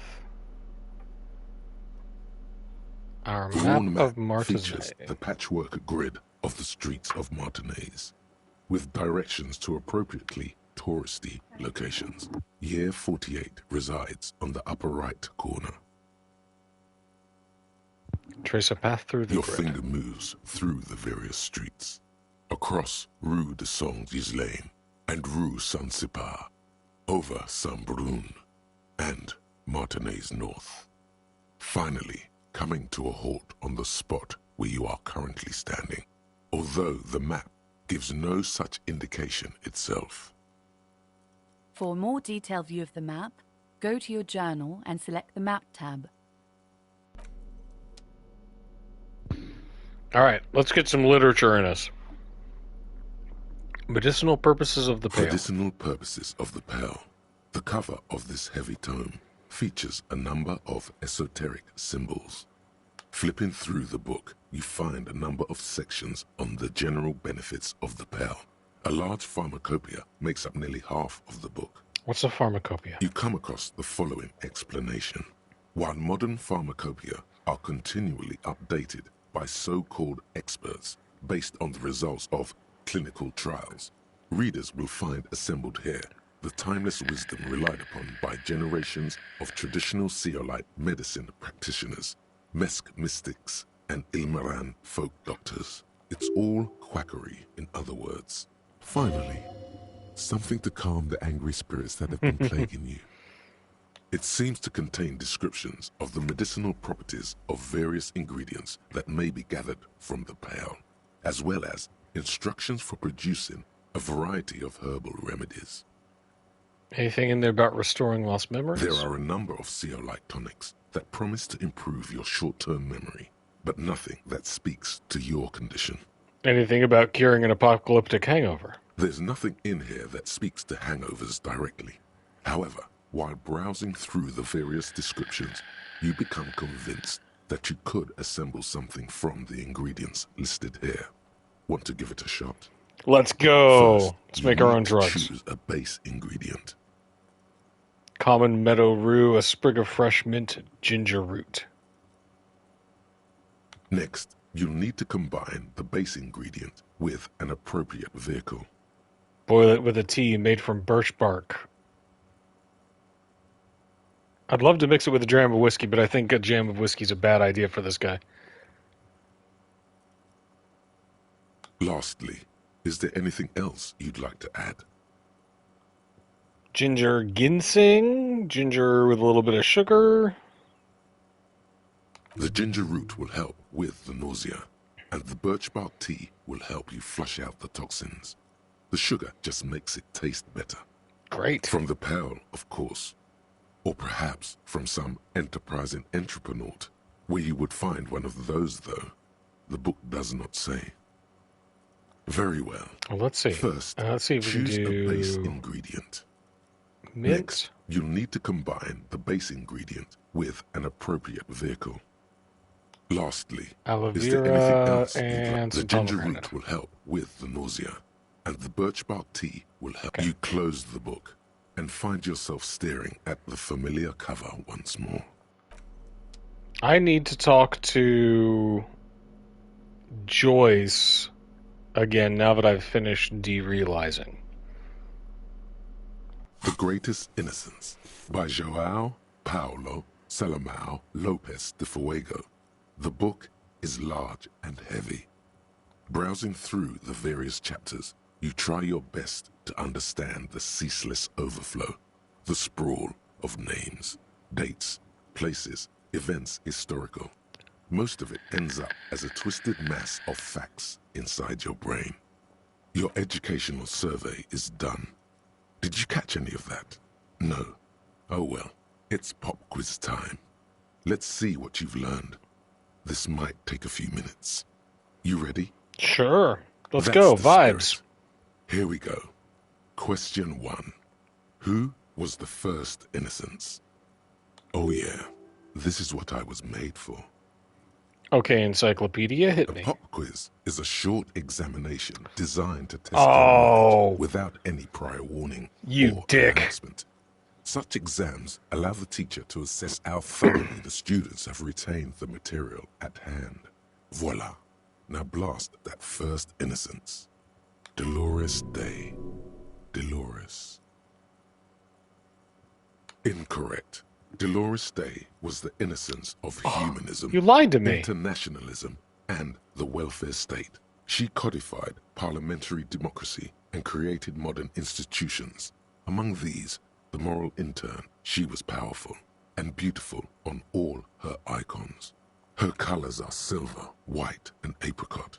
And when you think her name, Dolores, stomach acid rises to the back of your throat, and it hurts. Ooh, You is see a fresh Dolores silver, my... a wreath, an airport bag, Yeah. and blonde hair. You don't know why. Another choice, perhaps? Steer clear of this one. There's something terrible about this one. A strange sensation of loss. When she left the earth, the dust, and the ice, and the humans. That is unimportant to the quiz. Stop thinking about this. Ouch. I hurt my brain. Yes, the quiz is impersonal. No need to rouse sensations in yourself at the mention of Dolores Day. Who was the first innocence? It wasn't Let's try the Dolores Day. Paracarnassian. Correct. Nothing Ooh, much we is did it. known about him. It's not even clear that he was a he, but Franco Negro presumed as such and called him Pius. He's depicted as a young man with molten gold pouring out of his mouth. Terrifying. All he spoke was gold. It's said he invented God and equality of men before God. He also introduced the gold standard as a way for measuring people's love for Aurum. As the first innocence, he declared that there should be more of those like him. It is presumed his disciples were the beginning of the Holy Party, the founding party. Question 2. Who was the strongest innocence? Easy. Everybody knows the answer to this. You, me, anybody. An innocence is the highest category of historical personage in the world. A literal personification of history. Ooh. Traditionally, an innocence, when anointed, assumes supreme rule over the Occident or the known world in general. At least, the parts that matter. Yes, interesting, but I thought you could be the answer to the question. I can do better. Okay, so commonly, an innocence does not enforce his or her power through military power. This is seen as unnecessary. The innocence wins because an innocence can't help but win, for their deeds are inevitabilities. Did this help? Not really. Damn. Dolores. I don't trust it. Correct. Named the innocence of militarism, he codified hereditary rule, but at the same time, so he established the kingdom and established the Inter-Isolari Real as the global reserve currency. He also established the concept of the nation. Franco Negro attempted to solve the rising tensions between the aristocracy and bourgeoisie by building a unified society in which every man has a place and a mission, but at the same time may rise to nobility provided on the strength of his virtue. No, I don't like the hierarchy. Question 3. Who was the false innocence? Got it under control. No problem. Solid on this one. It's widespread historical information. Stepan the Despicable? That's bait. Kedra Erno Pasternak. Correct. There have been a number of got it. false innocences. Some assumed to have innocentic qualities. Some who just thought so themselves. Occasionally, they have the support of a faction inside the a false pope. Got it. And accusations of foul play have arisen.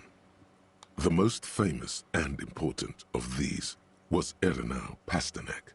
He was into torture, despotism, hymns, cannons, and world conquest, but got defeated and humiliated by Stepan the Despicable of Kedra. Final stretch. You've come so far. Let's go. And learned so much. This is the most important one. Question 4.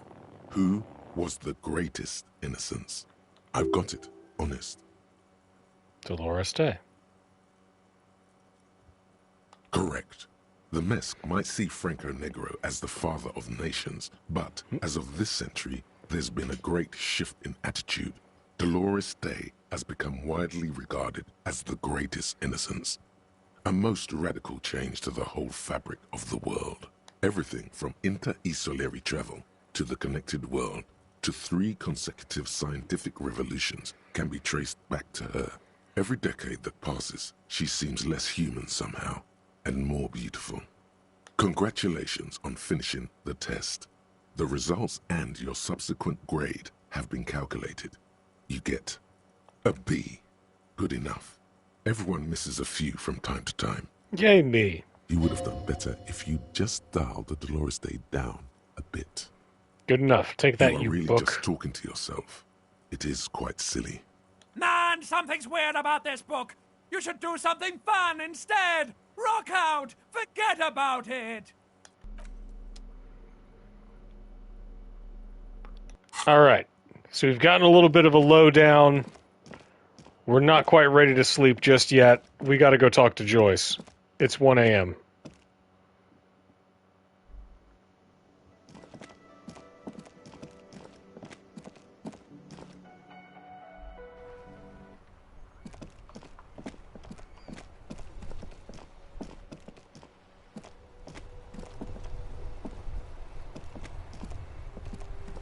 This Postlavantorie mail collection box has been heavily vandalized with graffito. A closer inspection reveals 2 bullet holes in the front. A faint sticker on the side reads, RCM Emergencies Desk number 8102, with a slogan, Mankind, be vigilant. Good box. The box seems happy. Eat shit pig, fucked by the coon, and St. G with a crown have been scribbled on it. Jenny is a whore, and best set mailbox also. Been there, Post-Leventier mail collection box. Been the there. mail collection box seems cathartic, thankful even. So do you. You shudder. Then you swallow. Bonding with inanimate objects is my jam. Alright, let's take a quick gander here.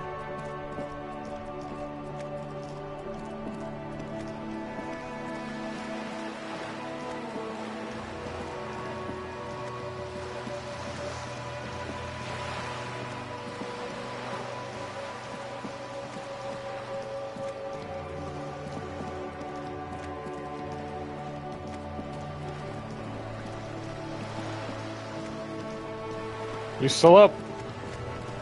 Oh, good. You're back. Good. What can I help you with at this late hour?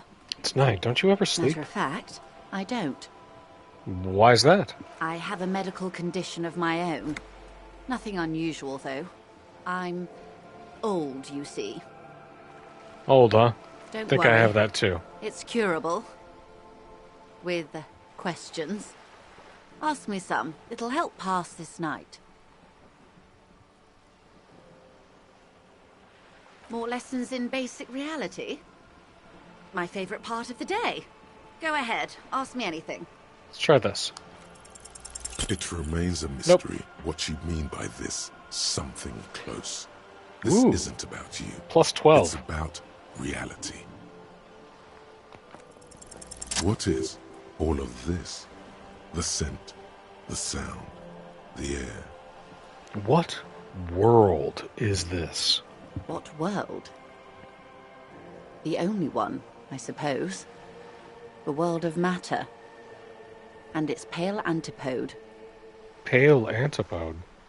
The fading pearls of her eyes look out to the sea. The camera of her mind glides over the surface of the water.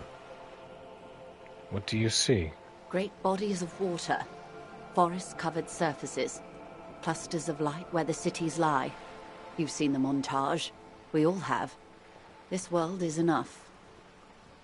There is a term of endearment they coined for it, in the DeLorean century, when humanity was high on this world, discovering more and more of it, these archipelagos included. Elysium. Elysium. The world needs a term of endearment. Wait, is this the one with the evil apes? It does. There are those who would call it hell. A term hell? of hatred that originates, like many such things, with the Mesk petro-fascists. I don't feel like I've got the whole picture yet. Oh, you want a picture of the world? There is no complete set yet, dear. They're having some trouble reaching orbit. How Great come? things are difficult to achieve. For now, we're viewing the world from the inside, sideways.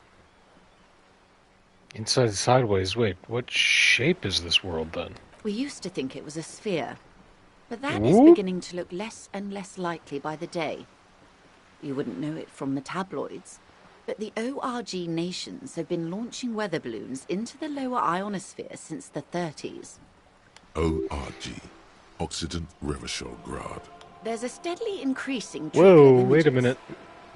Between the big three scientific contributors, they're piecing together a dark grey corona. Yes. Pale covers 72% of the surface. There are grey flares and prominences, even arcs above entire isolas.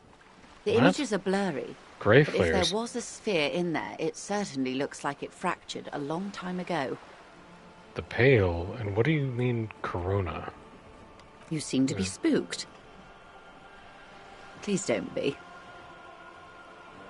They say there is a rarefied envelope of matter surrounding the darkened disk of our planet. That is, if we are still living on a planet. Or, to speak more plainly, imagine vast swathes of land disrupted by nothingness. I am sorry, dear. It must sound quite terrifying through the acute encephalopathy. Even scientific positivism isn't entirely convinced about what we're dealing with here. But this is one of the greatest questions of our time. Maybe when they get the complete set together, it will jolt us out of our rut, bring us together, however naive it may sound. Fractured Corona doesn't feel like it's going to bring anyone together. You have misimagined it. I don't have the power to convey to you the effect and geometry of the images that depict our world from below low orbit. It's like the crowning of the world. It's insane. Very disco. You'd love it. I don't care about disco. I only care about the commune. Everyone finds something worth holding on to in this world, however wasted its opportunities. Suddenly, okay, but what's you're the conscious pale? of yourself standing there, on whatever this all is. Your arms hang down by your sides. The pale is not, technically speaking, part of reality. It is the opposite of reality. Okay, but what is it? A definition. The pale is the most dominant geological feature of the world, Detective. The separative tissue between the islas. It is the inter-islary mass.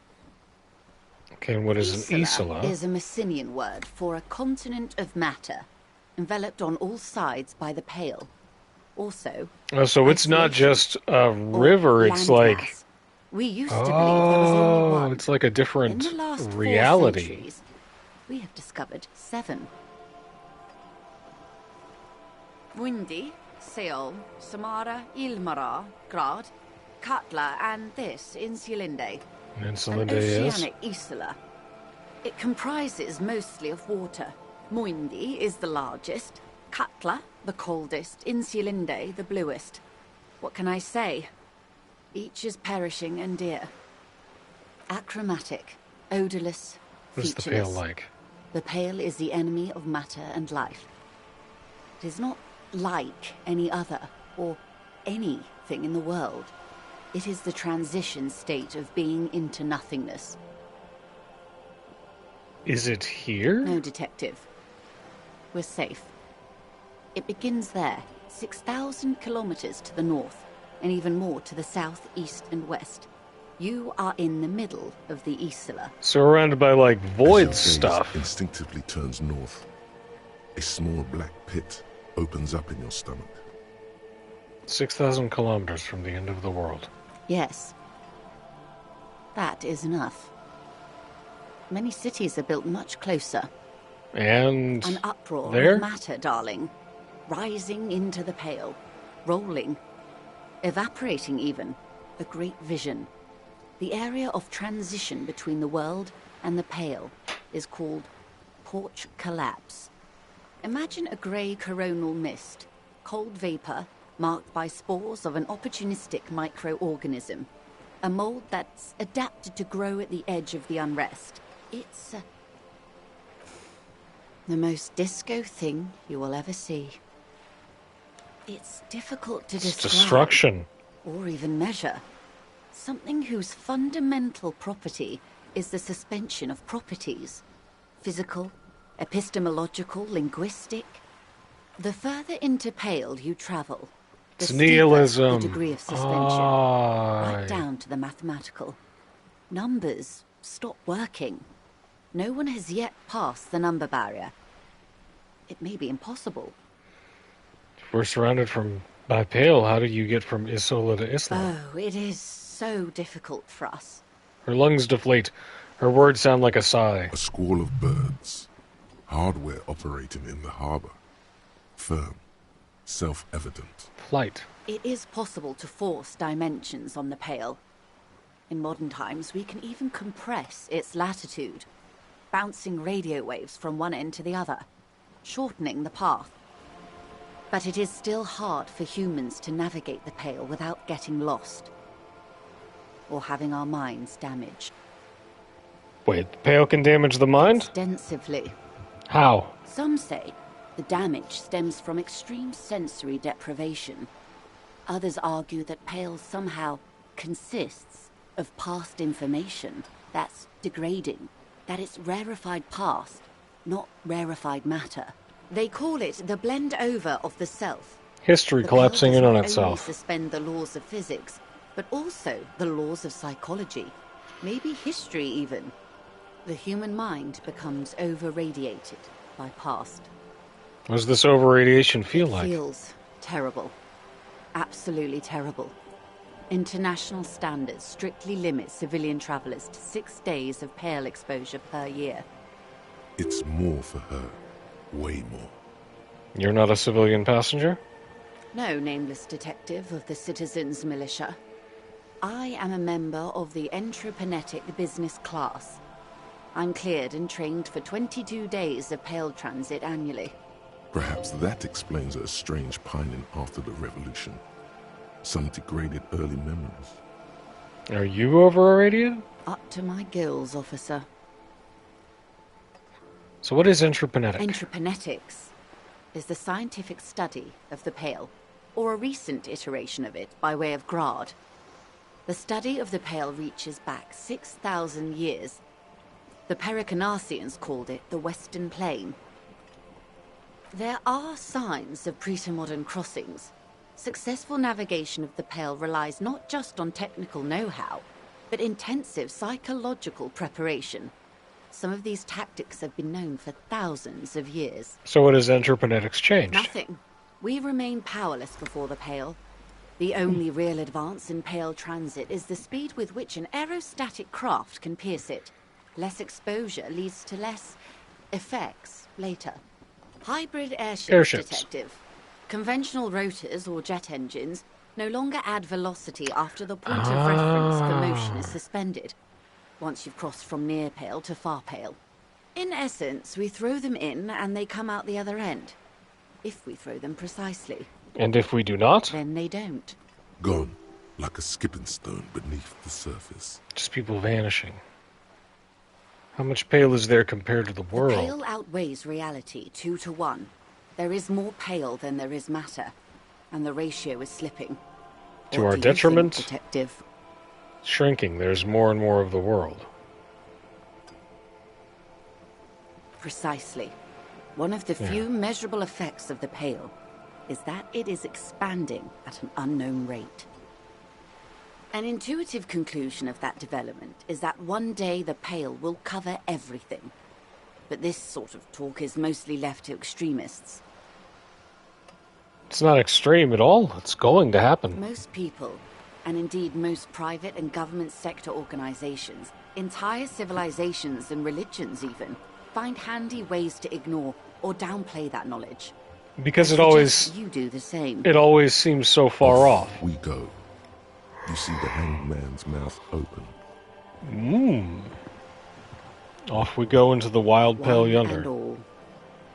They say Pale is death, but for the universe. Why should we just leave, and the world get left behind? Yes, sweet reality. But before we do, tell me, detective, is this the first time you're hearing this? Do you really not remember anything? I'm getting a sense of who I am, but no, I didn't know this. Beyond curious. Tell me, what do you think of the Pale?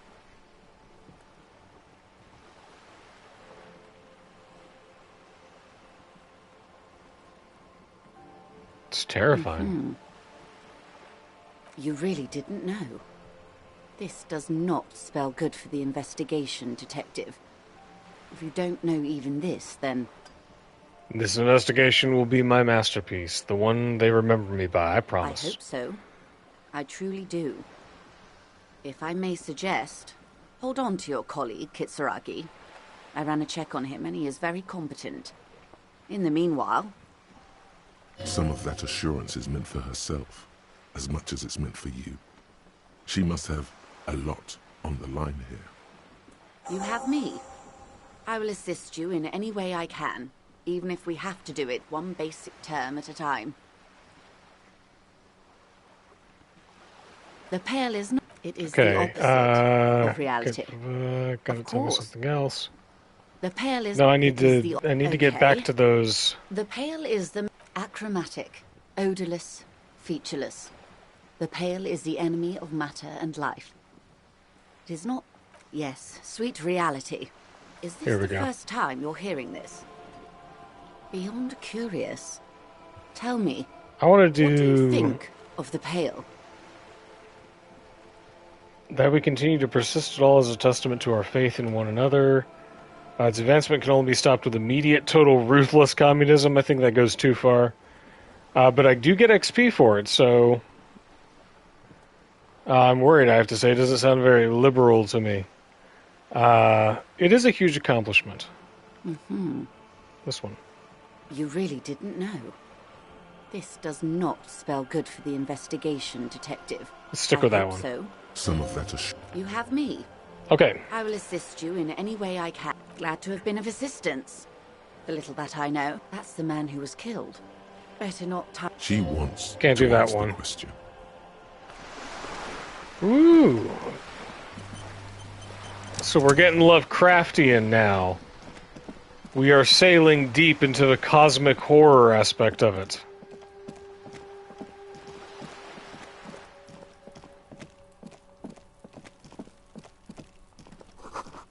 Garden hose. This won't be of use till the spring melts.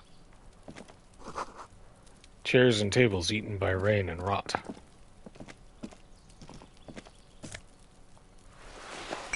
An orange bum hat and some Nosafed.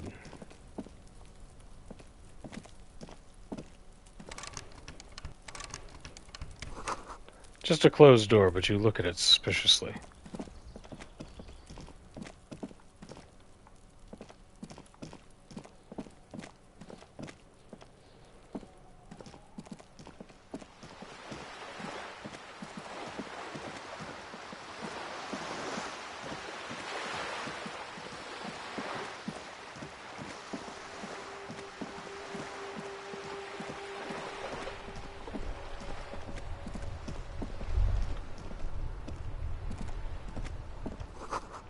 Tire tracks leading onto the roof. The slush and rain has almost washed it off.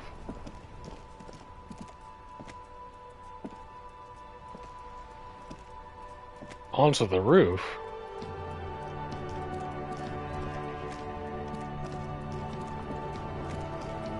Oh yeah, I think I drove my car off this.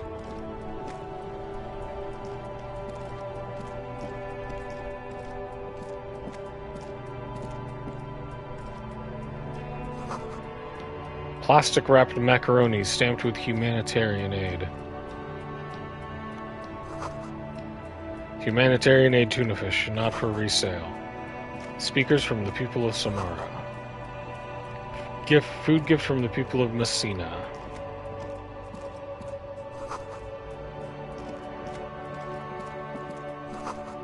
Helpline to the company who controls the drawbridge. Hot air rises up from the sewer, sour, acidic, and strangely comforting.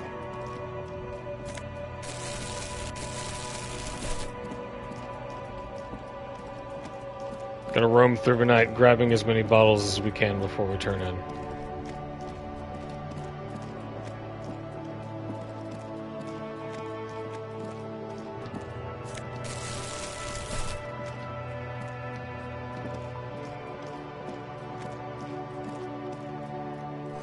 Butter sign down!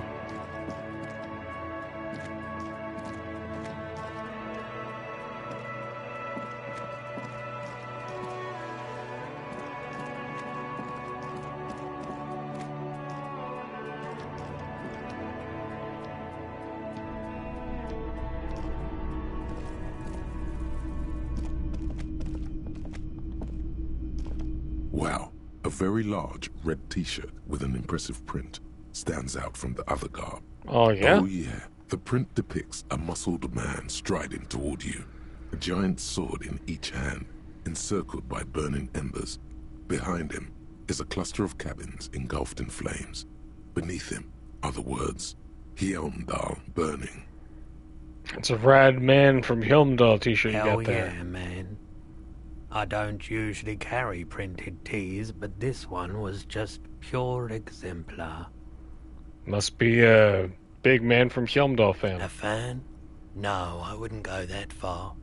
But I do think the Hjelmdalaman saga is an integral part of our shared reality. Most people don't think that the man from Hjelmdal really existed, but they're wrong. What do you mean he was real? I mean, even if the man from Hjelmdal didn't exist before the adventure novels, the stories have made it so that he has. It's simple, really. I'm with you, man. Reality has a way of bending back in on itself. Exactly. Cause and effect work in both directions. Besides, I've been to Kotla, though not quite as far north as the Hjelmdal, and watched northern lights travel across the sky. Very unique, energetic tides there. Very, very unique energies indeed. Geomagnetic ley lines, one might even say. Smells like worn cotton, and a little old sweat there. Worn cotton with a side of flea market or trash bin. Sniffing is okay, but please don't try anything on. You're not imagining it. Photon emissions? What is he talking about? 2 real. Sounds like a good deal, though I wouldn't really know. Oh, it is. Well, couldn't you just give it to me for free then? Why? Because I'm a broke cop without a cent to my name, or I could repay you in some other way? I sympathize, I do. But this is a for-profit enterprise. +1 physical instrument and +1 shivers, but -2 authority. I don't need to wear a fascist Superman shirt, I'm good.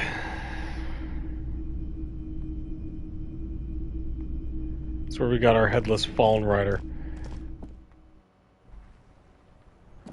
Okay, so reality or anti-reality is encroaching 6,000 meters to the north, or 6,000 kilometers north.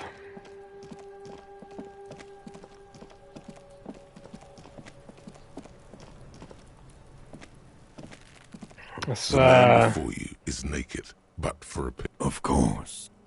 You have questions, don't you? The power of your imagination. Do I remind you of someone? A child born with Muller's disease, harlequinism, grown up miraculously.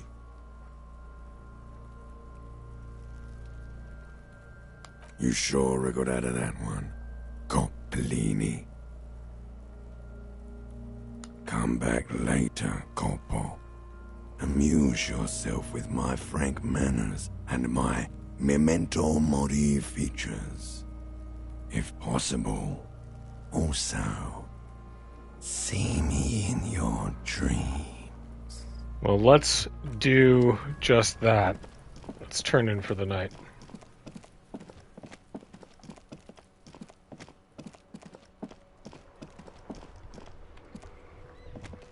I think it has been a productive end to the first day.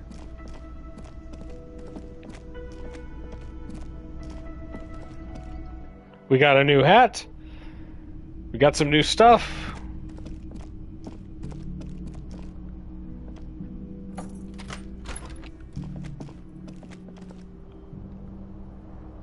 The fan stands still.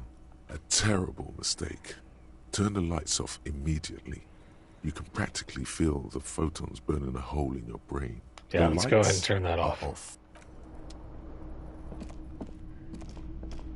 A mirror hangs on the bathroom Those wall. are all locked. In it. Let's go on ahead and call it for the evening. The bed is cold and not particularly inviting, but it's yours. The sheets look awful. The option to go to sleep becomes available every night after 9 p.m. Let's do it. The sheets feel at once coarse and clammy against your skin. The bed sags beneath your weight as you stretch out and finally close your eyes. And then sleep. And then sleep doesn't come. Why? Maybe it's the bed's fault. Its Check the pillow. synthetic filling has separated into hard lumps. The pillowcase smells oddly. Smells of alcohol and sweat and grease. It barely covers your toes, stretching over your soft belly. This is your body here, intimate and warm, breathing. Under your thrumming eyelids, you see a dizzying array of colors. You won't get off this carousel quite so easily. Uh-oh.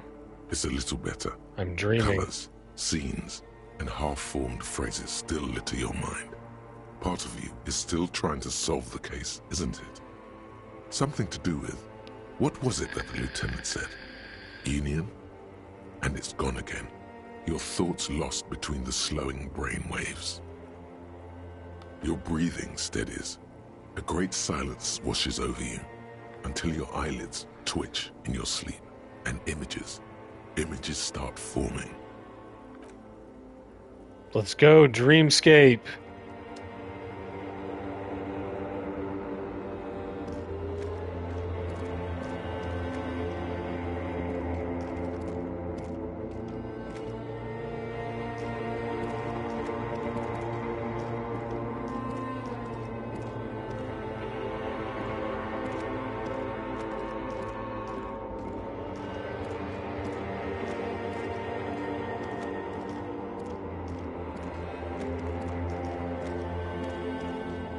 Ooh, that's wild.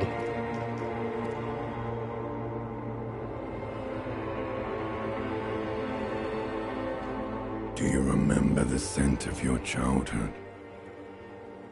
What is this? I remember nothing. I was born in a hospital where people usually go to die.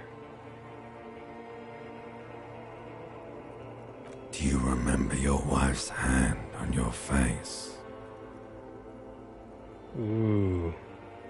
Do you remember the warmth of her thighs, between her legs and in her mouth? I'm lonely, huh? That's right, funky baby. And you just stood there. One hand on the bottle and the other on your dick. Watching her go. Let it all be dragged away from you. Tell me, where are your friends? Human beings have friends, Harry boy. I've got a name. Where the hell are yours?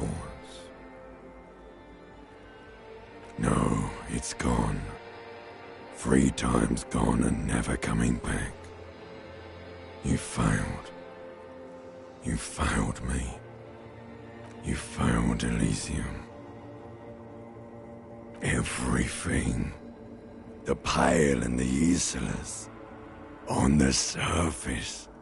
Wow. The outer This game's incredible. magnetosphere. Burning, furious truth. 8,000 years of written history. You really dropped the ball, Harry. 4.6 billion people. And you failed every single one of them. You really fucked up. No, Harry.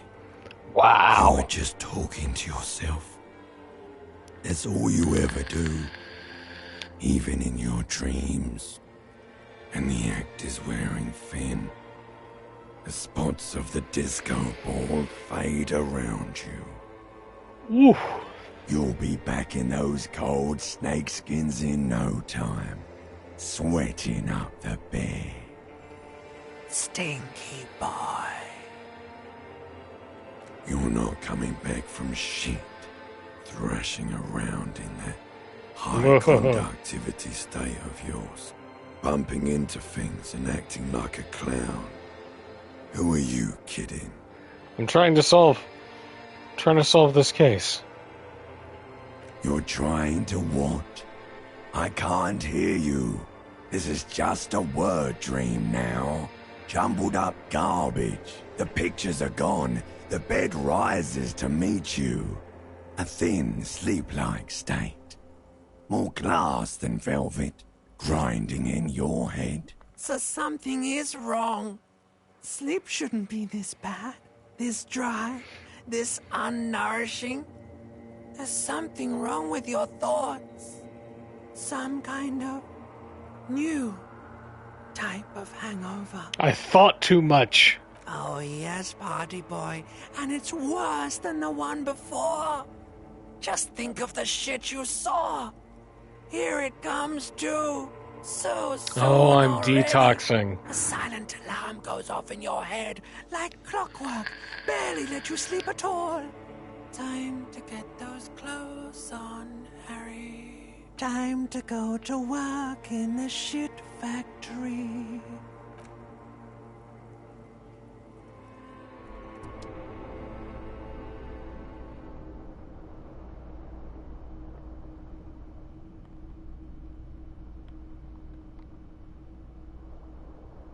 A good night's sleep, I suppose. Good going, buddy. What the hell was that? Oh, just a dream. You have ones like that all the time. You feel even worse this morning than you did last night. The hell is going on with me? Why are you so tired? Too tired and down to even think? It is worrying, isn't it? Why is it's this just happening? that your heart has finally pumped all the speed out of your system, Buster. Time to get some more. Don't do that. Stay strong. The hangover will wear off. You don't need to keep doing this to yourself. I'm not going to go looking for speed. Are you sure? Ready to live as this pathetic shell of yourself for days? Basically, a week. Let's be honest, 2 weeks. Maybe 3. You won't make it. Half the town will be dead by then. You will be fired. That's a lie. I can do this without the speed. Half the town won't be dead. Suit yourself. Slow, sad shell man. See how you do without your spark. Straight edge.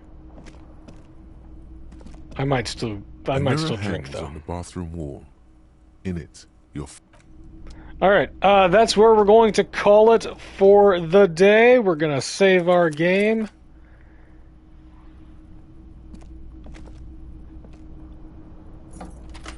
And we're just going to go meet Kim. And then we're going to try and hit it again tomorrow.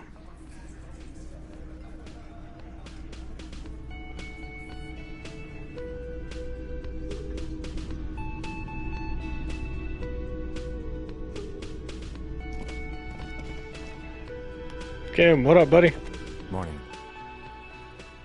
Looks like we can get to work at once. The Union mess hall turned up. Points to the mess hall doors. We should talk to them. These are the men that Gart told us about yesterday? I completely forgot. Sorry, I had a rough night's sleep. It's them by the looks of it. Loud and nasty, just like the manager said. One loose thread less to worry about. And one big problem to replace it. So what do you mean by rowdy? Ungovernable. Martinez isn't exactly enthusiastic about the RCM being here. They prefer to be policed by the Union. These men here, men who drink beer for breakfast, there's talk of an armed wing of the Union called the Hardy Boys, who are responsible for state policing. I think it's them. So this is the local group of thugs? That would just escalate Calling tensions. reinforcements? No captain would sign off on it. Solving one murder isn't worth a conflict between the RCM and the Debarders Union. Debarders are the even dock the workers. death of 2 detectives might not warrant an all-out war. So let's keep a cool head, okay? So, can we Everything avoid points talking the to him Dock yet? Workers Union. The belt used for hanging him, tracks in the mud, the circumstances in Martinez, my preliminary information, which may, of course, all be wrong. But we still need to talk to them, and it won't be easy. Let's roll. One more thing before we do. We don't have to talk to them immediately. We can walk right past them, continue with our business. Good. A power move. Purposefully concentrate on something else first. Yeah. Yeah, streetwise. Zoom right past. Do it on your own terms. But Aren't you curious to know what they have to say about the murder? They're in no hurry to leave. They think they own the place. Anyway, I leave that choice to you. Whatever you decide is fine by me. Good man, Kim. Just a moment. The old woman turns back to the cafeteria manager. She's agitated, judging from the way she keeps pulling at the frayed edge of her blanket. And there's no public phones nearby? The closest phone booth is down the coast. Sorry for the inconvenience, ma'am. It's fine, I understand. Thank you anyway. She turns back to you with a weary smile. See you again, dear. The lady is distressed. Perhaps something more upbeat might cheer her up. Good day, ma'am. Everything all right? Well, let's give her the howdy. Don't trouble yourself about me, sweetie. I was just hoping to make a call, but the Whirling's phone line isn't working. A faint smile tells you she appreciates the effort, but at the moment her mind is on more serious matters. The union office probably has a phone, but I can't really get there. Or to the phone booth down the coast. And Gary's phone is dead too. Why'd you need to use the phone? The young woman who's house-sitting for us know that we may be delayed. Morel, my husband, and our friend Gary were supposed to get back by Monday night, but they're still missing, and I haven't heard from them. I was also hoping she'd heard from Morel. Okay, I'll bite. Has your husband gone missing before? This isn't like him at all. He always plans his expeditions so carefully, but you have more important things to worry about. What is this expedition? Work, sweetie. Morel is a highly trained Let's get into scientist. cryptozoology. He and his assistant Gary are studying an extremely rare species of insect. I'm in. But they should have returned by now. They were just going down the coast across the water lock to set a few traps. He said they'd be back on Monday. What could be keeping them? The water lock. That was broken. Could this be it? The water lock to the other side of the coast is broken. They're probably just stuck over there. What happened to the water lock? Probably just some technical Well, problem. whatever the cause, I'm thankful. To both of you. You've spared me another sleepless night. You're welcome, ma'am. I hate to ask, but if your investigation takes you to the other side of the coast, please do keep an eye out for my husband. This will surely lead to a cryptozoological mystery with that extremely rare insect. Let's go. And if you see him, let him know Lena is waiting for him here at the Whirling. He gets so tangled up in his work that he may not know the water lock's been repaired. And it's cold out there. Oh, you're such a dear. Thank you, sweetie. Tell me more about Moral. I'm not sure where to begin. What does he look like? Well, his expression is slightly grumpy, but his eyes are always bright and curious, like a small boy's.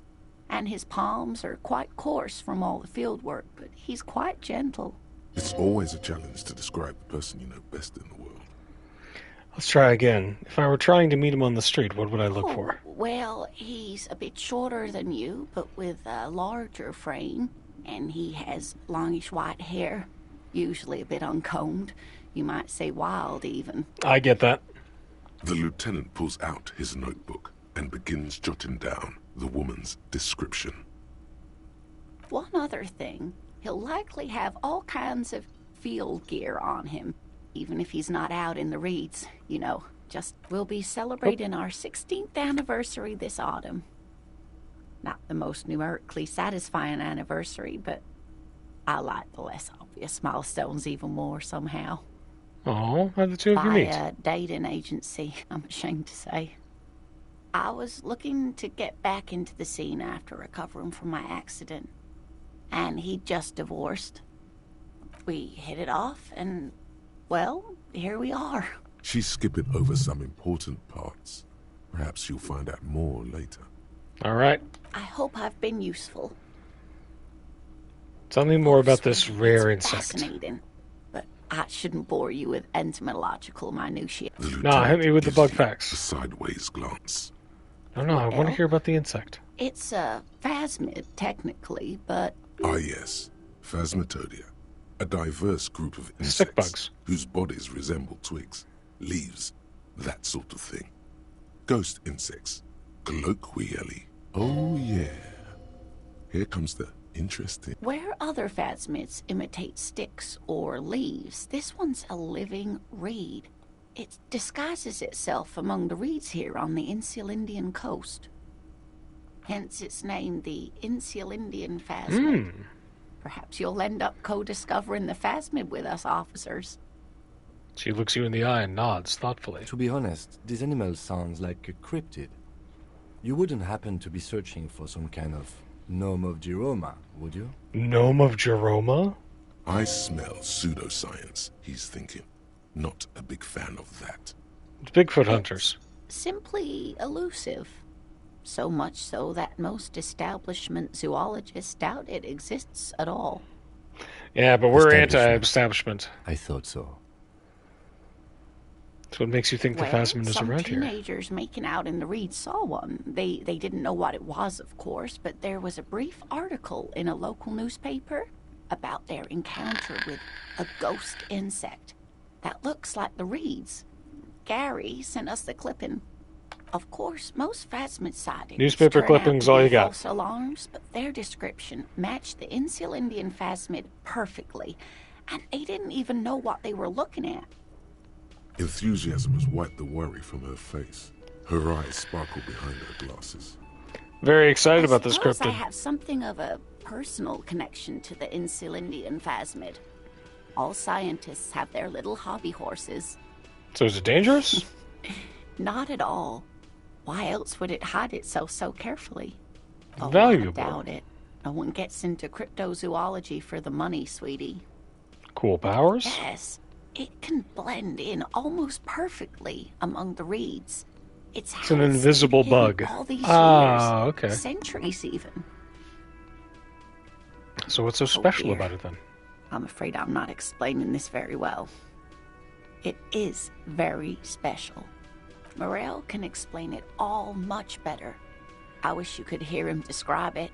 Then you'd understand, I'm sure. Okay. We're going to end it there. Thanks for hanging out. Tomorrow, around the same time, we're going to try to do the same thing and find out more. We know our name is Harry, so it's a start. That's it. Be good to each other. See you guys next time.